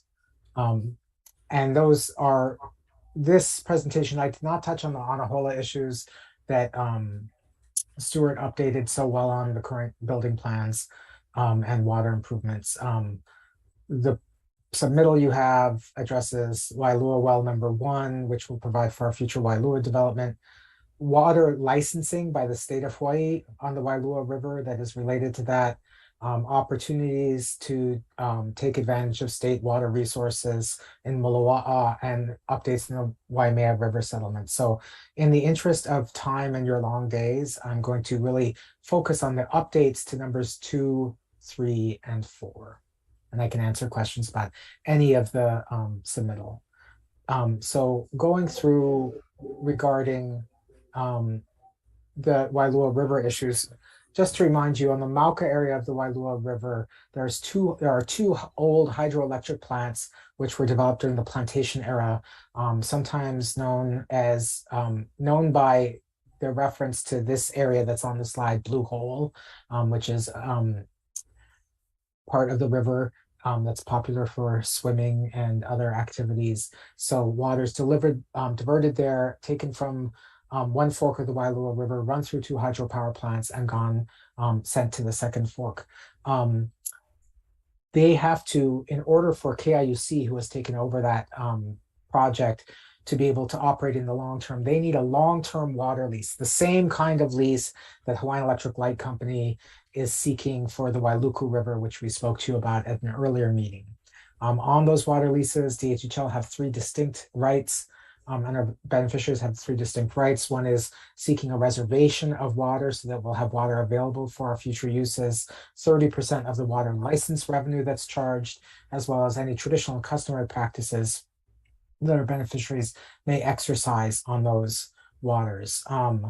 We have secured a reservation for those waters. We did so in 2018, 500,000 gallons a day of additional surface water that would be available for our uses, for our currently planned Wailua uses. At the same time, the Water Commission, or the Commission on Water Resources Management, set that reservation. They were also considering setting interim in-stream flow standards for those streams. There is a contested case proceeding on that, which was granted back in 2019. So far, the Water Commission hasn't actually made any moves towards resolving that contested case petition. And in addition, the critical update since last year is that there are a couple different pieces of litigation driven by community interests over this project. One has to do with an environmental assessment that Kauai County and the utility issued over putting a new water line that takes water that's diverted from these streams into a water treatment plant. And the environmental assessment only reviewed the direct impacts of the water lines being installed, not the impacts on the stream. And so that's being contested. And in addition, the ongoing issuance of revocable permits by the Board of Land Natural Resources to KIUC is also being contested. So that is, those are issues that remain to be resolved, which will also potentially impact our ability to assert our rights on these waters. Going on to Moloa'a, for our lands at Moloa'a, we have some plans, and Nancy touched on those for those lands. There is an old plantation well, which was dug just inside the State Forest Reserve, and that is now controlled, since there's no plantation, that's now controlled by the Land Division of DLNR. It is on a month-to-month revocable permit to a nearby landholder who is seeking a long-term water license. We had engaged a few years ago in productive discussions with that landowner that we were interested in having water available from that for our future homesteading uses for both potable and non-potable needs. There was some resistance from council, attorneys generals for the Department of Land Natural Resources, whether or not that they could put that as a condition of the lease. However, the individual landowner's attorney has reached out to the department, and we met with them late last year to restate our concerns, and they expressed a willingness to work together. So that remains a possible additional source of water for our homesteading uses at Moloa'a. And finally, and Nancy talked briefly about the Waimea River Settlement Agreement, part of which is the Pu'opai Settlement Plan. The main thing I want to update for you in the sort of long history of work to resolve community desires to see stream flow restored, as well as to see water provided to DHHL and for other uses, is that there's been a very long process since the settlement was announced in 2017 on how this would actually be implemented. Some things have gone much slower than most people anticipated, including the modification of the stream diversions up in Kokee to allow for minimum stream flows to occur. In addition, because of the time it's taken for this project to go through, there is other people who are not familiar with the settlement agreement who've expressed some significant concerns over how much water might flow through the proposed West Kauai energy project and not be directly used for agriculture either at Pu'opai or Makai on the Mana Plain. Recently, in the early part of this year, Robbie Alm was the mediator for the additional agreement, and when the clients for Earth Justice and KIUC came to sort of a standstill on various issues around this. They engaged Robbie Alm again to come in. And the word is that he has successfully sort of come to sort of further and refined agreements between KIUC and Earth Justice that are pending that should allow, if they're able to execute on it, for this project to successfully go forward. The West Kauai Energy Project, which, as Nancy mentioned, is critical for us to get the physical infrastructure and water available for the Pu'upai settlement plan to succeed. In preparation for that, I also just want to highlight for you in our ongoing effort to work with beneficiaries for training on water rights issues. We did our successful first post-pandemic in-person water rights training in Waimea earlier this year, which was very well received and gave people who had questions and comments about the overall efforts, as well as our Pu'upai project, a chance to speak, as well as inform the community about their rights and kuleana around water issues. That's the fast version of things. I'm happy to answer any questions. Commissioners? Questions regarding water projects? Okay. Good job, Jonathan. No questions. Okay. G3. Aloha, Commissioners. Item G3 for information only. Staff wanted to give a briefing to the Commission on a proposed process for allocation of water credits and water meters on potable water systems that service Hawaiian homelands.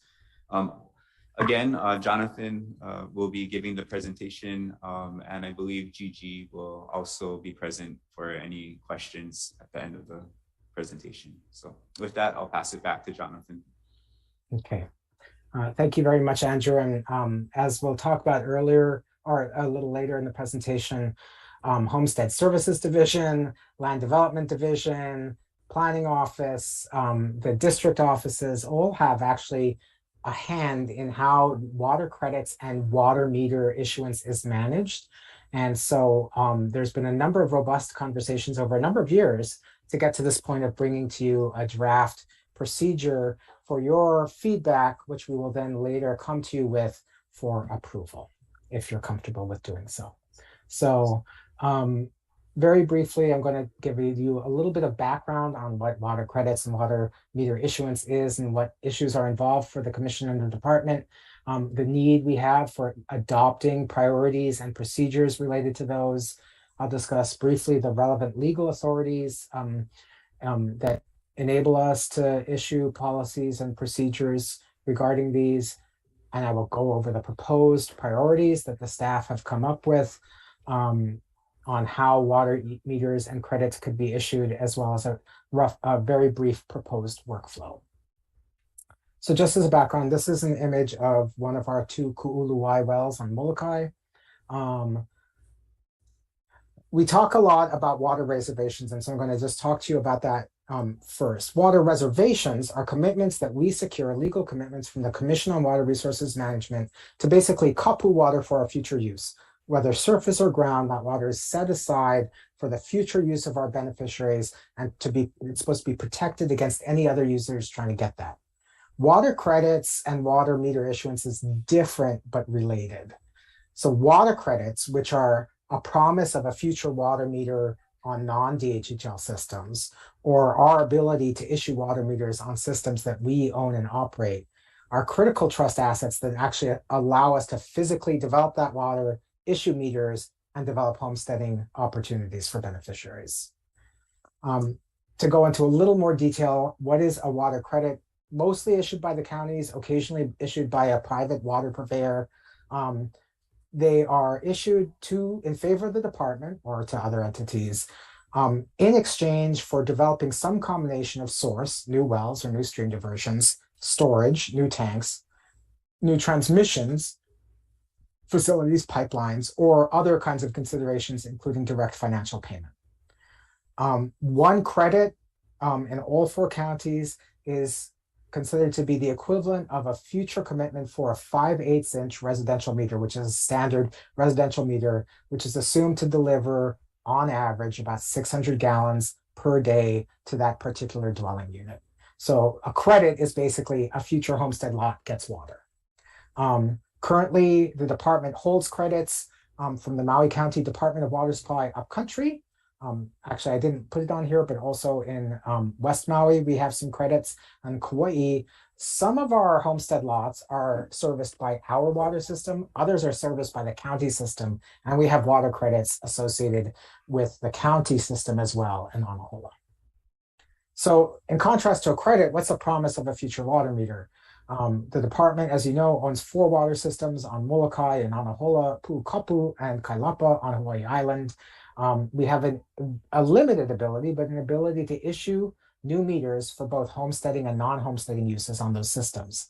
Just like the counties, when we talk about issuing a meter, we're talking about issuing a 5/8 inch meter, assumed to deliver about 600 gallons per day. That's how we estimate how many meters we might issue in the future.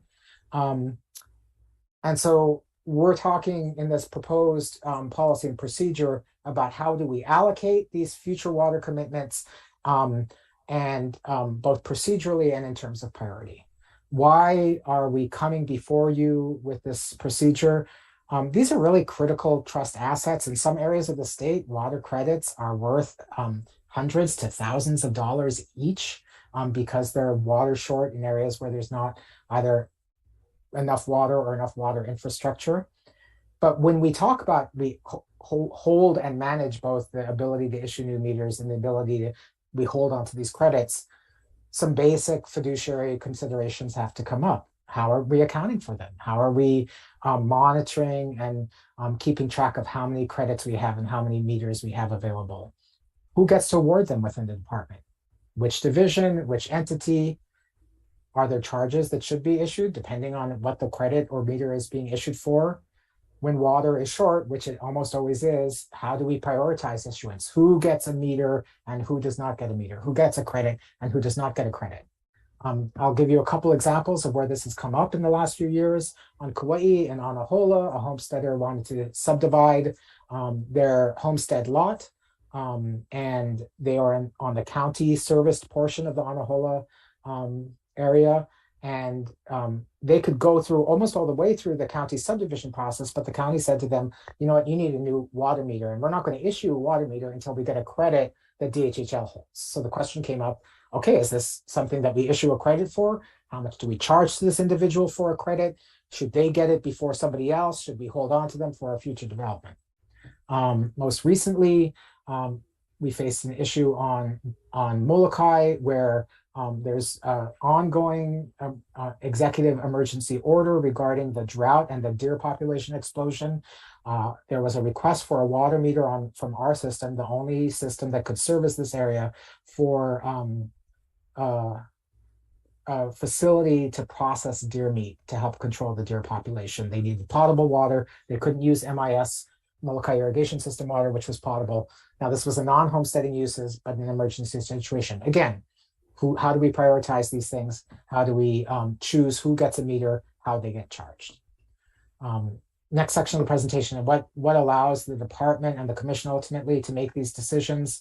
Right in the beginning of the Hawaiian Homes Commission Act, one of the enumerated principal purposes of the Hawaiian Homes Commission Act is to provide adequate amounts of water and supporting infrastructure, so homestead lands will always be usable and accessible. And this is the issuance of credits and the management of credits and meters are critical to that. In addition, the issuance and management of the water systems is covered to some degree in various of our adopted administrative rules, and those are in the attached Exhibit A, referenced in the Exhibit A, the draft policy and procedures. And in addition, the Hawaiian Homes Commission's 2014 Water Policy Plan, which governs all water development and management kuleana of the department, has some very specific references, as well as some general references to this issue. Not knowing how water credits are managed or water meters are issued is not a particularly transparent thing. And the first goal of the water policy plan is to confirmatively communicate with beneficiaries regarding water decisions, performance, and water rights on a regional and annual basis. And the third of the 4 priority goals is to develop and manage a water assets inventory. The management of water credits and water meter, the ability to issue future water meters is a critical part of a water assets inventory. In addition, there was a very specific additional goal that came from beneficiaries back when we developed this plan for your approval in 2012 to 2014, which is that they asked for us to methodically and consistently manage and allocate water credits. So we have developed over a number of meetings, again, with all those different divisions and offices and parts of the department, draft procedures for you that address both prioritization, who gets meters and who doesn't, or credits and doesn't, and how the workflow is handled. Priorities are for when resources are scarce, which unfortunately, as we know, is almost always the case of water on Hawaiian homelands. The workflow is trying to identify the proper entities to handle requests for meters or requests for credit issuance in a reliable and consistent manner. The next few slides are really the core of what I hope will be the subject of your discussion after I'm done presenting.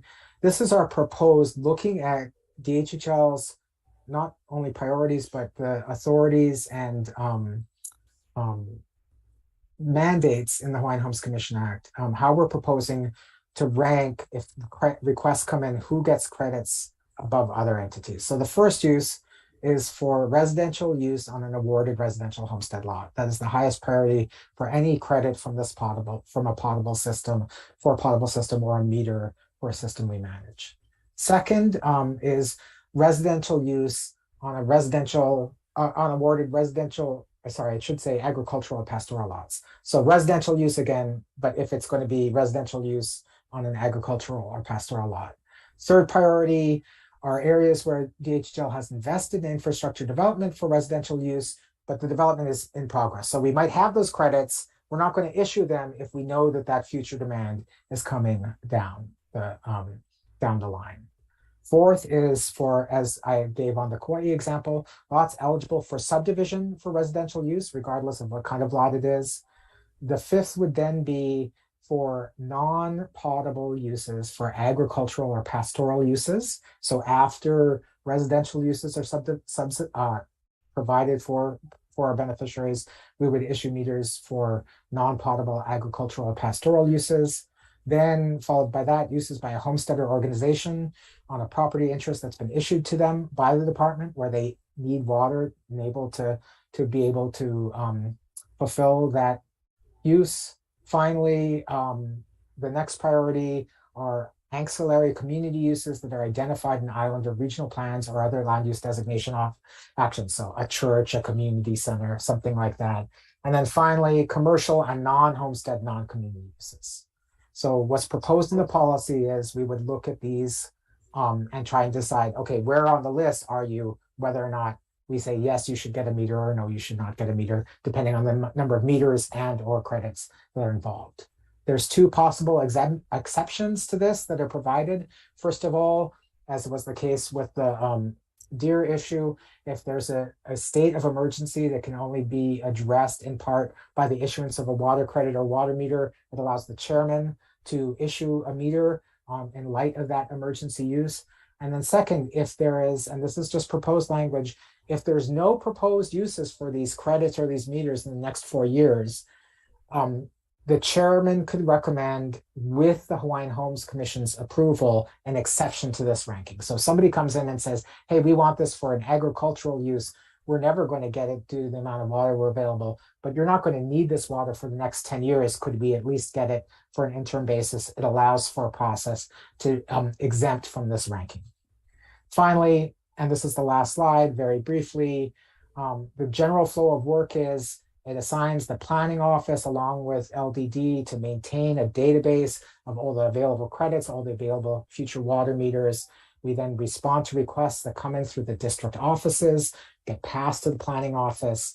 A review and analysis is done, looking at both the existing demands through existing land use plans, as well as the amount of credits or meters that are available. A recommendation is made to the chairman, and if it requires an exemption, a presentation is done seeking approval from the Hawaiian Homes Commission. With that, I am Pao, and I will stop sharing screen, and Gigi and Andrew and possibly Stuart or others who've helped work on this could be available to answer questions. Mahalo nui. Okay, thank you. Jonathan, questions? Go ahead. Yeah, Dennis? And I guess it's a $64,000 question, the cost. And I don't think that's been discussed yet, what the cost is. And that's, you know, when you look at getting a meter through the county for private residents, we're talking about $16,000 for a meter here at Kauai. And I hope we're not looking anywhere close to that for our beneficiaries. So the actual cost of the meter, and trying to put a dollar amount on the credit is going to be important, how we come up with that, and understand that our folks are, $16,000 would be hard to bite. We're going to be bucketing water from our neighbor's house.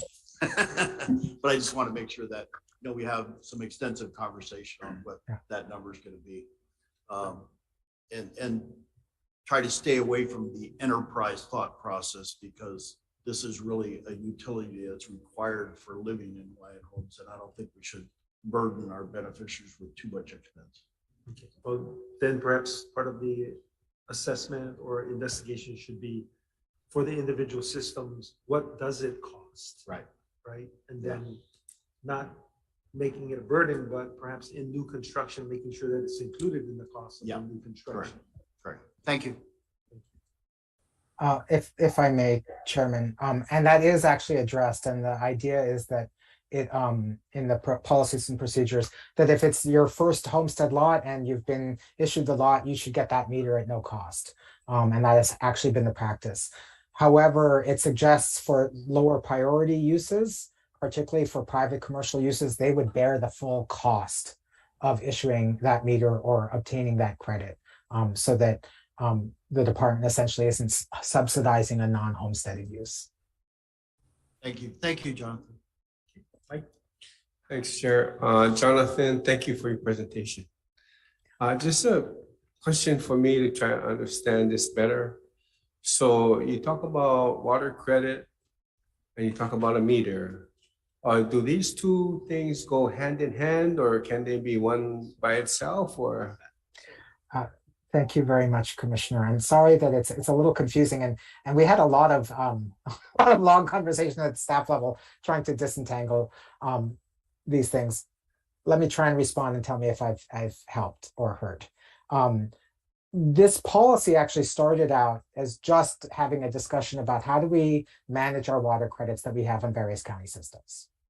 And then simultaneously, as we've made progress on increasing our water allocation to our DHL water system, and there's been a longstanding demand for meters, folks on Molokai working with Gigi are like, hey, we need a draft procedure for how we should issue new meters to people. And then what we said when we were discussing it is that while they are, one has to do with DHL issuing meters on its own systems, and the other has to do with DHL spending a credit so the county can issue a meter, it is essentially the same issue. It's the same kind of trust asset. It just depends who's actually doing the meter issuance. And so what we're trying to do by combining them is saying, ultimately, whether you're a homesteader who's serviced on a county system or you're a homesteader who's serviced on our system, we want to have the same transparent set of priorities and procedures so that you know if you need a meter, how do you go about doing it, and that where you fall in the ranking, so that there's consistency in the department's management of the asset. Is that helpful or not? Yeah, I don't, that is helpful. It is. So I wanted to like take it another question that's related. So I'm gonna make up some numbers, but let's say the Molokai East system can deliver 600,000 gallons per day. Would that equate to 600 credits? Yes. Okay. Well, or in our case, because it's our system, it would equate to 600 new 5/8 inch meters. Yeah. 5 inch.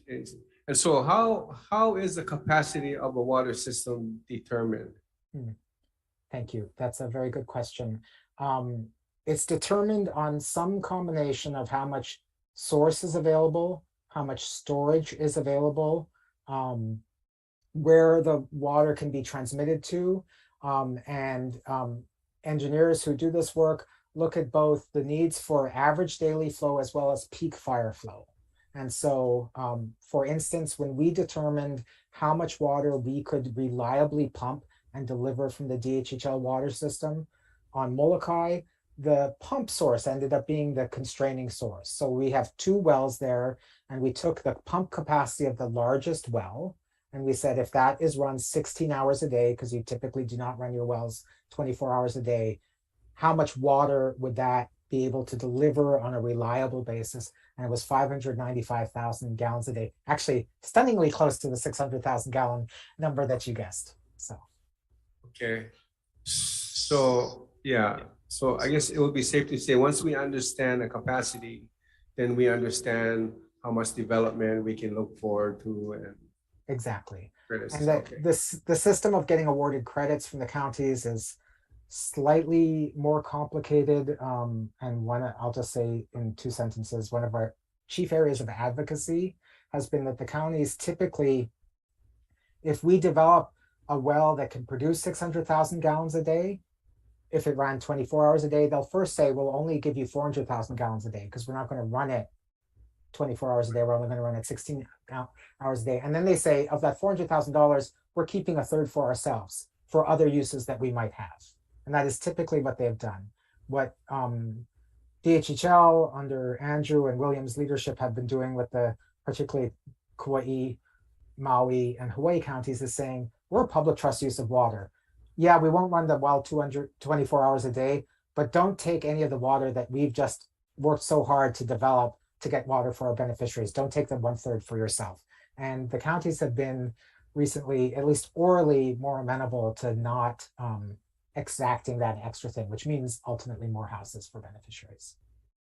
Thank you, Jonathan and Jared. Thanks. So- I'm done. Okay, so Mike, so now that we've done the theoretical thing, we have to think about the practical thing too, right? So the size of the water tank, how much water it can hold, should be enough for at least 3 days if we can't pump. Oh, there's other considerations Right, then, not right. just the system itself. Right, so it's not just how much water is available, but how much can we deliver in a safe, consistent manner? Because if a pump goes down or if we have a major transmission line that breaks, what's in that tank is all we got until we can turn it back on again after it's fixed. So those considerations have to be taken into account. Thank you. Okay, other questions? So I tell everybody, DHHL is a very complex place. When we deal with our own water systems, it gets even more complex. Okay, since there's no more questions, Andrew, take us to C6. Mahalo nui. Aloha. Thank you, guys. Aloha, Commissioners. Item G6 for information only. This is actually a NAHASDA item, but because it involves land use designations, we conferred and put it under Planning Office. Okay. So for item G6, for information only, beneficiary consultation to evaluate modification of the land use designations and amend the Oahu Island Plan as necessary in support of the reuse of the existing building located at Yorktown in Kalailoa at the TMK listed in the submittal. With us today, we have Malia Cox from the NAHASDA team, and Lehua will also be answering questions as well. Thank you, and get started. Aloha, I'm Malia Cox with the NAHASDA team. We wanted to present this to you today so that you would understand kind of our process for the next several months. We don't actually have a lot of information to tell you other than that we are planning on going out to beneficiaries to talk to them about the need to modify the existing land use designation, which is currently industrial. The proposed idea for this particular parcel is to provide beneficiaries that are transitioning out of homelessness with support facilities. DHHL has not provided this kind of assistance in the past because we did not have a facility to provide that from. So the idea is to rehabilitate an existing building that was formerly a temporary housing facility used by the Navy and convert those previous 18 to 20 studio units into 18 transitional housing for homeless Native Hawaiian applicants, as well as the 2 additional units would be for support service facilities. This, however, does not follow an appropriate use for an industrial area. So we're just starting the process to begin the evaluation of modifying that land use designation. And as the planning team has talked about earlier, the general plan is being updated right now. And so that update will also be informing our meetings that we have with beneficiaries. The other thing that I did want to share with you about the process, in the 2022 Native Hawaiian Housing Plan, one of the targets for it was providing housing needs for homeless households. So this is in part to help address that issue as well. We have gone through a vast majority of the environmental entitlements. So we do anticipate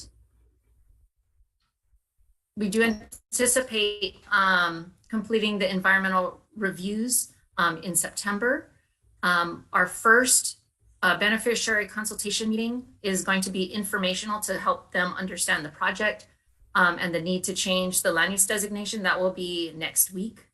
And then the remainder of the process will really be dependent on the general plan and where that update process is, because it doesn't make sense for us to continue to go out to the community and beneficiaries if we don't have updated land use designations. But our hope and our goal is to begin design and construction in 2023. Thank you, Malia. Commissioners, any questions? I do. Go ahead, Patty. Hi, thank you. I'm really familiar of that parcel that you're talking about, Malia. And I guess when you mentioned that you're going to be talking to beneficiaries, what beneficiaries are you going to be addressing this to? Is it the Kapolei beneficiaries because Kailailoa is adjacent to their homestead? Yes, so we opened it up to all beneficiaries, applicant and lessee in the 96707 and 96706 zip codes, which is the Kapolei Ewa area. Okay. What was the other 9670 what? I think it's 96706, which is Ewa. Right, yeah, Ewa. right next door. Okay, so I guess I want to ask, how did this plan come about, and when did this plan come about on proposing for Native, I guess, homeless Native Hawaiians to house homeless Native Hawaiians on a 18 to 20 studio unit? When did this come, and how did it come? Did somebody request it? Did an organization request this, or did it just came off from your NAHASDA staff? Yeah, it wasn't requested by an agency or an organization, but that has been something that has come up in the past with, DHHL, are you addressing homeless people that are on, the point in time numbers that come up? And so we've never been able to address it because we didn't have any place, any facility to address it. So it did come up internally, but it was informed with the information from the point in time surveys that have been done in the past. So Malia, I'm gonna have to. Can I just finish? So when you mentioned that DHHL didn't have a purpose or didn't have the housing for homeless, and I'd like to remind this body that Ulukekekui was used for 20 years for homeless transition. And after the 20 years, it still continued with moving forward to house non-Native Hawaiians on that parcel, which was houseless and in transition. So we did have accommodation in Maile that did cover the homeless population of non-Native Hawaiians. I'm going to say that very politely because there were non-Native Hawaiians on that property. Right. And I guess my concern also is that, especially with this unit, in 2016, Kaula Lima, Kanahili Homestead Association, and we have emails, was requested during that time to the department for a use for the neighborhood security community base watch to see if they could get into a facility. And that wasn't possible. And so from 2016 and moving forward, I know that they had other tenants in there. They had a Word of Life group there. They had a Korean stream chest. They had other studios that was used for just storage and not usable. But we were told that it wasn't for rental because the water was not adequate in that facility. And the condition was very poor, and it wasn't out for anybody to rent. But during that whole time till now, I think we have people in there still in that units using that facility. And so my whole concern is that what Native Hawaiian homeless population that you're going to target, and who's going to monitor that facility when you use Nahaza funds to construct? So Malia, I can address that question. So, okay. So we've been working with, we have a memorandum of agreement with the partners in care, and we've been looking at the point in time count to look at those who've identified as Native Hawaiian and made that comparison with our wait lists. And we've been able to identify there are some who are indeed homeless that are also our applicants on the wait list. So that was the intention, but I don't know if Deputy, you wanted to give some context to. Leho, is Partners in Development, are they in there? They're in there now though, right? No, they're not. No, they're not? Okay. Who is in there, by the way? Can I just ask who's in there, by the way, right now in that facility, that two-story facility?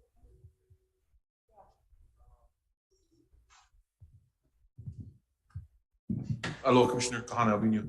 I believe we have 3 tenants in there. Off the top of my mind, I forget who the tenants are, but those are right entry tenants.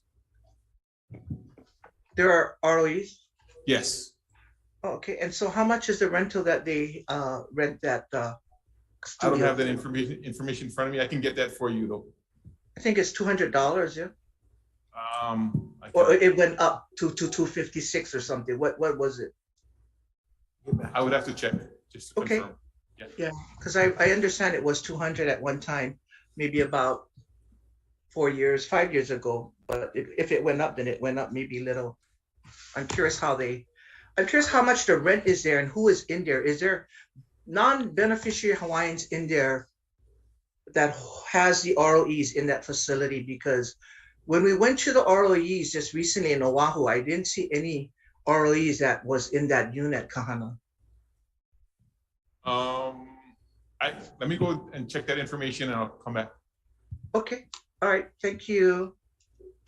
And then I'll have other questions. Thank you. I can offer some context, Commissioner, about where the project came from, if that's helpful. What's that? I can offer some context on how the project came to be, if that's helpful. Yeah, go ahead, Deputy. Okay, so about 3 years ago, the City and County of Honolulu was looking to disperse home funds for a variety of housing projects. We were approached to see if we would be interested in submitting a proposal. And so we came up with the refurbishment of the Yorktown project then. The city ultimately was told by their attorneys that because they didn't explicitly say in the funding opportunity that another agency could apply, it wasn't fair that DHHL had applied when other agencies hadn't. So we became ineligible for the home funds. As a result, in discussions with Lehua, Nahazda was deemed as an eligible replacement to fund the project. And that sort of came from a couple of places because a lot of the our supporters in Washington, DC were impressing upon the department the need to diversify the way in which we're using Nahazda funds. They understand that we use it as a subsidy, but they also wanted to see us use it to address homelessness, use it for rental. And so this sort of fit the need that we were getting from a number of individuals in DC. And so it became what started as a potential project using home funds and working with the city became explicitly a project within the Nahasda team. And it's taken a little while to get where we are because it required a bit of work to evaluate the property, understand the fact that it has substandard infrastructure because it's former military surplus. So we've had to do a little bit of work to sort of prepare ourselves to assess what the demand would be in order to completely rehab it. So that was the impetus for the project, and that's where it came from. And it's just, I think just getting those assessments done has what's taken the vast amount of time since the idea first started in 2020. Okay, thank you so much, Charlie. So what is the cost for the refurnish of this entire facility? Do you know? I'm gonna turn it, Malia, do you want to take that one? We don't have a complete cost at this point because part of the RFP process that we're planning on doing is a design construction. We do have some ideas as to what we would like our max cost to be, but really until we get to through the RFP process, we don't actually have a final cost on it. And Commissioner, I would just add that with the outstanding balance on Nahasda and there being a lot of expectations of the department to expend Nahasda, especially since we received a new historic high in the last year of an additional 20 million. Projects like these where we think the max could be somewhere around 2 to 3 million Yaliwa. Around 2 to 3 million, those are good ways to quickly spend Nahasda dollars in ways that have already been deemed acceptable and will help us show that we can draw the Nahasda balance down quickly and efficiently. So lastly, is it 18 or 20 units? It's there in that 2-story building. How many units are there? Not 12? There are 20 units, but 20 units. Yes. Okay. So I guess my last one, so Nahasda will do the planning and designing and construction. Is that what I hear? Because I heard the water system is not even usable through the years, in that facility. So I assume that all has to be fixed and changed with costs behind all of that. Yes, that's the intent. Originally, it was going to be home funds, as was explained. But since we're disqualified from that, we are stepping in with Nahasda funds. And Partners in Development will oversee the facility. They'll have a resident manager overseeing the homeless families there? That will have to go out for bid through professional service. Yeah. I think. I'm sorry. You mentioned Partners in Care. Partners in Care. Yeah, that's what Commissioner's referring to. Partners in Care. So they're the party that will oversee the facility, I assume. We'd have to go through professional services, so we have to go through procurement and whoever responds to the bid. But this is in no way related to Partners in Development, right? I think why I mentioned Partners in Care was because they have the overall homeless contract for the city and county of Honolulu. So we're measuring how many of our beneficiaries are identified as homeless. They do their point in time counts. That's why I mentioned our relationship with them.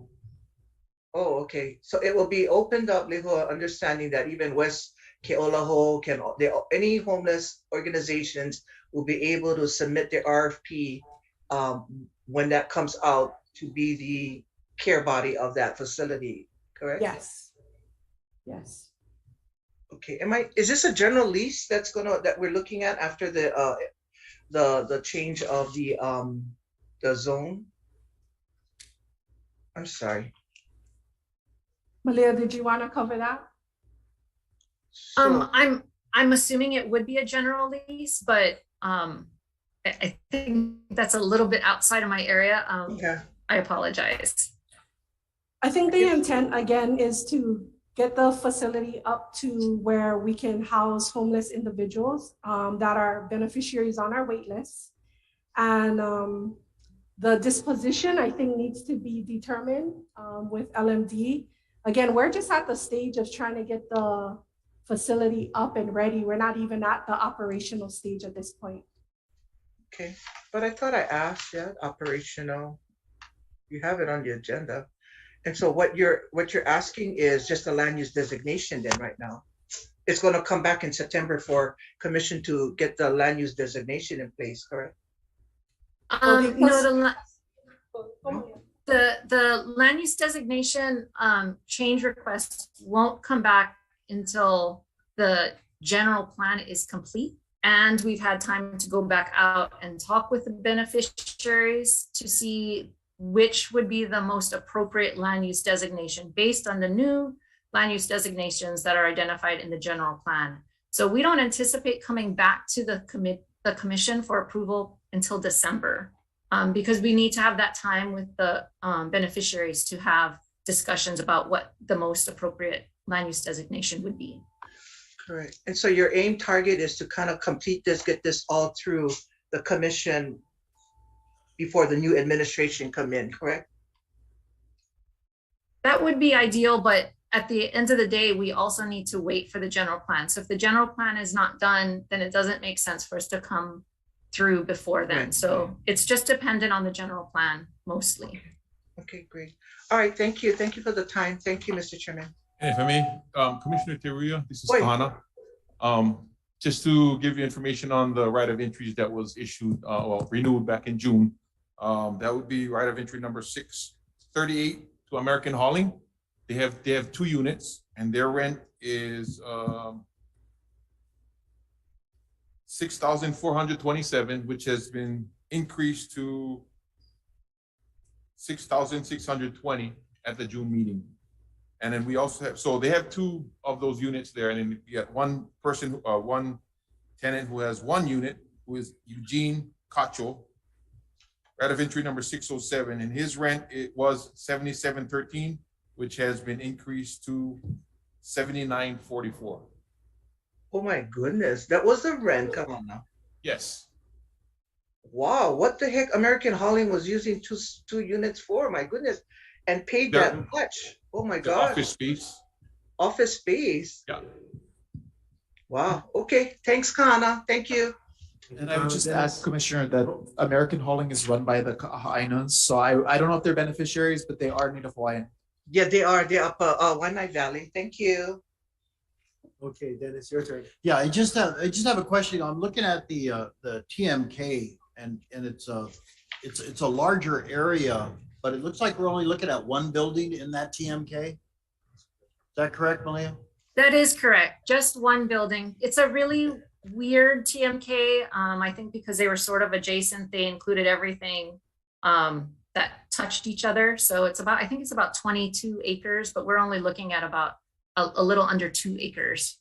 Is there, what's with the other buildings within that TMK? Do we know? It does include the former base headquarters. And there are some other, there are some other facilities in there, but yeah, our intent is not to really deal with any of the other portions of that TMK because they don't suit the purposes of this particular activity. Yeah, it may not suit the particular activity, but again, in our strategic plan, we're looking at areas that we can develop properties for rental transitional housing for folks that have jobs that can't qualify for Hawaiian homes. So the other building, I don't know what condition they're in and whether they would fit. Yeah, but the other buildings aren't really conducive for living in. Okay. So that, yeah, they're a very different type of building. Yeah, So more commercial. Okay. Thank you. Then the other thing on the map, you show the purple area, it says potential connection for electrical lines. That sort of raises a flag for me. Are we having issues with electrical problems? So, I mean, the area does have substandard utilities. So this particular map was also used in our coordination with State Historic Preservation Office. And so the reason why it says potential connection is because we don't know exactly where within that purple area the connection would happen. So I had to identify the whole area as potential, even though they're not going to dig up that whole area. But Okay. there will be a need for new electrical connectivity, and it would be in that area that's shown as purple. Okay, thank you. Commissioner Neves, so across the street, Mocha of Yorktown is another transitional housing facility that's currently being run with fully functional electric. So really we'd be pulling probably off of the same system that I guess, I don't want to make any commitments, but there is standard acceptable electrical available. It's just this building is not tied into it. I see. Can I ask one last one, Mr. Chairman? Go ahead, Patty. Yeah, thank you. And it's not I'm against the project. I just want to ask questions about this facility there. But right, I know this will be a suitable area only because you have further down the road the Kahale project, and we all know the Kahale project, right, Deputy? Of the state has these mini shelters already, and then when you go further down, Mauka is the two large homeless shelters in Kailailoa run by the state and the city. And then if you go further a little bit up Mauka, then you have the veterans huge building there. And I think that whole parcel, if I look at this parcel, then you have the root challenge. That whole parcel in that area is like service providers, community use kind of block, you know, and I know how successful the Kahale project is with the tiny homes that are there. We had the opportunity to be a part and to visit that area. So, you know, maybe getting this building back up to par, the ability to blend into the whole service provider campsite, I guess I wanted to say, at Yorktown. So I just wanted to add that in. So I look forward for further discussion. Emilia and Lehua, thank you so much. I appreciate the input. Thank you. Okay, thank you, Patty. Any other questions, comments? Yeah. Commissioners? Yeah. Zachary, go ahead. Yeah, thank you, Chair. Thank you, Malia and Lehua. I just wanted to know, you know, the Nahasda team, are you folks thinking about expanding something like this type on the neighbor islands under the Nahasda funds? I think we are using this as a way to learn, just like how we did with emergency rental assistance. We just went out there and did it, and we've adapted as we've gone. This would be another project that we would be looking at. I know that our relationship is more right now with Partners in Care with City and County of Honolulu. We do need to interact. There's a separate entity, and I can't think of the name, that handles homeless issues for the neighbor islands. That's not Partners in Care. And so we do need to have that kind of conversation. We have been focused on Oahu, but it is something that once we go through this experience and learn from it, we can see how we can replicate this in other counties. Yeah, thank you, Leo, because I know we do have quite a few Native Hawaiians that are homeless, not only on Oahu, but statewide. So it is an issue that we all must address, and, you know, in the near future or right now. Thank you, Leo. Thank you, Zach. I also, you know, I would add that the position of our federal congressional delegation and the legislature has shifted, I would say, in the last 4 or 5 years to these other opportunities to help Hawaiians that are in different spectrums of our housing toolbox, if you will. And so they've finally come around, because we've said it long enough, that all of these types of projects don't take anybody off the wait list. I think they realize that now. So the measuring stick that they used to use upon how effective the department was has softened a bit, because we're willing to consider these types of expansion, if you will, of housing opportunities for beneficiaries. So I just want to, it's something sort of, I wouldn't say miraculous, but it's something that, you know, winter has thawed, and so they see that we have other opportunities to help beneficiaries out, not just by taking them off the wait list. So look forward to new innovative ideas that are going to come in the future, and just I recommend that all you commissioners who remain here embrace this opportunity that we have, because I think my feeling is that if we're able to demonstrate that we can spend on the HASDA and do more rental subsidies and assistance, I think money will continue to flow from Washington DC to do that. So Thank you, Mr. Chair. Yes. Go ahead. Lehua, when you mention beneficiaries, you're talking 50%. Yes. I thought that was an issue for Nahasda spending. Nahasda has a broader definition of Native Hawaiian, but it does say eligible to reside on Hawaiian homelands. So we are focused on those who are applicants on the wait list. For this particular funding. Actually, for all of our Nahasda funding, with the exception of the 10 million I spoke about earlier, because HUD gave us specific guidance that for emergency rental assistance that was provided through across the board. Yes. But other than that, yeah. Okay. Mike? Chair. Just to add on to follow up with that, you said Nahasda says you gotta be eligible to reside on Hawaiian homelands. So successors can reside. Yes. So we can assist successors as well. Yeah. So we can assist up to 25%. Yes. Okay. Go ahead.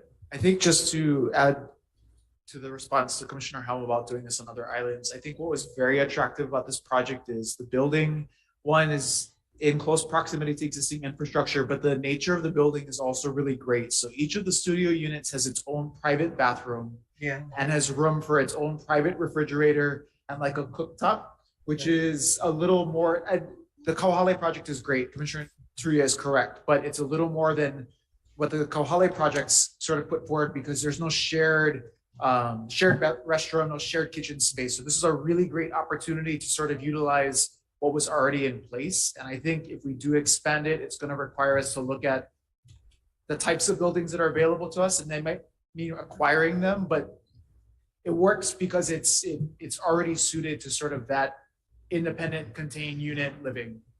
Yeah. You know, you're absolutely right, Deputy. You know, the city just put up the EVA modular units. I had the privilege to go look with a group, the modular units. I don't know if you went to see it in EVA, but Sing Park.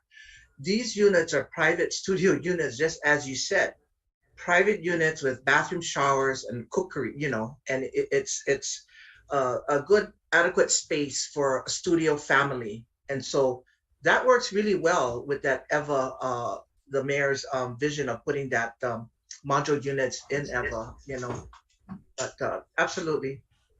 Thank you.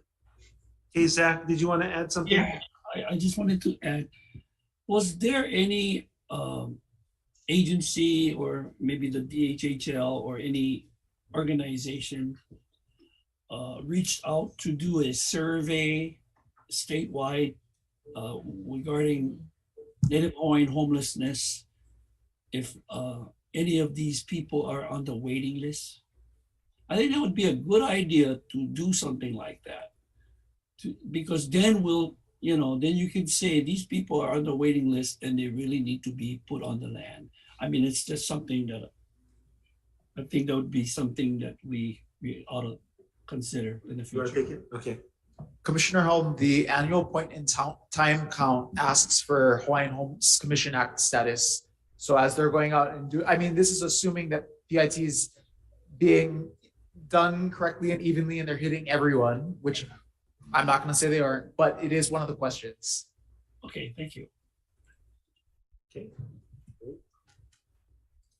Okay, and on that positive note, we will recess the meeting and reconvene. Oh, before I do, go ahead.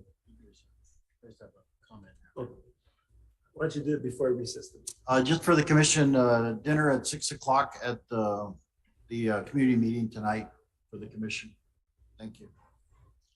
Thank you, Commissioner. So with that, we will recess till tomorrow morning at 10 o'clock. There is the blessing at the Anahola water tank at 8:30, 6:30 meeting tonight at King Kaumuali'i Elementary School. So mahalo everyone for your participation. Enjoy yourself tonight, commissioners. Aloha. Thank you.